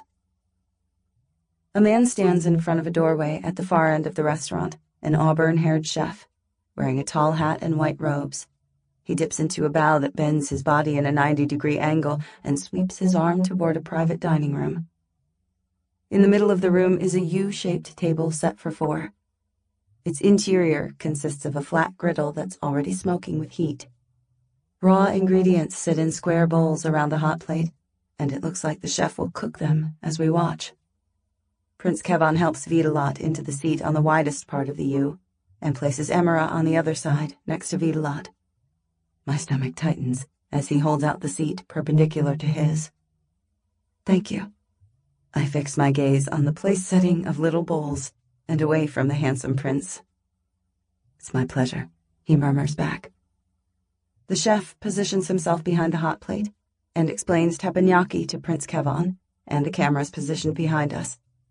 After encouraging us to try a clear soup that tastes of fermented soybeans, he pours oil on the hot plate, then another clear fluid. He points a lighter at the hot plate, which bursts into 3-foot-tall flames.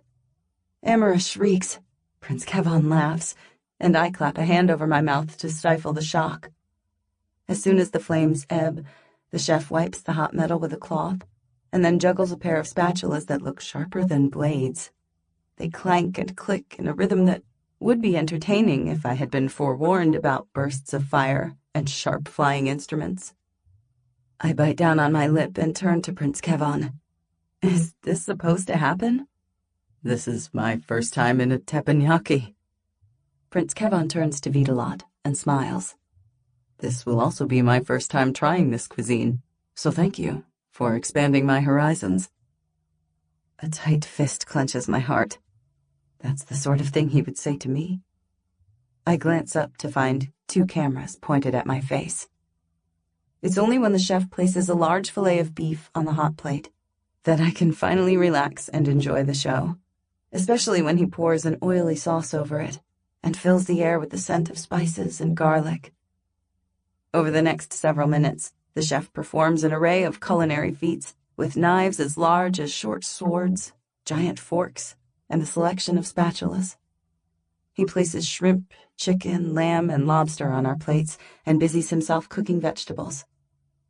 We eat rice and drink miso soup in between courses, and Vitalot picks up the chopsticks, arranges them in her fingers, and pops a scallop in her mouth. Emera gasps. Where did you learn to eat with sticks? My brother and I used to practice picking up stones with twigs, she replies with a shrug. Prince Kevon chuckles and picks up his chopsticks. Would you 2 like to learn? Emera leans across her table. Yes, please. He turns to me and smiles. How about you, Zia? Heat rushes to my stupid cheeks. Doesn't my body realize I'm in the biggest trouble of my life? We spend the next 5 minutes practicing with our chopsticks. When Prince Kevon turns around to help Emera, I pick up the meat with my fingers, and Emera does the same when he turns to help me. Vitalot watches us both with narrowed eyes, but doesn't mention our cheating. As the chef sets down his knife and fries a mound of rice with vegetables and finely chopped meat, Emera leans forward. Have you been to the farmer's market, Your Highness? Many times, he replies. Did you enjoy your visit, Miss Hall? Those people selling produce aren't even harvesters, she said. He tilts his head to the side. Really? They wear the harvester work uniform. My brows draw together. Are they telling people that we get to wear such fine clothes, grow a wide array of beautiful produce, and get to visit the oasis to sell our wares? Ask Zia. Emira flicks her head at me. The chef raises both brows and pours soy sauce over the rice. My mouth drops open. Of all the times to bring up such a contentious subject, why did Emira choose now, in front of the cameras? As Prince Kevon turns to me to ask, Vitalot plunges the chef's knife in his chest. The prince's body stiffens, his face freezes, his eyes lock onto mine, and blood bubbles from his lips. Chapter 9. Emira's scream rings in my ears and pierces through my shock. My gaze snaps away from the prince's and down to the knife sticking out of his chest. Blood seeps through his pale shirt and spreads down to his pants. There's too much. Just as Prince Kevon's body goes slack and slumps to the side, I lurch out of my seat and catch him. His dead weight falls on me like a boulder, and I have to dig my heels into the floor to stop myself from toppling over and dislodging the knife in his chest. My biceps strain as I ease him to the floor. Zia, he croaks. My knees drop to the floor's spongy surface. Blood covers the knife's bamboo hilt, pools beneath Prince Kevon, and soaks into the straw mats. He's losing too much, too quickly, and the light in his eyes is fading. I want to pull out the knife, but it might be the only thing staunching the flow. A patch of white catches my gaze. It's his blood-splattered napkin. I remember how Prince Kevon saved me from a knife to the back by placing something on both sides of the blade. Feet surround us. My attention bounces from the knife to Prince Kevon's paling face. Sweat beads across his brow, and his breath comes in ragged pants. With hands that won't stop trembling, I fold the napkin into quarters and apply it to the side of the wound, but it soaks with blood. "Get me more napkins!" I shout over Emira's wails. When nobody moves in my peripheral vision, I scream, "Now, or he'll bleed to death!" The feet scatter, and I stare into Prince Kevon's eyes. He blinks over and over, as though trying to make sense of what just happened. 1 minute we were enjoying a fun dinner. The next he had a knife in his chest. "What did you do?" a voice screeches from the other side of the room. It's probably someone attacking Vitalot, but I don't care. Right now it's just me, Prince Kevon, and the wound that won't stop bleeding. Loud footsteps fill the air, mingling with sobs and shouts and recriminations. White napkins tumble down from above. I gather them into thick wads and pack them on both sides of the wound. "Zia," he whispers. "Kevon." I lean forward to hear what might be his last words. "Please don't be angry," he says. "What are you talking about?" "My mother said." He swallows. A surge of emotion thickens my throat and my eyes fill with tears. Vitalot just tried to assassinate Prince Kevon, and he's apologizing for Queen Damascena's machinations? I blink, and tears stream from my eyes, falling onto the soaked napkins. "Don't think about that." My voice is hoarse with unvoiced screams. "Help is on the way." His eyes flutter closed, and he lets out a long breath. Alarm slices through my heart. Was that his last? "Kevon," I rasp, "open your eyes." Noise explodes around me. The thunder of heavy feet, a scream that cuts off. It fades as I urge Prince Kevon to give me a sign of life. A rough hand grabs my arm and pulls me to my feet. The movement jostles the napkins away from the knife, sending a fountain of blood cascading from his wound. "Stop!" I yell. The hand releases my arm. I drop to my knees and return to putting pressure on his chest wound. His ribs move a fraction under my hands, but that's the only sign that he's still alive. I raise my head and find us surrounded by guards in purple armor. One of them holds an electroshocker, sparking with blue power. Where's Garrett? What were these men doing when Vitalot reached for the knife? Where's the ambulance? I rasp. On its way, says one of the men whose face is obscured by his helmet. There's no sign of Vitalot, Emira, or the chef. I don't know why, but they've allowed the camera women to remain. I catch glimpses of them through the guards, who stand around watching like spectators at a lizard fight. One of these so-called royal protectors must have medical training, but nobody moves to help me stem the bleeding. I drop my gaze to Prince Kevon, whose lips are parted. Blood spatters cover his cheeks and jaw, proving the amount of effort Vitalot must have used to strike at his heart. Blood seeps through the napkin and out from between my fingers. I don't know if what I'm doing is enough to keep him alive until the medics arrive, but if I let go, he'll bleed out. A dark-skinned man appears at my side, clad in the hooded white jumpsuit of a medic. He places a mask over Prince Kevon's nose and gives me a nod of acknowledgement. Relief floods my veins, and my muscles go weak. My name is Frederick, he says.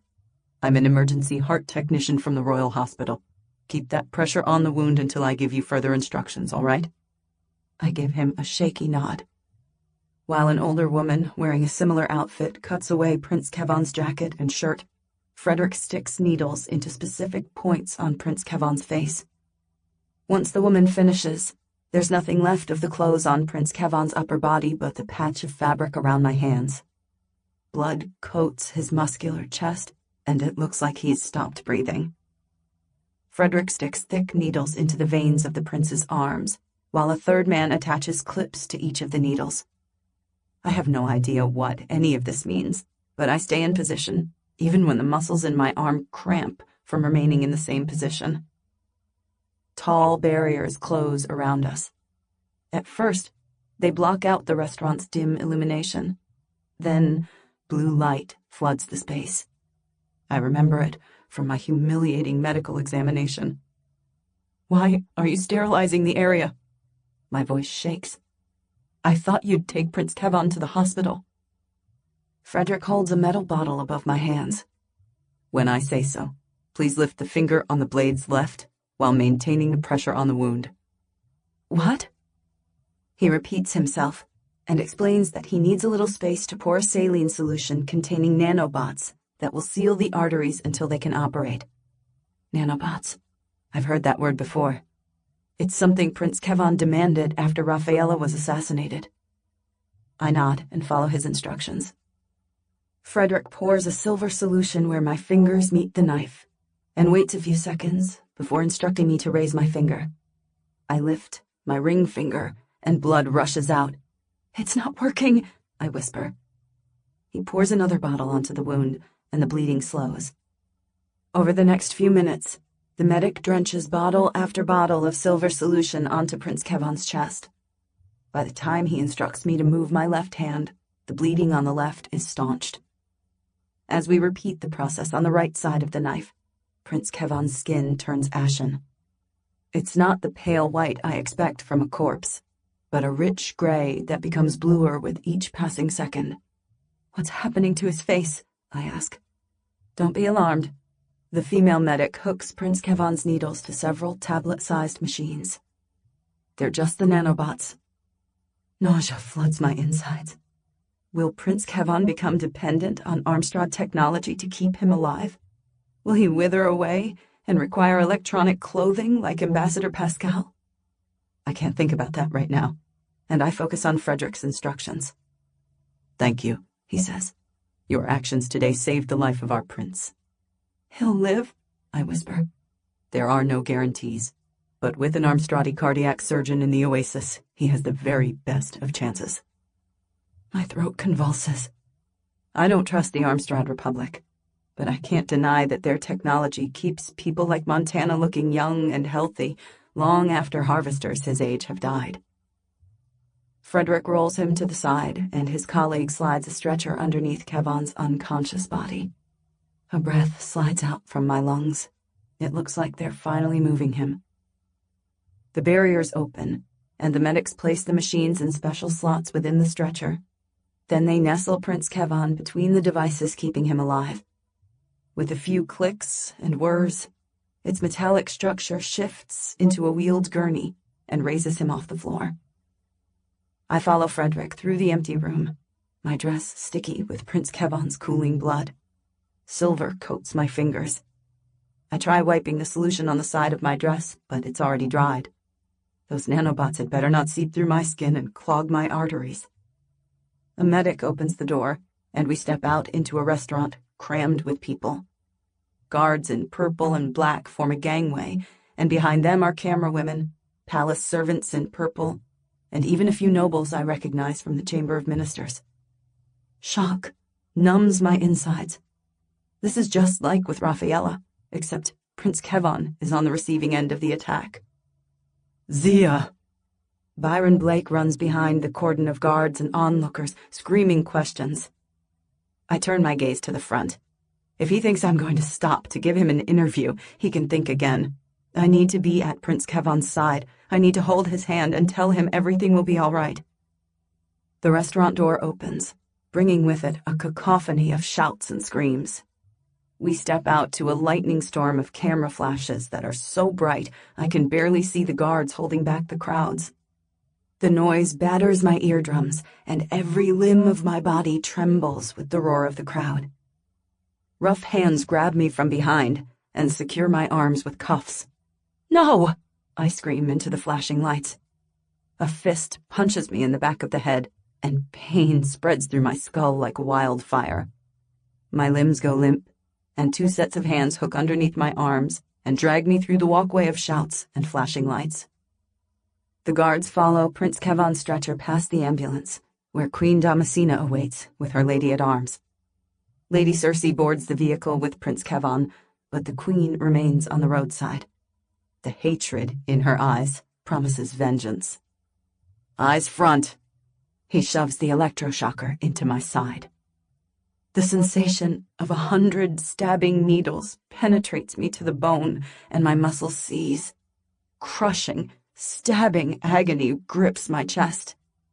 By the time his fist lands on my temple, I black out. The throbbing of my head forces me awake, and bright lights shine through my eyelids. I squint to find myself lying on the floor of a 6x6 cage surrounded by metal bars. On my left, Emera curls into a ball and sobs. Behind the bars on my right, Vitalot stares down at me with concerned eyes. Thoughts of Prince Kevon with a knife in his chest flood my mind, and tears flood my eyes. "Why?" I whisper. She closes her eyes and shakes her head. Beyond our cages is a featureless white room, about 30 feet in width. Flat light panels run down the length of the ceiling, drenching the room with light. I have no idea if we're in the palace, or a dome, or a Chamber of Ministers basement awaiting trial. I'm no longer wearing the silver dress, but a canvas jumpsuit with metal loops around its reinforced seams. A shiver runs down my spine as I imagine straps running through them and securing us to torture chairs. Carolina once taught us that when imprisoned, Red Runner operatives must remain quiet or say they acted alone. Betraying their organization and their comrades will lead the nobles to believe that every harvester is a rebel, and that will mean sanctions for us all. Everything I've seen of Vitalot leads me to believe she has been sent to the palace by Carolina. She executes attacks with precision. When she warned me that Rice didn't have the respect of his mother and led a group of no-hopers, I think she got that information directly from our leader. The more I think about it, the more it makes sense.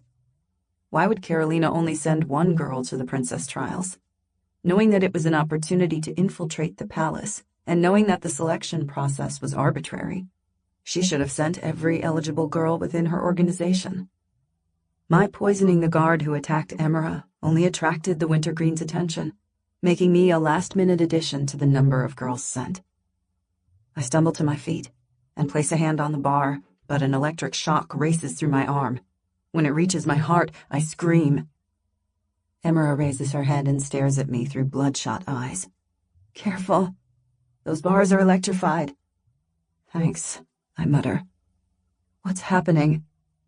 When you were helping His Highness, guards stormed the restaurant and brought us here. She breaks into a sob. I think they killed the chef. What? I whisper. That poor man only made the mistake of setting down a knife. Emera wipes her eyes with the back of her hand. They shot electroshockers at him, and bolts of electricity covered his body. How could she do this? I turn to Vitalot, who pulls her gaze away. My heart sinks. Vitalot probably thinks she's making a sacrifice for the good of the harvesters.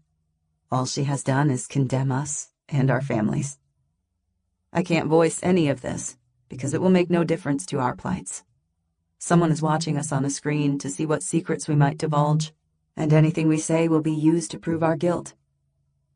As the hours stretch out, my legs ache from standing between the bars on the floor. I can't lean against the wall bars for fear of being shocked, so I follow Emera's example and sit. Vitalot does the same on my right, but all I can see is her back. Why did you do it? Emera stares into my eyes. My brows draw together, and I wonder if she's referring to putting my hands on his chest. What are you talking about? You and Lot, she says. Why? I rear back with a shocked splutter. If this is an attempt to throw me under the tractor blades, it won't work. Why did I save Prince Kevon's life? Why did you stand in the corner and scream when you could have helped? I gave you a napkin, she whispers. Why don't you shut your mouth? I snap. Emera lowers her head into her lap and sobs. I turn to Vitalot, who rolls her eyes, acting as though we're still friends. Right now I want to charge through the bars and tear out her purple curls. What the hell gave her the right to stab an innocent man? Nobody speaks after that, and the silence stretches out for hours. We sleep, we sit, we stare at the bars, the walls, at each other. But nothing changes, except for the deepening of our hunger and thirst. Not knowing what's happening on the outside is a cruel form of torture, and I ache to see Prince Kevon. I lie on my back and think about the rebel's dilemma, a revolution tactic Rice once explained to our youth cell. If the guards arrest two accomplices, one can betray the other and go free, meaning execution for their comrade. If both betray each other, they each die, and the guards might even find others in their cell. But if they both stay silent, they might each get a whipping and return to their families. Carolina added that the rebels who went free for betraying their comrades might live, but they would suffer the wrath of the Red Runners.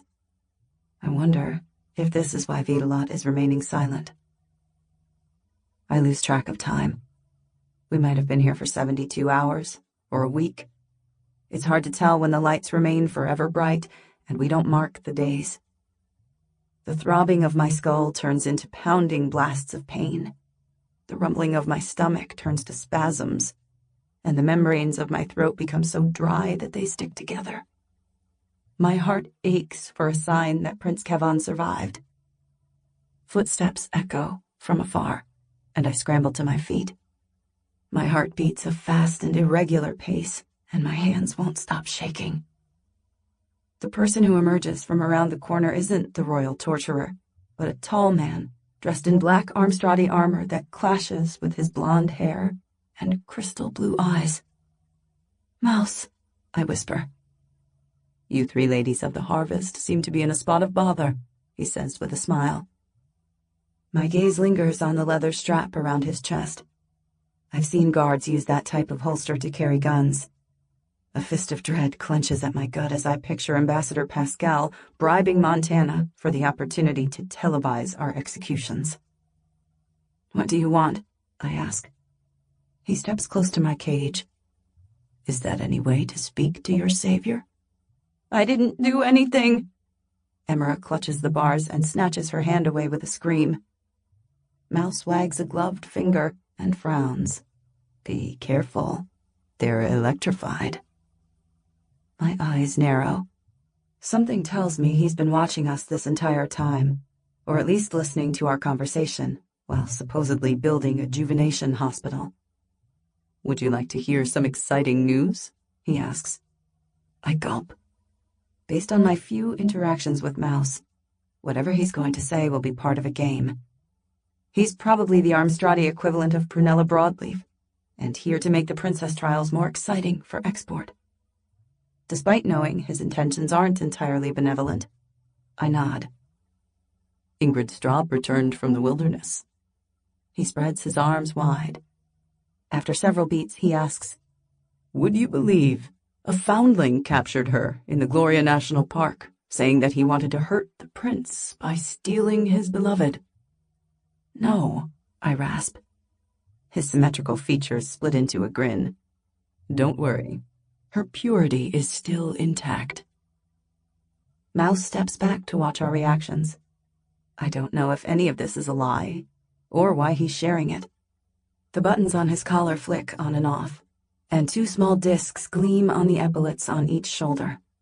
I guess he has at least 3 cameras. All right then. He reaches for the strap.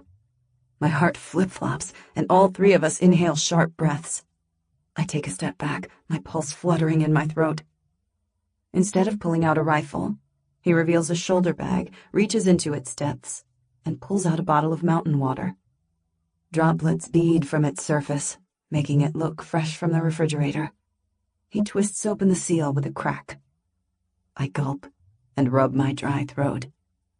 Why on earth are they allowing this man to speak with us before we're interrogated? Mouse drinks several long swallows and releases a loud exhale. It's the long, refreshed sound people make when getting their first mouthful of water directly from the tap before the sun turns it lukewarm. Answer this question for a watery prize. He holds up the 3/4 full bottle. Which of you have no feelings, good, bad, or indifferent, toward the prince?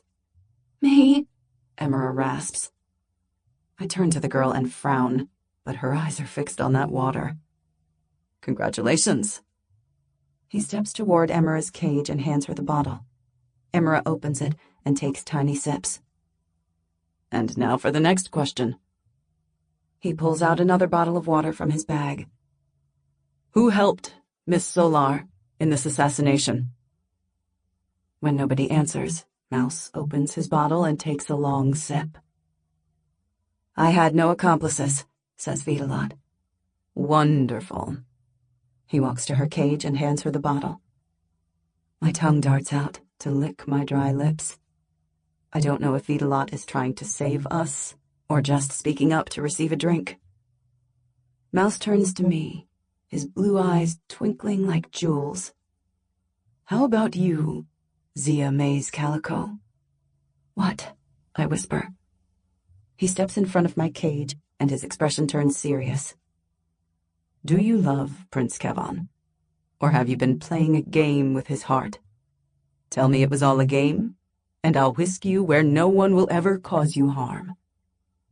I drop my gaze. He wants me to denounce Prince Kevon in exchange for my freedom? This is just like the cryptic warning he gave me before the ball, only I know what will happen to me if I stay. A brutal interrogation. And if Prince Kevon doesn't survive to get me out of this cage, I'm guaranteed a messy execution. How is he? I ask. Your beloved. The smile in his voice tells me he doesn't believe I care for the prince. I raise my chin and meet eerie blue eyes set within an unsettlingly perfect face. The first time I met Mouse, I thought he was a statue that had come to life. But now I'm thinking he's an android, or at least someone whose face was modeled by an artist obsessed with symmetry. He tilts his head to the side, like an owl, but somehow keeps his eyes fixed on mine. When I left Prince Kevon, his skin turned silver. They said it was the nanobots, I say. What's happened to him since? Mouse frowns. Do you love the prince? Queen Damascena's threat wraps like a pair of hands around my throat, and I choke on thin air. The white walls around my cage seem to close in on us, and the lights shine brighter. The last time I tried to break things off with Prince Kevon, she threatened to tamper with the twins' vaccinations. Escaping with Mouse will only lead to their deaths. I nod. It's not just to save my little brothers, but because it's the truth. Watching Prince Kevon gunned down after the ball was heartbreaking, but it was nothing compared to seeing him stabbed. I'll never forget the pulse and flow of his warm blood through my fingers. I'll never forget staunching his death with my hands. Mouse raises his brows with a nod, meant to encourage me to say it out loud. Yes, I love Prince Kevon. An unexpected response, he murmurs. I commend your loyalty to the prince. He stares at me with intense scrutiny.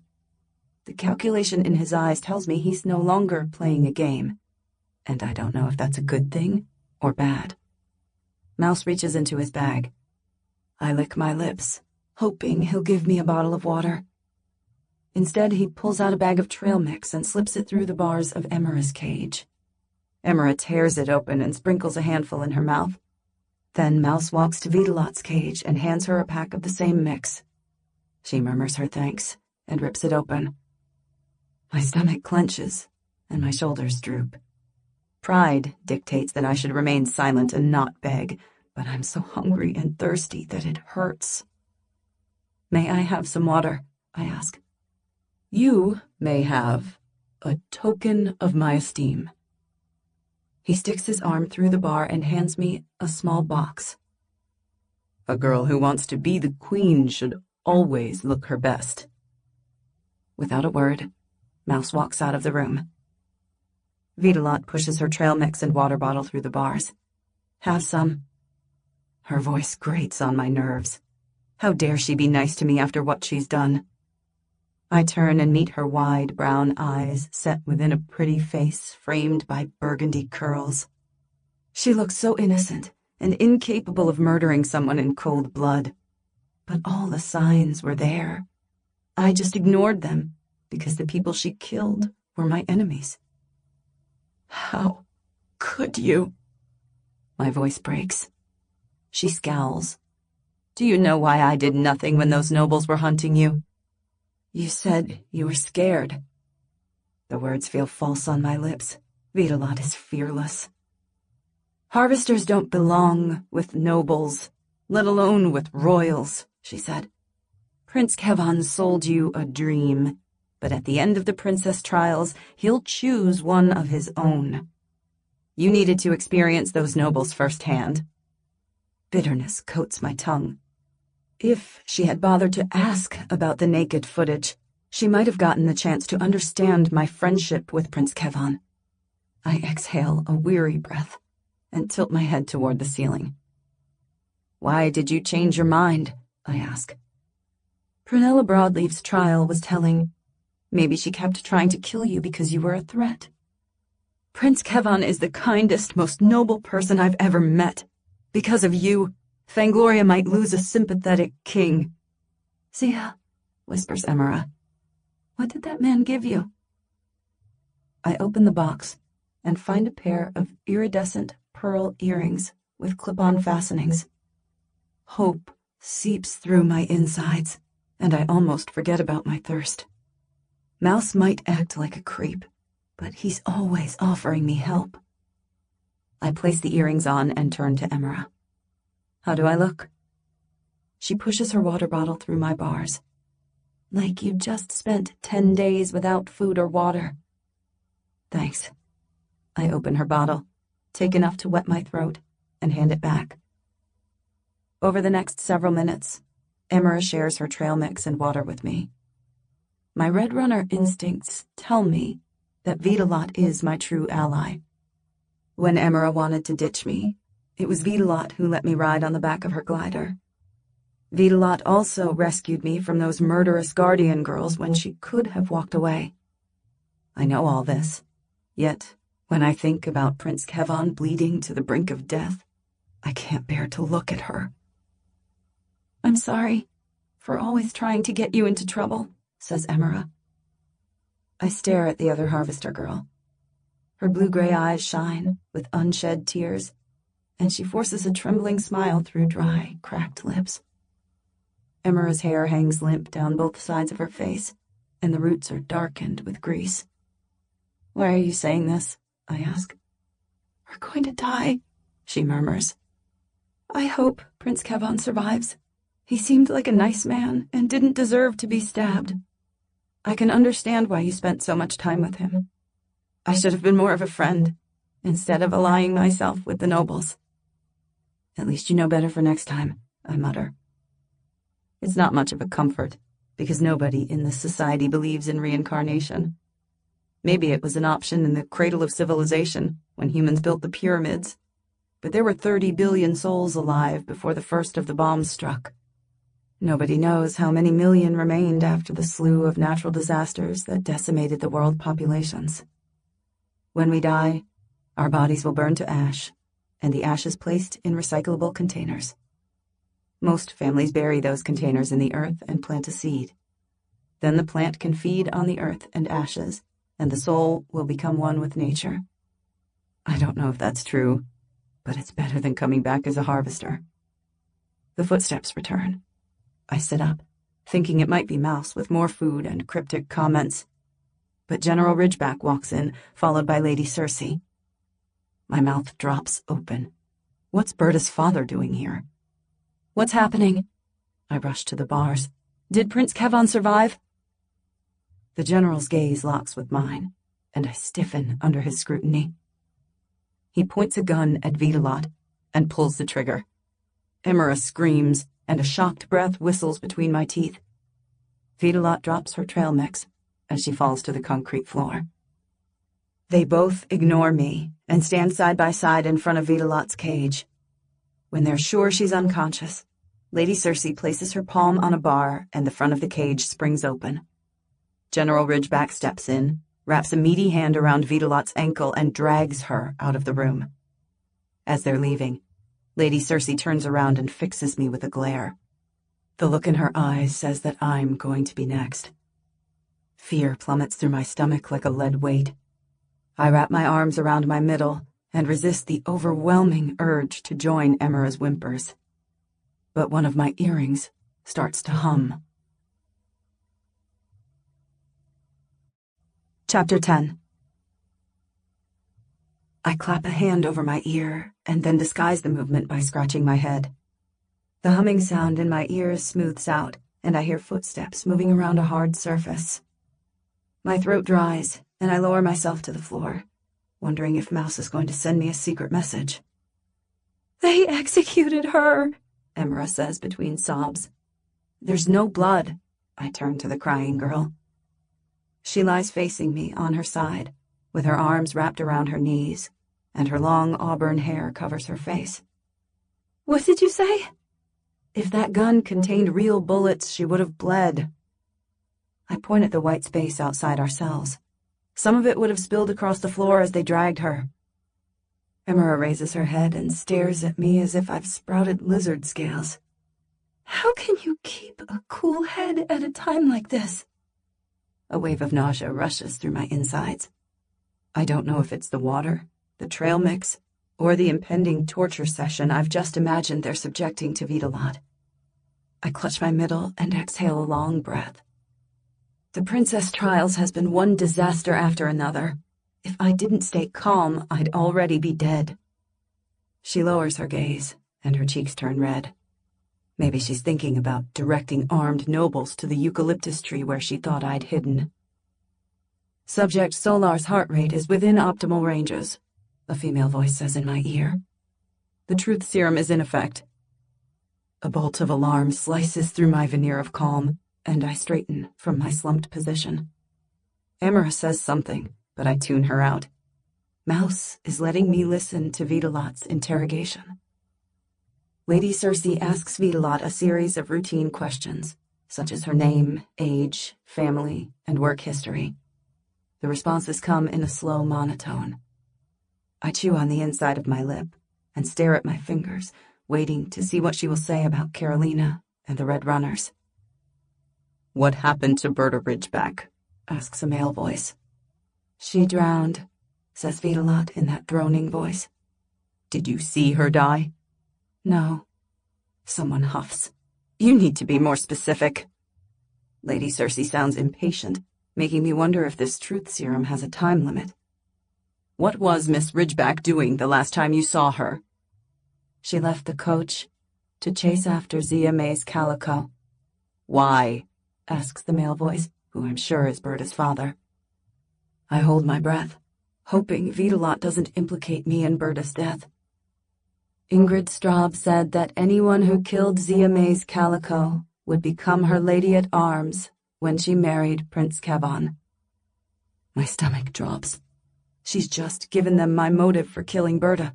Self-defense. Hey, Zia! Emera shouts.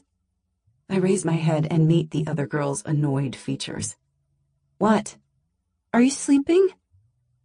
Lowering my upper body to the floor, I curl into a comfortable sleeping position and face the empty cell. I'm trying. After that, Emera leaves me alone, and the subject moves to the stabbing of Prince Kevon. Vitalot answers a series of questions posed by Lady Cersei and by a different male voice, and she reveals that she hadn't joined the princess trials as an assassin, but as a spy. What was your mission? Asks Lady Cersei. To find a hidden entrance to the palace. I inhale a sharp breath through my nostrils. Earlier, when I speculated that Vitalot was a Red Runner, I hadn't completely believed it. My mind generated a scenario brought on by hunger, thirst, and abandonment. Deep down, I hoped Vitalot hadn't been telling the truth about Rice being put in charge of a group of lost causes, and that Carolina hadn't asked me to join the princess trials as an afterthought. The earring goes silent. I'm sure nobody is speaking, because they realize the production assistants have transported us through numerous hallways. By now, Vitalot would have found several ways to get into the palace. How were you supposed to communicate these hidden entrances? Lady Cersei asks. There's an application on my net phone, Vitalot replies. Lady Cersei orders someone in the interrogation room to scour Vitalot's suite. My heart thunders. What happened to the watch Rice delivered through Sharkey? I'm sure I put it in my boot, but I haven't seen any of the garments I wore in the previous round of the trials. I force deep, calming breaths in and out of my nostrils and try to focus on the rest of the interrogation. Who received this information? Lady Cersei. Vitalot doesn't reply, and my breaths go shallow. The rebel's dilemma doesn't work in a situation like this, because she stabbed Prince Kevon in front of cameras and witnesses. However, Vitalot can't be more than 18, and they might be lenient on her if she hands them information on the Red Runners. Lady Cersei repeats the question with more force. I gave the interview to Rice Wintergreen, replies Vitalot. My eyes snap open, and I inhale a noisy gasp. And the name of your group? Asks Lady Cersei. Vitalot pauses before replying. There's just me and Rice. I roll onto my back and stare at the ceiling. The bright light stings my retinas, and when I shift them away, floaters appear before my eyes. Vitalot's confession makes no sense. My brows draw together. What if Mouse put something in her water that allows her to conceal the truth? But I don't understand why Mouse would protect her when she's clearly guilty. If they're allies, why did she point out Rice in the farmer's market and suggest he was lower than a corn snake? Over the next few minutes, Vitalot explains a story similar to mine. She fell in love with a boy she met in Ragosa, who offered her a future in exchange for joining the princess trials and finding a route into the palace. What was the point of gaining access to the royal family? Asks Lady Cersei. We wanted to take some souvenirs to sell, Vitalot drones. The money would help us leave the Harvester region and become artisans. I bite down on my lip, wondering if anyone's going to believe such a ridiculous tale. They might, if they're anything like Berta, who always called me a bumpkin and implied I was stupid. I might be upset that Carolina and Rice aren't the heroes that I imagined, but I don't want the Red Runners hurt. The earring's sound cuts out for a few seconds, and I clasp my hands over my roiling stomach. Mouse is either toying with me or trying to get me killed. That water bottle did contain an antidote, but he gave it to Vitalot. The only reason she's not staying silent is that they will work out what's happened and give her another drug. My throat spasms. Maybe Mouse thinks I'm as innocent as Emera and don't need any protection.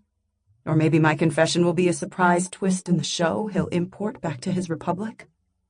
I stare into Vitalot's empty cell until my vision turns double.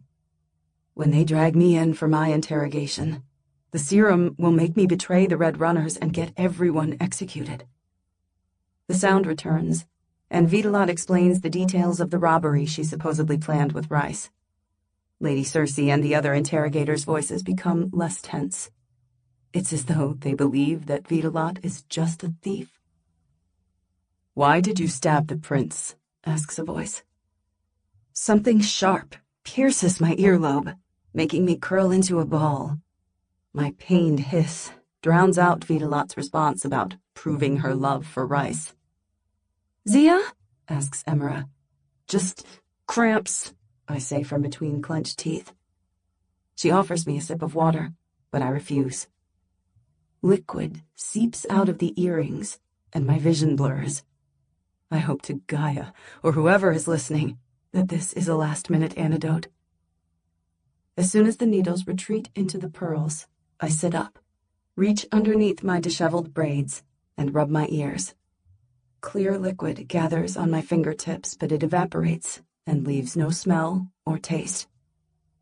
I can no longer hear anything from the other room, so I focus my attention on Emera's speculations on what she thinks happened to Vitalot.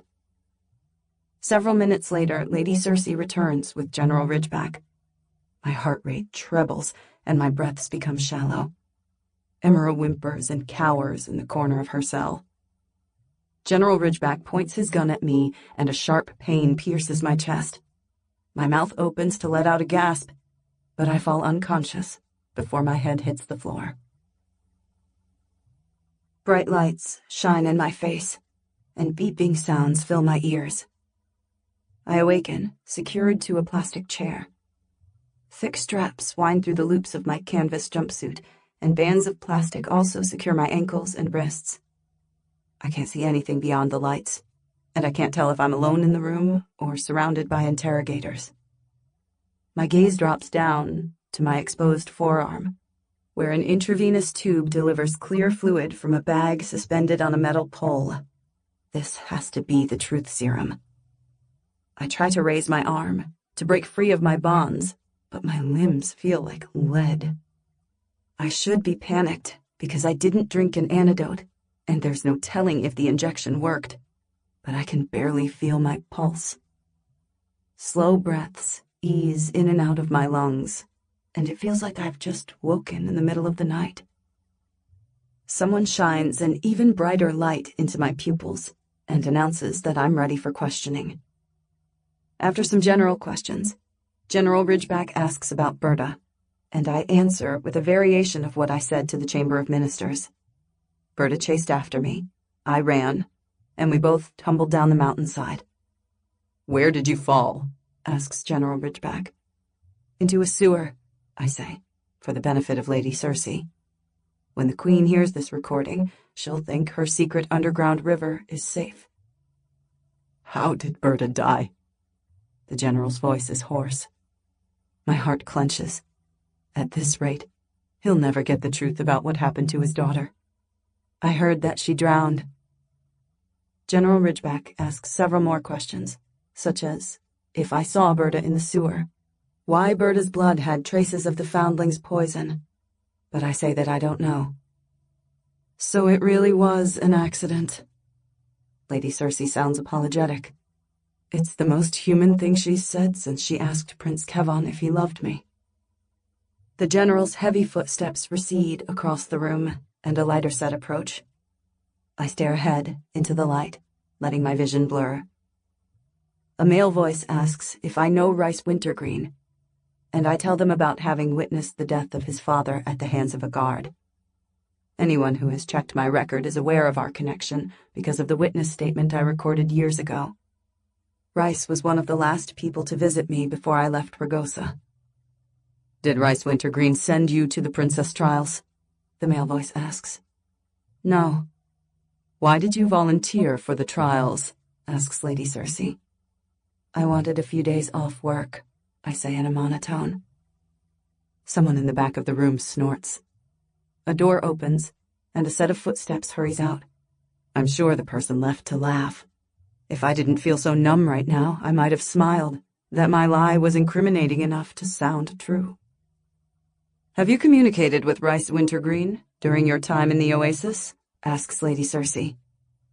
Unease stirs in the back of my mind. This is a tricky question, because I've spoken to him at least twice.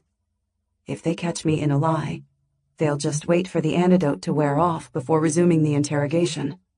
But if I tell the truth, it will mean my execution. "At the farmer's market," I murmur. "What did he want to know?" she asks. "If Vidalat was falling in love with Prince Kevon," I reply. I should feel guilty for giving Rice an even bigger motive for wanting Prince Kevon dead, but the serum running through my veins suppresses my emotions. Or it could be an effect of the drug in Mouse's earring. "Do you know anything about a plot to murder members of the royal family?" asks the male voice. "No." It's the first time I've told the truth in minutes. The next few questions are about the murder I witnessed all those years ago, and they ask me if Rice ever confided in me about wanting revenge against Vangloria for not finding his father's killer. I tell them the truth. Rice barely spoke to me over the following years, because I watched his father die and was unable to provide the Guardians with a meaningful description of the murderer. Eventually, one of the voices says that the serum is wearing off. The needle withdraws from my arm, and someone drags me through the hallways and into the back of a van. As the vehicle jostles and rolls me across its metallic floor, I send Mouse a silent word of thanks. He probably doesn't know how much he saved me with the antidote and listening device, but I resolve to be nicer the next time I see him. By the time the van's doors swing open and a pair of female palace guards pull me to get out, I'm still drowsy and unable to walk. My vision blurs as they walk me through an underground parking lot, through a maze of passageways I recognize as the palace, and into my room. Light from the setting sun streams in through tall windows on the right side of the space. As soon as the door clicks shut, relief loosens my chest muscles, and I exhale a long breath. I stumble past the velvet sofa and dining chairs to reach the bed, where I collapse, face down, into a nest of pillows and groan. If they've returned me to the palace, I'm no longer considered an immediate threat. I place my palms on the soft mattress, try to push myself up so I can turn on the lifestyle channel for an update on Prince Kevon, but exhaustion pulls me into a deep sleep. Gentle hands turn me around, and soft voices whisper in my ear. Pharrell's floral scent fills my nostrils. All this time I spent in the cage, I hadn't once wondered how my friend might be faring. She's also from Ragosa, and might have also come under suspicion, along with Emira and me. Someone hooks their hands under my arms and pulls me off the bed, while another set of hands takes my feet. I crack open an eye and see that it's only Georgette. She's wearing one of the white robes that hang on the bathroom door. I drift off again and wake up to a warm bath and meet a pair of huge gray eyes framed by a shock of red hair. "Zia?" A familiar voice echoes in my ears. "Pharrell?" I murmur. "We're getting you ready," she says. I blink myself into awareness. Firm hands massage something cool and gloopy into my hair, and my nostrils fill with the scent of lemon balm. On my left, a large close-up of Prunella Broadleaf murmurs something incomprehensible into a wall screen. On my right is the rest of the bathroom. "Ready," I croak. "For what?" "The princess trials is about to restart." Pharrell scrubs a brush under my fingernails and scowls. My breath catches. What about Prince Kevon? She meets my gaze with a sad smile. He's still in the Royal Hospital. He woke up this morning and gave an interview. Georgette's fingers withdraw from my hair. She walks around and stands beside Pharrell. He just wants life to go back to normal. My shoulders slump, and I exhale my relief through my nostrils. How's his skin? When they exchange puzzled looks, I ask, How long have I been gone? 8 days. Georgette dips a washcloth into the bath water and rubs at a spot beneath my ear. She places the cloth on the edge of the bath and heads toward the walk-in shower. Pharrell gulps. When we saw all that blood on your skin and that silver paint on your hands, we thought the worst. I shake my head. It wasn't mine. The fog over my mind clears, and heat rushes to my cheeks. You undressed me? Only down to your underwear. Pharrell's brow wrinkles. Sorry, but there isn't much time. The wall switches from Prunella to footage of Ingrid Straub sitting by Prince Kevon's bedside. Something about her looks different, prettier. The camera zooms into his paler-than-usual face. His eyes are closed, and his features are more chiseled than ever. He reminds me a lot of harvester men his age, who expend more energy than they consume. Someone has slicked his hair off his face, making it appear darker. A gasp slips from my lips. He survived. The camera swings to Ingrid, who reads from a leather-bound book. She's either wearing a wig, or the producers have softened her pinched features and added several inches to her hair. Instead of the usual jumpsuit, she wears a knee-length ivory dress with a matching jacket that looks like something from the wardrobe of Queen Damascena. Georgette returns with a carton decorated with pictures of coconuts. She huffs an annoyed breath, stabs it with a plastic straw, and holds it in front of my face. Ever since Ingrid returned from being held captive, she's been sitting with the prince. Why? I nod my thanks and take the proffered drink. The carton's exterior is cool, and when I pull its contents from the straw, the taste of coconut floods my mouth. It's sweet and somehow more refreshing than smoky water. The cool liquid moistens my dry tongue and slides down my throat, making it feel less like parched earth. Pharrell tightens her lips. Byron Blake is desperate to present them as a fated couple, separated by tragedy. That footage they kept playing while she was gone doesn't help. My brows furrow. Footage? Georgette waves her hand. A montage of romantic moments she supposedly shared with Prince Kevon. I gulp my coconut water, remembering that pile of horse manure, which included Ingrid replacing me in our near kiss at the fountain and my fight with the hijackers. So much has happened since then that it fades into insignificance. Does Prince Kevon know she's there? I ask. They only let her in when he's sleeping, says Pharrell. Garrett spends most of his time in the hospital making sure he's well guarded. How are things going between you two? I ask. She shakes her head. I haven't seen him in days, but we talk every night on Netface. The girls help me out of the bath. My head spins and I nearly lose my footing, but they hold me steady and walk me across the gray tile to the huge shower, where there's a stool propped against the tiled wall. Thick globs of conditioner-covered hair fall onto my face, but I'm past caring. A mix of fatigue, hunger, thirst, and the remnants of the drugs make my legs tremble with each step. When I finally reach the security of the seat, I rest my head against the wall and exhale ragged breaths. Georgette rushes to the right of the bathroom and turns on the sink's taps. Then she runs the bath again before raising the volume and returning to us. The sound of running water and the lifestyle channel fill the room, and I remember the servant's trick for fooling the hidden microphones. I'm about to speak when Pharrell turns on the shower and drenches us with warm water. She kneels at my side and places her hands on my lap. Sorry for not letting you sleep, but this is important. What's going on? I ask. Georgette hands me another carton of coconut water.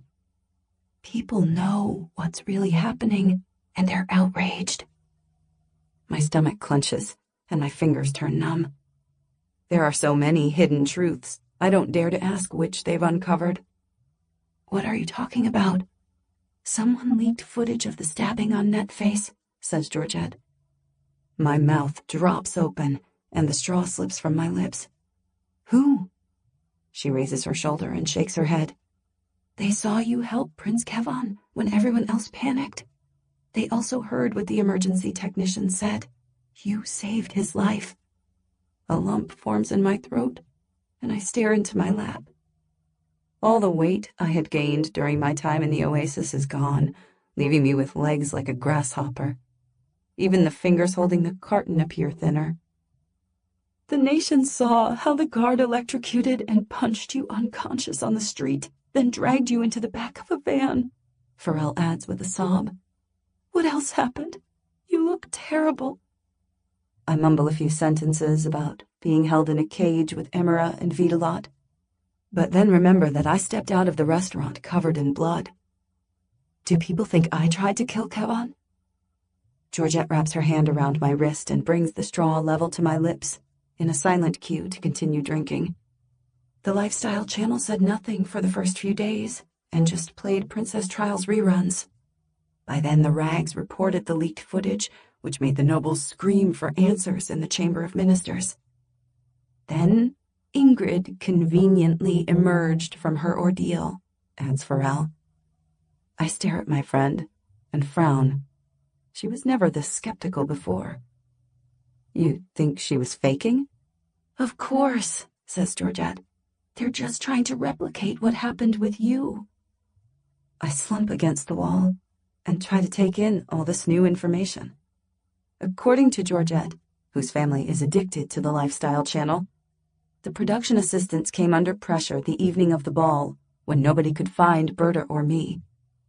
With Prunella Broadleaf confessing to making an attempt on my life, they all thought I was dead, until I entered the Chamber of Ministers with Prince Kevon. My brows draw together. That explains the huge round of applause. Georgette nods. They made such a big deal about Ingrid going missing, and they probably would have stretched out the suspense for longer, but they needed a distraction from Prince Kevon's stabbing. I run a hand through my wet hair. But there were so many guards searching the national park. Georgette snorts. I can point out 6 of these so-called guards from my theater school. Actors? I glance at Pharrell. She places a comforting hand on my shoulder and grimaces.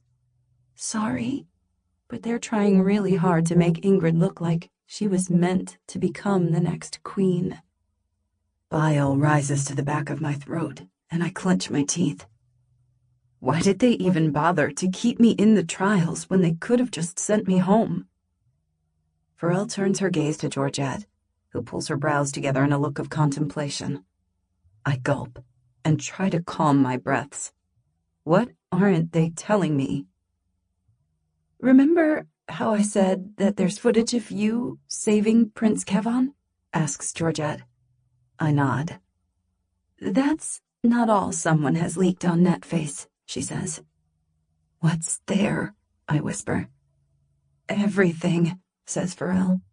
Clips of you and Prince Kevon falling in love, along with footage that could only have come from his Armstrong device. I don't know how they got it, but anyone who searches Netface can see the truth. The carton of juice slips from my loose fingers and falls into my lap.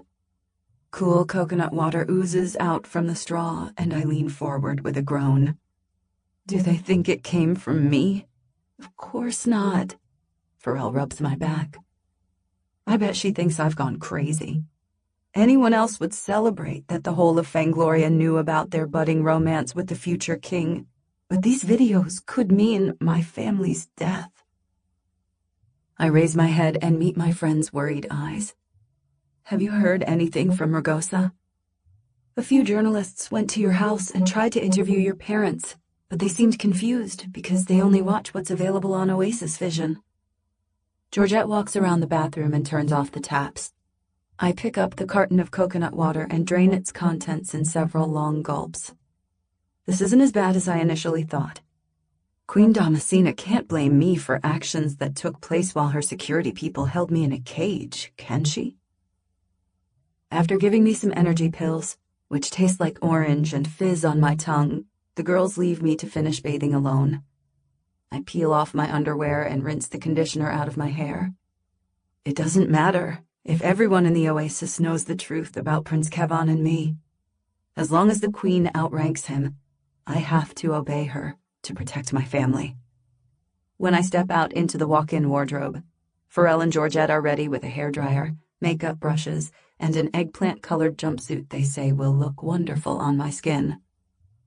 I sit in front of the dressing table and let them go to work, but as soon as they've done my hair and makeup, they step back for me to get changed. Pharrell says she'll order me some soup, and Georgette leaves with her. As soon as the door clicks shut, I examine the wardrobe. 2 rails of clothes stand opposite each other from within the ivory cabinets. I rifle through an array of outfits that include short dresses, long gowns, more jumpsuits than a person could use in a year, and find my harvester uniform. Tomato juice no longer stains the apron, and there's no sign of the small pocket I stitched into its side. The palace staff must have replaced it with a replica when they couldn't make it pristine. Behind another door are shoes arranged in shelves that stretch up to the wall. There's no sign of the boots I wore during the previous round, but then I give myself a mental slap upside the head. I didn't return to the Navy barracks after Prunella gassed the room, and I changed at the guest house. "Zia?" Pharrell knocks on the door. "Coming." I hurry back to the clothes rail and pull on the jumpsuit. When I step out into my room, Garrett rises from the sofa, looking grave. He wears an officer's jacket, but instead of navy blue, it's the same purple as the one worn by palace guards. With his blue-black hair and dark eyes, he looks more like a prince than the man I saw in the hospital bed. I pause at the door and gape. This is the first time I've seen him since the ball. "Zia, I'm glad you're well," he says. "Kevon wants to see you immediately." Chapter 11. My heart flutters the entire journey to the Royal Hospital, and I can barely make conversation with Garrett as he drives me through the Oasis streets. We pass a district of wide, tree-lined streets, of blue-haired patrons drinking and dining outside restaurants, oblivious to the girls who were starved and interrogated under truth serums. When I ask about Emira and Vidalat, Garrett assures me that Emira has been released. He urges me to eat the sandwich we took from the palace and plies me with syrupy juices that he promises will help regain my strength. I'm too tired and hungry to do anything but eat, drink, and yearn for Prince Kevon. His hospital room is twice the size of our family kitchen, guarded by 2 uniformed men in purple, and smells as though recently cleaned with disinfectant. With its ivory walls and carpet, it looks more like my suite at the palace than a place of healing. At the far left of the room is a lounge area, with a writing desk and velvet sofas wide enough to seat 12. Crystal floor lamps provide gentle illumination, making me wonder if Prince Kevon has been entertaining. On the left of the room, a wider-than-average hospital bed stands on a long sheet of white polymer that stretches from beneath the bed, up the wall, and across the ceiling. Blue lights shine down, reminding me of the sterilization methods used by the emergency medical staff. Prince Kevon's vital signs flash on the display, but there's no sign of the prince. I turn to Garrett and frown. Where is he? He asks one of the guards, who tells us that the prince is on the roof terrace and points us toward a door that I hadn't noticed until now. It leads to an empty white hallway with an elevator door. I wipe my damp palms on the fabric of my jumpsuit as we step inside. This is my first experience of riding such a device, but there's no time to fret about my safety when it lurches upward. I grab Garrett's arm for balance, but before he can ask what I'm doing, the elevator doors open into an outdoor space. This must be what he meant by a roof garden. The roof is sectioned into a 50-foot space by tall walls covered in climbing roses. Garrett places a hand on the small of my back and guides me off the elevator. This portion of the roof is tiled, save for the wooden flower beds that house shrubs of lavender and brightly colored herbs such as red clover and orange calendula. My gaze lands on a dark-haired figure sitting in a wicker chair that faces the edge of the roof. Prince Kevon stands, looking as tall and as handsome as ever, but not as steady on his feet. He wears loose pants and a white hospital gown that wraps around his chest like a kimono. Garrett places a hand on my shoulder. I'll stand at the elevator so you can have your privacy. Thank you. The smile Garrett gives me communicates a range of emotions. Gratitude for having saved Prince Kevon's life, affection, and a warm acceptance that I've never seen in anyone outside my family. Garrett picked me out from the crowd in Ragosa and marched me to the marquee. He's known since the beginning that I was the one for Prince Kevon, and the approval in his eyes says he's delighted with his choice. I smile back, understanding why Pharrell has fallen for Garrett, and rush into Prince Kevon's arms. The sharp scent of antiseptic covers his warm, sensual scent, but he still feels like the man I've come to love.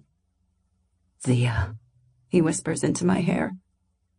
I'm so sorry they kept you in that detention center. Are you hurt? I tilt my head up and meet his eyes. His pupils are wide, with a tiny ring of indigo blue. Dark shadows circle his eyes, and the contours of his face are even more pronounced than I saw on the Lifestyle Channel. Pain clutches at my chest, and I wonder how he can still stand after such an attack. I'm fine now. He slides his fingertips down the side of my face, and his touch sends tingles down my spine and across my ribs. I thought I would never see you again. My stomach tightens, and I turn my gaze to the sky. The sun shines through white clouds and turns their thin edges an incandescent white. When I lay on that cold floor, hungry, thirsty, and mad with grief, I thought I would never see the outside of that cage, let alone my family or Prince Kevon. I thought he hadn't survived the stabbing, and a slow death in a cage was our punishment. I can't express myself as well as Prince Kevon, especially when it comes to my emotions, and the words won't form in my mind. Instead, I say, "How are you feeling?" "Better, now that I know you're safe." He guides me to a wicker sofa, which overlooks the city, and we sit. The Royal Hospital feels twice as high as the Navy barracks. From this vantage point, the oasis looks like a giant park of lawns and small forests built around lakes and canals and rivers. Each building is surrounded by water or a stretch of green, and even the highways are tree-lined boulevards. At the far edge of the city stand the massive domes that make up the botanical gardens. The muscles of my chest tighten, and resentment closes around my throat. Some days it's hard to believe that people who live in such wealth and beauty are capable of atrocities. Today, it is not. Prince Kevon brings our interlaced fingers to his lips and kisses my knuckles. I saw the footage of your arrest. That officer who hurt you is now serving the rest of his career in a military prison. My mouth drops open, and I turn to meet his sad eyes. You had him punished? He frowns and tilts his head. He should never have put his hands on you, especially since you were the only reason I didn't bleed to death. Prince Kevon wraps a strong arm around my shoulder, and the tightness in my chest loosens, allowing me to relax. This is the first time in my entire existence that I've heard of a guard being punished for the unfair treatment of a harvester. I wrap my left arm around Prince Kevon's front. The muscles under his thin garment feel more pronounced, as though he has been starving for the entire week that I was gone. My other arm slides around his back and hits something hard. I trace the object with my fingertips. It feels like a centipede along his spine, with metal legs running along his ribs. What's this? His brows draw together. An Armstrong spine monitor for my autonomic nervous system. A shudder of horror sweeps through my body, and I snatch my hand away from the device. What? He draws back and offers me a tight smile. It's temporary, until the cardiologist deems my heart capable of beating on its own. My throat thickens. I know nothing about medicine or surgery, but I've seen how devices like these can malfunction. Even though Mouse helped me through that interrogation with his earrings, I still don't know anything about the Armstrad Republic's motives. What if someone accesses it through NetFace? My words sound stupid as soon as they leave my lips, but I don't have the correct terminology or comprehension of the subject to express my concerns. Prince Kevon pats my shoulder. These devices work on a separate network. Like the one that got Gemini Pixel executed? He winces. I'm sorry about that. My mother assured me. No. I place a hand on his broad chest. I know you tried your best for Gemini, and I also know the limits of your power. But if someone would assassinate Rafaela via her Armstrad monitor, couldn't they do the same to you? His shoulders droop, and worry clenches at my heart. He nods. Unfortunately, I don't have much of a choice. The blade damaged my heart, and my mother agreed to a synthetic muscle tissue graft to maintain its capacity and function. Until that tissue learns to move in sync with the rest of my heart, I'm dependent on this monitor. My mind goes blank. Why couldn't they just sew up the wound? Why introduce artificial material into his body when they could have just repaired it? I wish I knew more about medicine, computers, and everything outside of growing tomatoes and corn.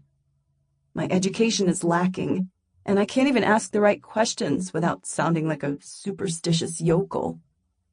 Prince Kevon places his hand over mine. Please, don't worry. My medical team chose the best option to restore my health and ensure that I live a long life.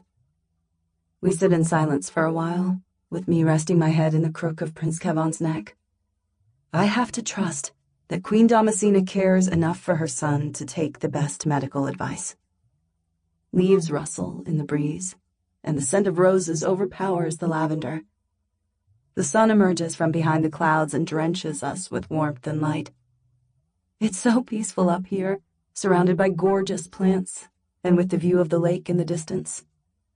Prince Kevon points out gigantic, tree-shaped structures that tower over a street of tall buildings.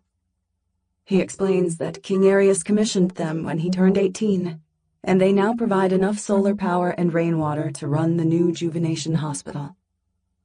I could stay up here forever with you, I murmur. He kisses my hand. When I awoke and didn't find you at my bedside, I thought you had left the trials. I draw back and meet his sad, dark eyes. I wouldn't leave at a time like this. But you wanted to leave, he says. I shake my head, even though the thought of returning to Ragosa fills me with relief. The only thing I wanted to leave was the threats and violence of the princess trials. Never you. Silence stretches out between us, only broken by the quickening of my heart. I hate myself for accepting his kindness one minute and rejecting him the next. Even when others might call me cold and ungrateful, Prince Kevon has only been patient. I exhale a sigh. Navigating his mother's cruel whims is like walking along the edge of a well-disguised pit. When you said that you could never... His words trail off, and the pain in his eyes tells me that what I said to him in my room hurt more than Vidalot's knife. The urge to tell him everything burns through my insides. If he knew Queen Damascena had threatened my family, he would understand why I'd been so cold. But I must remain silent. Prince Kevon isn't himself right now, and if I spent 8 days in a cell, there's absolutely no way he would be in a position to send help to Ragosa before the Queen's people attacked. I exhale a weary breath and try to phrase my next sentence in a way that would satisfy Queen Damascena and explain a little of my predicament to Prince Kevon.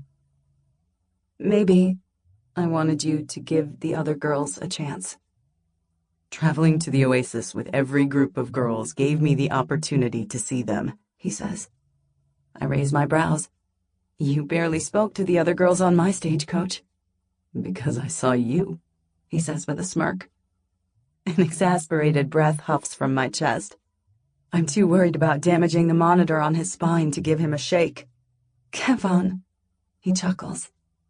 If I make more of an effort with the other girls, will you give me another chance? I lower my gaze to my lap and bite down on my lip. It's a terrible thought, but if he doesn't become the king of Fangloria soon, I'll be forced to guide his attention toward one of the noble girls. Zia, what's wrong? He asks. Your Highness? Asks a voice from behind. We twist around on the sofa and find 12 nobles standing by the elevator, each wearing burgundy robes with white trim. I recognize a few from the garden party and the Chamber of Ministers, such as Montana and the Minister of Justice. The Minister of Justice steps forward. She's a tall, thin woman whose tight skin stretches around prominent cheekbones. Her blue-black hair is styled into a thick braid that wraps around her head like a wreath.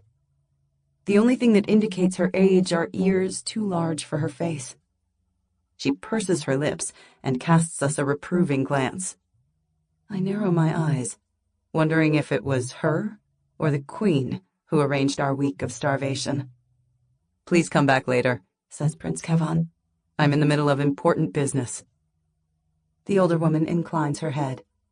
My apologies, Your Highness, but the matter is urgent. What is it? Irritation hardens his voice.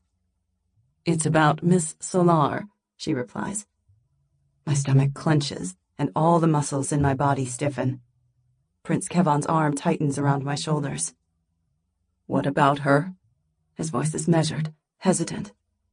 I keep myself as still and quiet as possible, in case someone decides this information is too confidential for my ears. I beg you to reconsider her punishment, says the minister. Pardoning Miss Solar will only weaken the monarchy and cause the populace to make more attempts on your life. I clench my teeth. By populace, she probably means other harvesters and possibly the industrials. Her dark eyes meet mine for the briefest moment, and I know she's referring to me.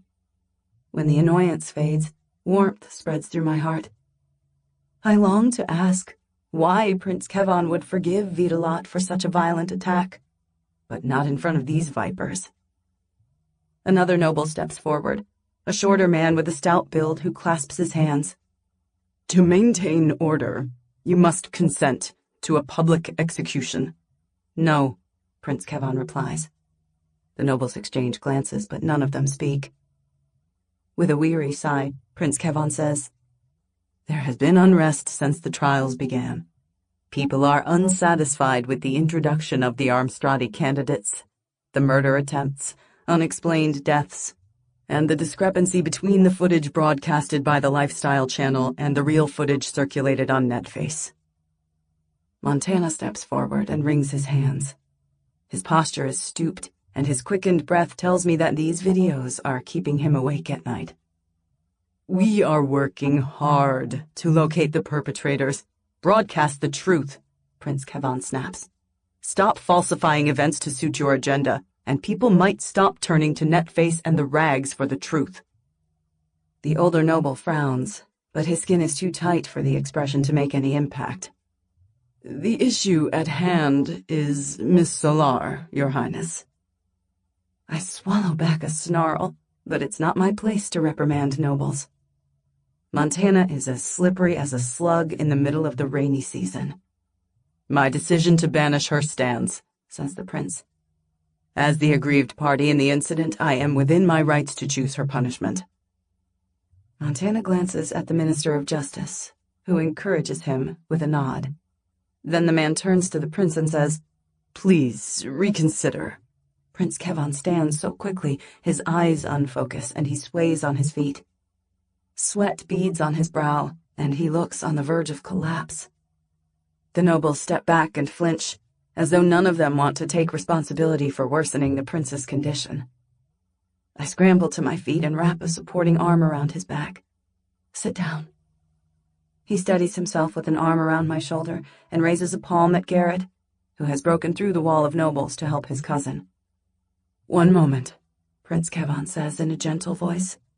This needs to be said. The noble's arrogant veneer is replaced with a mix of worry. I'm not sure if they're concerned about Prince Kevon's health, or what Queen Damascena and Lady Cersei will do to them for irritating the prince while he's convalescing. The sun disappears behind a cloud, along with its gentle warmth, and a cool breeze rattles the leaves of the climbing roses. How many girls have died under your protection? Asks Prince Kevon. How many have almost lost their lives? Montana's mouth falls open. We have implemented your suggestions for safer princess trials. I fail to see how Miss Solar's situation. If you and your team had vetted Miss Solar before letting her in the princess trials, then you would have uncovered her relationship with Wintergreen. I gulp. Something about Vitalot tells me she made up that story about Rice to cover up for the Red Runners. But Prince Kevon has a point. The Lifestyle Channel could have managed the selection process better, instead of leaving the decision-making until the last minute. Prince Kevon releases me and walks around the wicker sofa. His shoulders broaden with each step he makes toward the cowering nobles, and for a moment I forget that he's recovering from a knife in the chest. Even in a thin hospital robe and matching pants, he comports himself like a king. I glance at Garrett, who gives me an encouraging wink. He's close enough to the prince to catch him if he falls, but Prince Kevon looks ready for battle. A short-haired noblewoman, whose petite features remind me of the tomato seller, steps forward and holds up a 12-inch wide computer tablet. Perhaps Her Majesty has a different opinion. The Queen sits in the leather chair of her mobile dressing room, and a pair of pale hands withdraw to the edge of the screen. I commend your conviction, Kevon. Now, please, sit down. Prince Kevon lowers himself to a wooden bench on the edge of a flower bed and folds his arms. The Chamber of Ministers is correct, she says. Pardoning Miss Solar will make you look weak and sends a precedent for future attacks. Mother, have you seen the footage of Miss Solar's brother and grandmother begging for mercy? He asks. They should have begged her not to stab a prince, she snaps. I bite down on my lip. As much as I despise Queen Damascena and owe Vitalot my life, it still hurts that she would try to kill an unarmed man. Even though I hate what she's done, I wish these people would understand the desperation that drove her to such terrible violence. Her story resonates through me. Her family's desperation for a better life in Beauce, her mother's avoidable death in childbirth, and the family's subsequent reduction in water rations. The injustice would drive anyone to despair. Enough girls have died because of the mismanagement of these trials. Rafaela, Gemini Pixel, Berta Ridgeback, Minnie Werfer, Tulip Ironside, and Jacqueline Bellini. I will not add another to the list of casualties. My throat dies. I was present at each of those deaths, caused one of them, and helped with two. I glance at Prince Kevon, wondering what he will think if he discovers my secrets. Queen Damascena glances at someone off-screen. I don't need a spy camera to know she's looking at Lady Cersei. Then she turns to me with what she probably thinks is a kind smile. Zia May's Calico, you suffered because of the actions of your little friend. Talk sense into my son and tell him execution is the only choice. His Highness is right, I say. Her features harden and she leans forward, filling the screen with her face. A spasm of terror quickens my heart and my breaths turn shallow. This is where she'll make a cryptic comment about vaccines or killing twins. You support the banishment of Vitalot Solar? She asks. I turn to Prince Kevon, who is too busy scowling at his mother to notice me. My stomach tightens with trepidation as I ask, You're going to push Vitalot out of the Great Wall? Of course not, the Queen snaps. She'll be ejected from her echelon and spend the rest of her life in the Barrens. When Prince Kevon doesn't protest, the roiling of my stomach calms, and I exhale a relieved breath. Mom survived the Barrens, and so did Firkin, until Ingrid shot him in the chest. Sending Vitalot through the minor wall is kinder than executing her, and it sends a message to people about the consequences of attacking the prince. I nod. That seems a fair punishment. This is your last pardon. Queen Damascena turns to Prince Kevon. If anyone else tries to kill you, I will broadcast their messy deaths and those of their families. Is that understood? Prince Kevon scowls. With the added security staff, there will be no more attacks. The screen goes blank, and the noble holding the computer retreats toward her colleagues. All 12 of them murmur their excuses and cram themselves into the elevator. I can tell from their faces that they're worried Prince Kevon will be different from King Arius. As soon as the doors close, I rush out from the sofa to the wooden bench and wrap my arms around Prince Kevon's middle. You're going to make a wise and merciful king. He sighs. If the monarchy was wise and merciful, this assassination attempt might never have taken place. I jerk my head back and meet his eyes. That comment is unexpected, but not unwelcome. In one of our earlier conversations, he warned me about Gemini Pixel and was unsympathetic to her plight. After I urged him to investigate her case, he agreed that Queen Damascena had placed Gemini's father in an impossible position that should never have warranted a death sentence. With recording devices everywhere, I don't want to imply anything negative about the royals or the nobles. Instead, I ask, "What do you mean?" Prince Kevon smooths a strand of hair off my face with his fingers. Everything we see in the media about harvesters suggests that they live uncomplicated, idyllic lives. And the farmer's market makes us look like we're swimming in good food, I mutter. His brows rise, implying he believed that the well-fed people selling gourmet produce were from my echelon. He smooths out his features and asks, "Do you remember I told you about the project my father started when he turned 18? I nod. Instead of building something in the oasis to honor Gaia, I asked the Minister of Harvester Resources to increase the water rations. All the air in my lungs escapes in a shocked breath. What? Having enough water to sustain lives is more important than the hanging gardens I originally planned, he says with a shrug. I came to your room to share the news, but... I wrap my arms around Prince Kevon's neck and press a kiss on his cheek. That's going to make so much of a difference to harvesters. It's just a 6-month trial. My smile fades, and I draw back to meet his fading smile. Why? The ministers claimed that it would result in widespread drought. It won't, and they're hoping for my father to overturn this reform. His eyes gleam with confidence. Did you know the water rations date back before the Great Wall extended into the mountains? I shake my head. The ecological scientists who calculated the rations didn't factor the water we obtain from the mountain stores. So there's enough water for everyone? I whisper. He nods.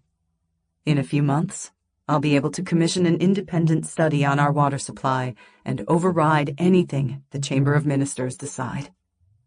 My heart fills with warm gratitude. When Mom suggested I join the princess trials to make a difference, I laughed at the notion that someone so high up in our society would listen to the words of a harvester girl. Now, Prince Kevon has done the unthinkable. With enough water flowing to each family, there'll be plenty for us to thrive and to grow food at home. I won't even need to tell Carolina about the underground river. Thank you for thinking about us. My words seem insufficient in the light of the great gift he's given the harvesters. You're going to make a great king. Prince Kevon cups my cheeks and looks into my soul with an intensity that makes my heart flip. The pad of his thumb slides against my lip, and tingles spread across my skin. "It's your influence," he murmurs. "Being with you makes me think anything is possible, even returning from the brink of death." Heat rises to my cheeks, and I lower my lashes. "You saved me first, remember?" "I'm aching to kiss you," he murmurs. Every bone in my body trembles with the force of my quickening heart, and my palms become damp. An unnamed force pushes us closer together until we're pressed so tightly that our heartbeats fall into rapid sync. Our gazes lock, and I slide my tongue over my dry lips. His dark eyes follow the movement. I want this just as much as Prince Kevon, but if I say yes, I might lose all sense of myself and forget the control his mother has over my family. Prince Kevon's lips are dark and full with a deep Cupid's bow. They turn up at the corners as though he's always smiling, and I long to feel them against mine. The Queen didn't say I shouldn't kiss him. "I heard what you said as you struggled to save my life." His voice resounds through my eardrums. "Those weren't the words of a girl who considers me just a friend." The backs of my eyes sting with impending tears. It took nearly losing Prince Kevon to uncover the depth of my feelings. I gulp. If he doesn't kiss me right now, I think my heart will explode. "Zia." His voice curls around my senses and turns everything upside down. His mouth is inches away from mine, and his warm breath fans across my skin. "Yes," I murmur. He leans into me, and our lips touch.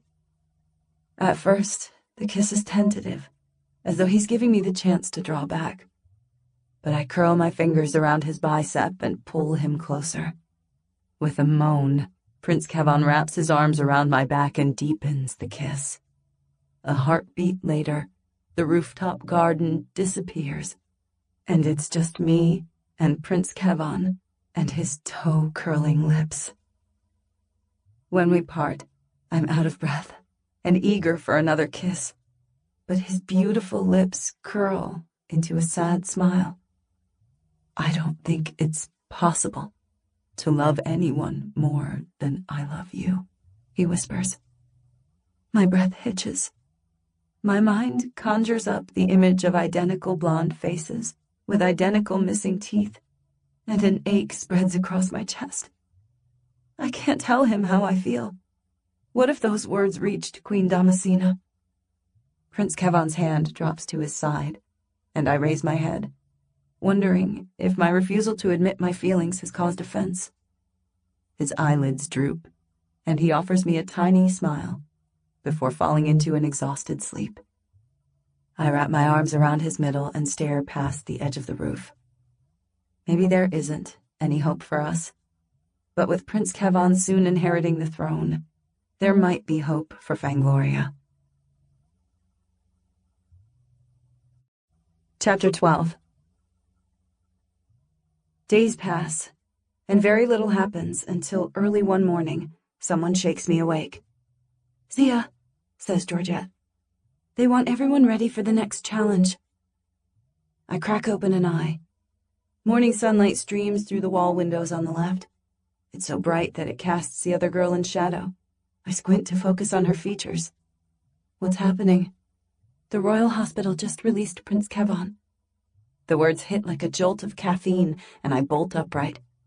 Cassiope stands at the foot of the bed, wearing a green jumpsuit and her usual camera glasses. I stretch out a palm, not wanting her to shoot me when I'm half dead, with my hair looking like corn silk left out in the sun. On my right, Pharrell sticks her head out of the walk-in wardrobe.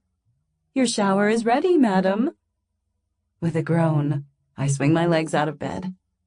My head still throbs from the time I spent in the detention center, and my muscles still ache. It's been days since I last saw or heard from Prince Kevon, but Garrett tells me he was placed in a coma to remove the device that regulated the artificial tissues in his heart. I shudder as I walk into the walk-in wardrobe. There's nothing I can do but hope that this is the best course of treatment for Prince Kevon. The lights over the dressing table mirror make me squint, and my nostrils fill with the mingled scents of coffee and curling irons. I trudge past the display and step into the bathroom, where images from Rugosa's cornfields play behind the bath on the back wall. A pang of longing strikes my chest. I regret not asking Prince Kevon for help with my family, and wonder if I could have turned to Garrett for intervention. After peeling off my nightgown, I step into the shower and let the hot jets of water massage away my tension. Sometimes the best way to deal with an opponent who holds all the power is to wait. I scrub at my skin with a loofah and wash away the remnants of the detention center. If Prince Kevon is arriving today, then his mother will most likely accompany him to the palace. I've got to be on alert and act like I'm carrying out her orders.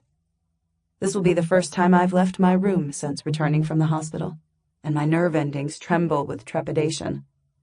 I've spent the past days coming to terms with everything from watching Prince Kevon nearly die, being imprisoned with his attacker, discovering the increased harvester water rations, to that incredible kiss. Someone raps on the bathroom door, pulling me out of my musings. "Zia," says Pharrell. "We need you now." I shut off the water, slip on a robe, and join my friends. Most of the other girls have a stylist, a makeup artist, and a lady's maid, but Georgette carries out all those tasks, with Pharrell as her assistant.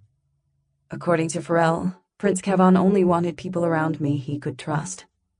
Because Cassiope is recording this session for the princess trials, I sit in front of the mirror and keep the conversation light as Georgette dries my hair and arranges it into a high ponytail of long mahogany waves. Cassiope asks if I'm excited to see Prince Kevon, happy the trials are restarting, and I give her bland but enthusiastic answers. The girls dress me in a khaki-colored jumpsuit with flapped pockets on the chest and at the hips.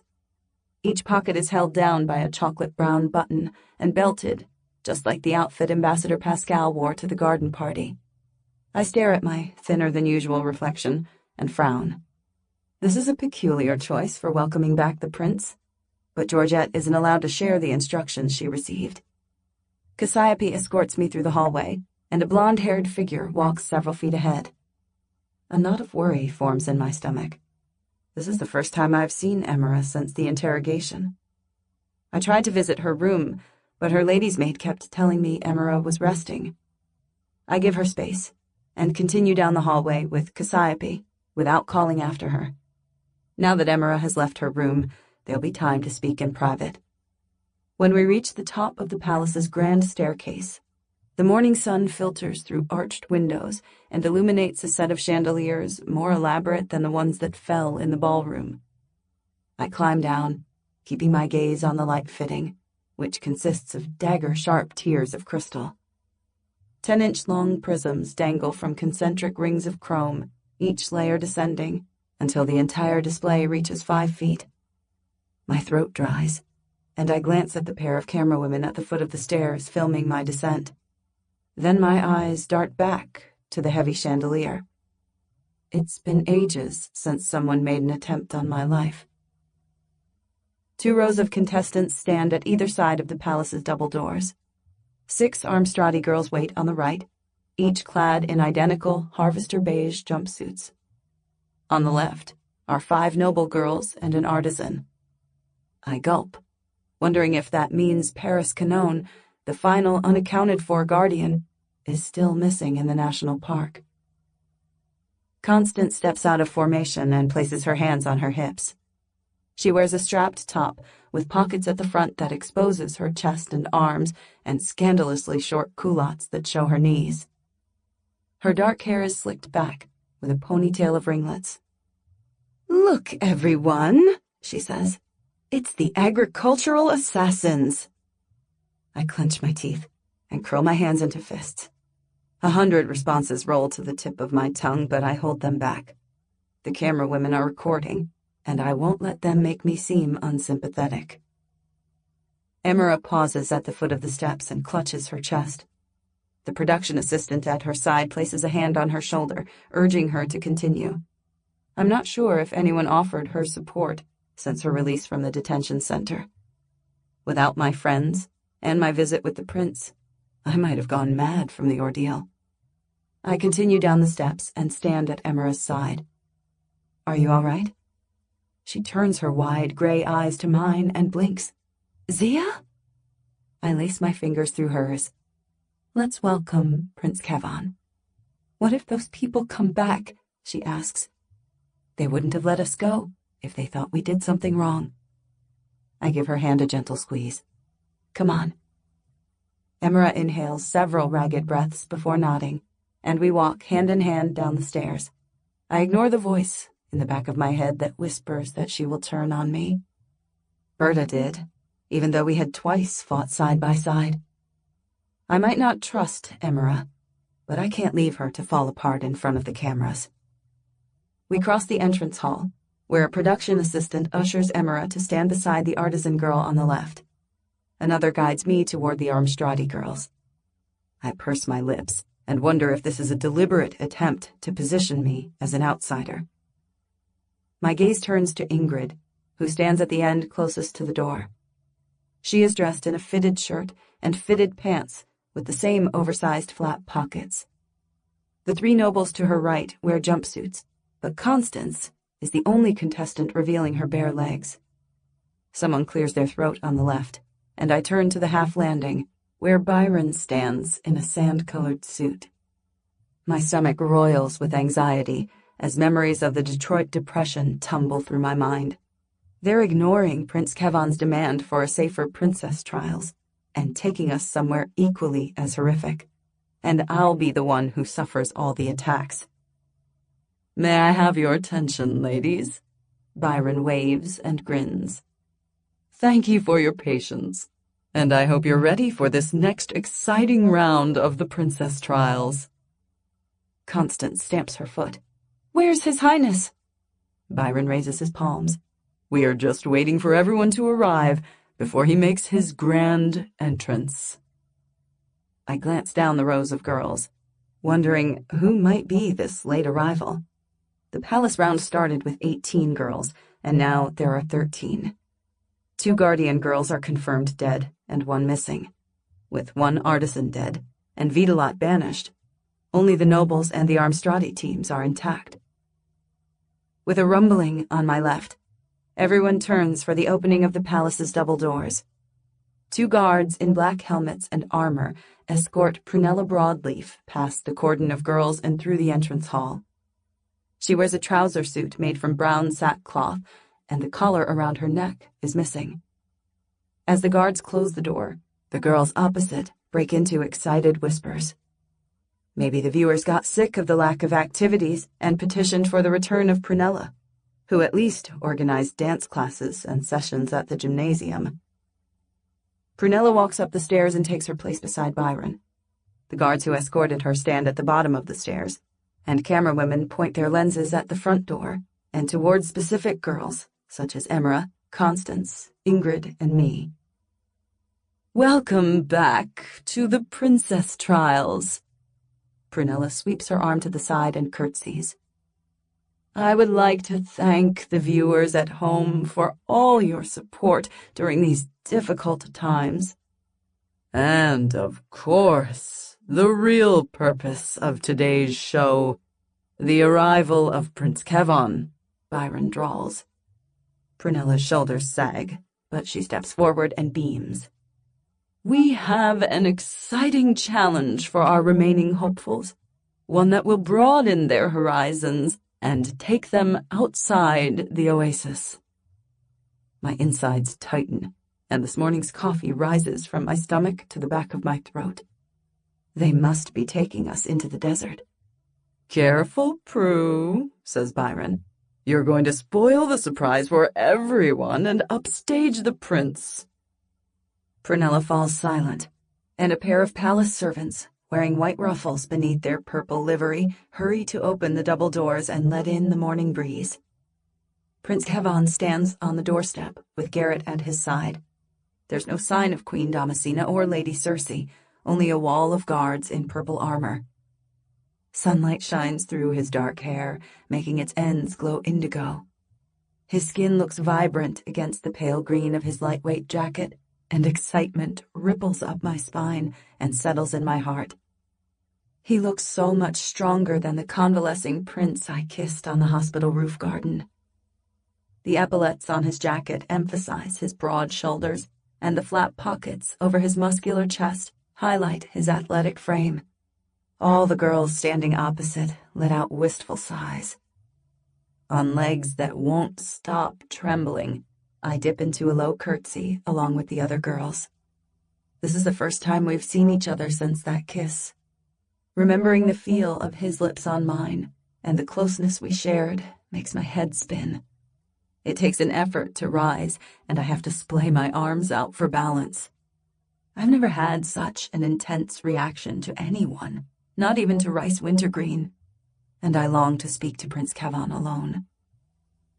He greets each girl individually, starting on the Armstrad side with Saber, the red-haired girl, before crossing to Ingrid, who laughs at something that probably wasn't even a joke.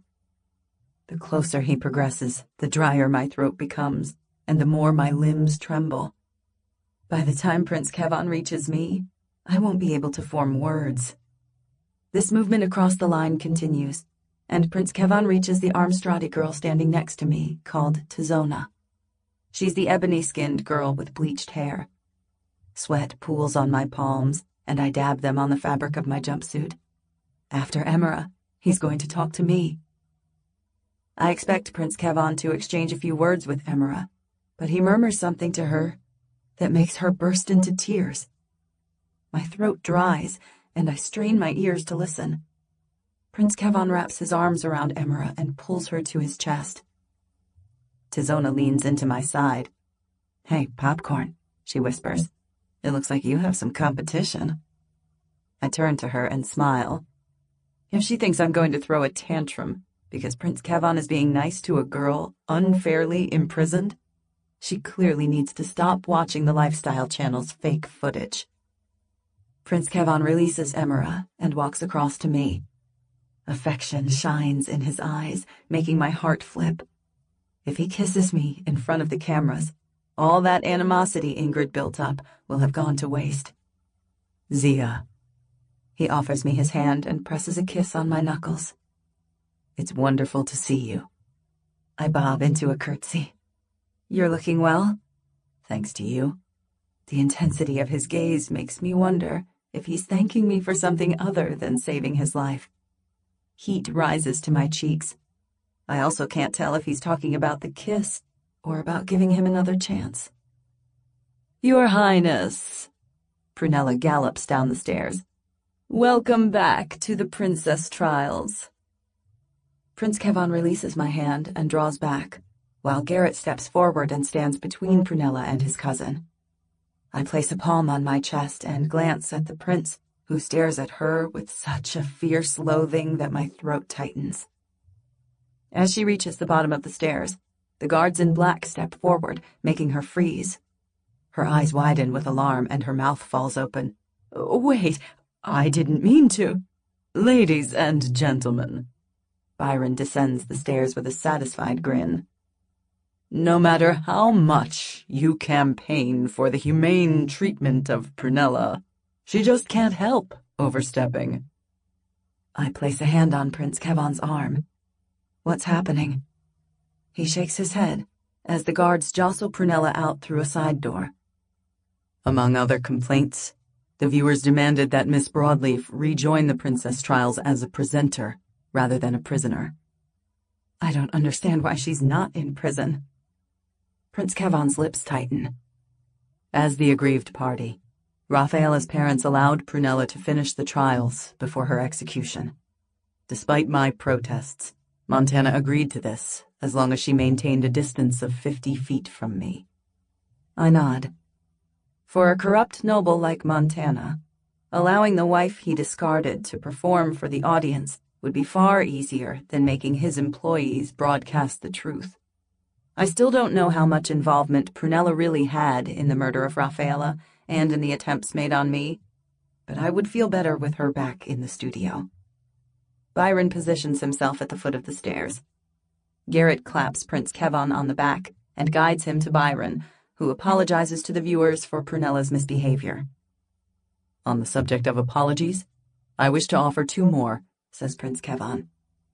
Byron leans back with an exaggerated frown. Surely not, after everything you've suffered. Imagine, then, the anguish of discovering the unjust imprisonment of two innocent young ladies. Prince Kevan turns to us. Emera Hull and Zia May's Calico. Fangloria's justice system was based on Gaia's wisdom, yet it failed when we punished you for being witnesses. I bite down on my lip, not wanting to smile in case Queen Damascena or the Minister of Justice blames me for Prince Kevan's veiled attack. It is corrupt, unacceptable, and we will do better, he says.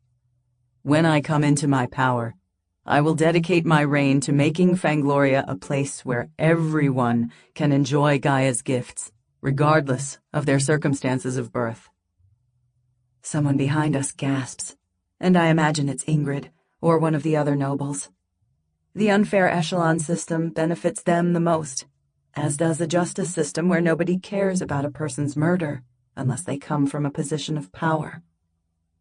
I dip into a curtsy and hope this footage will reach Oasis Vision. People need to know that our future monarch is serious about making Fangloria a fairer place. Byron claps his hands and nods to the production assistants to also applaud the prince's speech. Emera and I clap first. Then a smattering of applause comes from the girls behind. Thank you, Your Highness, for such rousing words, Byron says. I'm sure we've kept these young ladies in suspense for long enough. A production assistant gestures for Emera and me to retreat to our places. When we're both standing in line with the other girls, the applause dies down. Prince Kevan clears his throat. I spent some time guarding the Great Wall during my apprenticeship, which gave me an understanding of how Fangloria expanded over the centuries. People travel miles across the desert to reach us, and Fangloria welcomes them all. Will the young ladies patrol the wall? Byron asks with a nervous laugh. Not quite. The prince tilts his head to the side and smiles. Each of you will spend a day shadowing one of the dedicated professionals who work in the barrens. Those whose performance falls in line with the principles of Gabriel Fawn will progress to the next round. I glance at the scowling nobles. It looks like Prince Kevan wants to weed out anyone who balks at spending time with foundlings. When he explains that his future queen must commit herself to all levels of society, I imagine Queen Damascena spitting with rage. He, Garrett, and Byron walk past us and out of the double doors and stand at the palace steps and pose for photos. Instead of reporters, two of the production assistants stand behind cameras on tripods. They arrange us around the trio and position me at the back with Emera and the Armstradi girls. Calico, says Tizona. Have you ever been to the Barrens? I shake my head. Have you? She huffs a laugh. Our republic is exactly like that wasteland, only without the heat. My brows draw together.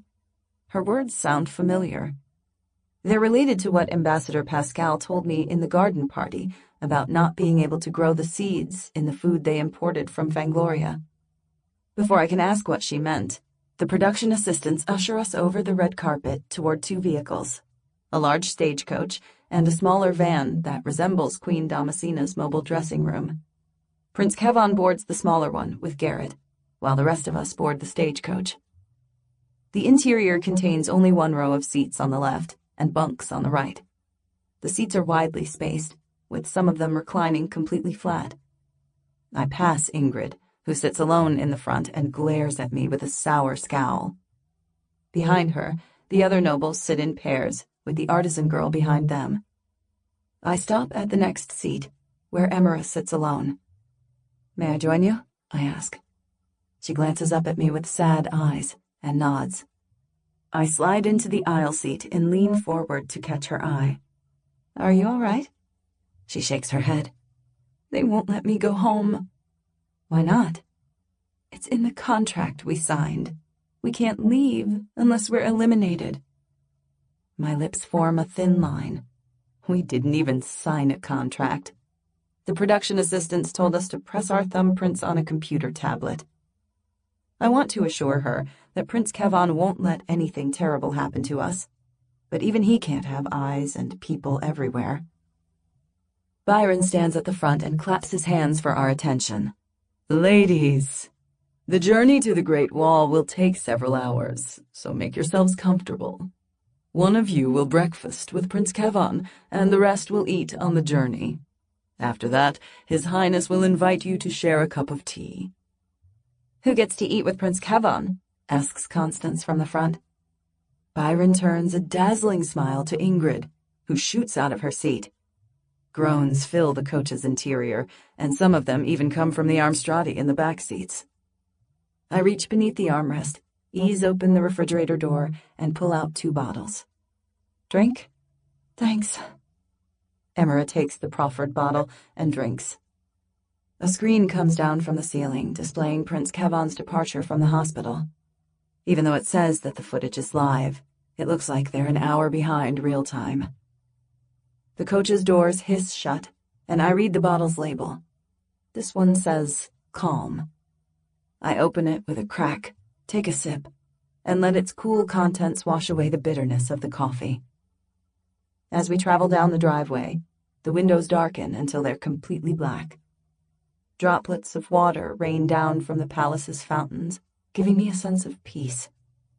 We watch the Lifestyle channel, which now shows a montage of Ingrid's visits to Prince Kevon's hospital room. Emera frowns. Don't you care that Ingrid's cheating? I've been watching the princess trials for days, and they keep repeating those scenes. I shake my head. They can show whatever they want on the Lifestyle channel. It's not like Prince Kevon will decide which girl he wants on the popular vote. Sia, Emera whispers. What? I reply. They asked me if you were in love with someone else. I stare into her gray eyes, and it takes a few heartbeats for me to realize she's talking about the interrogation.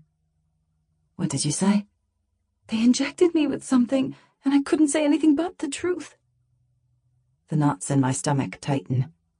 If the bottle Mouse gave Emera didn't contain an antidote, what does that mean about Vitalot's answers? She's far too level-headed to stab a prince just to prove her love to Rice. But she might do it as a martyr to the revolution. And what on earth does Emera know about me that she could reveal to Lady Cersei? I lean close, waiting for her to answer my question. She pulls on her collar. I told them I didn't know, but they kept asking if I thought you were in love with someone or who you might be in love with. What else did they ask? Nothing about the person who actually stabbed the prince, she whispers. Only you.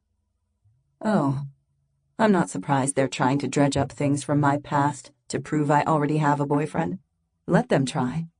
The only men I spend time with in public are Dad and the twins. Less than an hour later, the vehicle stops, and Ingrid steps in. All the conversations stop, and Ingrid casts us all a triumphant smirk before returning to her seat. Byron calls Saber to take her turn for tea with the prince. The Armstrati girl walks out of the vehicle, and we continue along the road. I glare at the screen, where they're playing footage of Ingrid dancing with an Armstrati soldier, alongside close-ups of Prince Kevon looking worried. I shake my head at the pathetic attempt to manufacture a romance, and wish they would replay Ingrid's disastrous first date with the prince. Prunella Broadleaf stands in front of a screen, wearing her neck collar. Behind her is a close-up of border guards at what looks like the Great Wall. They're aiming guns at a crowd of naked people. My heart sinks, and I exchange a frantic glance with Emera. Is this how the producers of the princess trials will circumvent Prince Kevon's order to keep the contestants safe? Why are those foundlings attacking? She asks. Saber stands over us, her freckled face splitting into a grin. Those aren't foundlings. They're wild men. How much do you want to bet that our next task will involve those cannibals?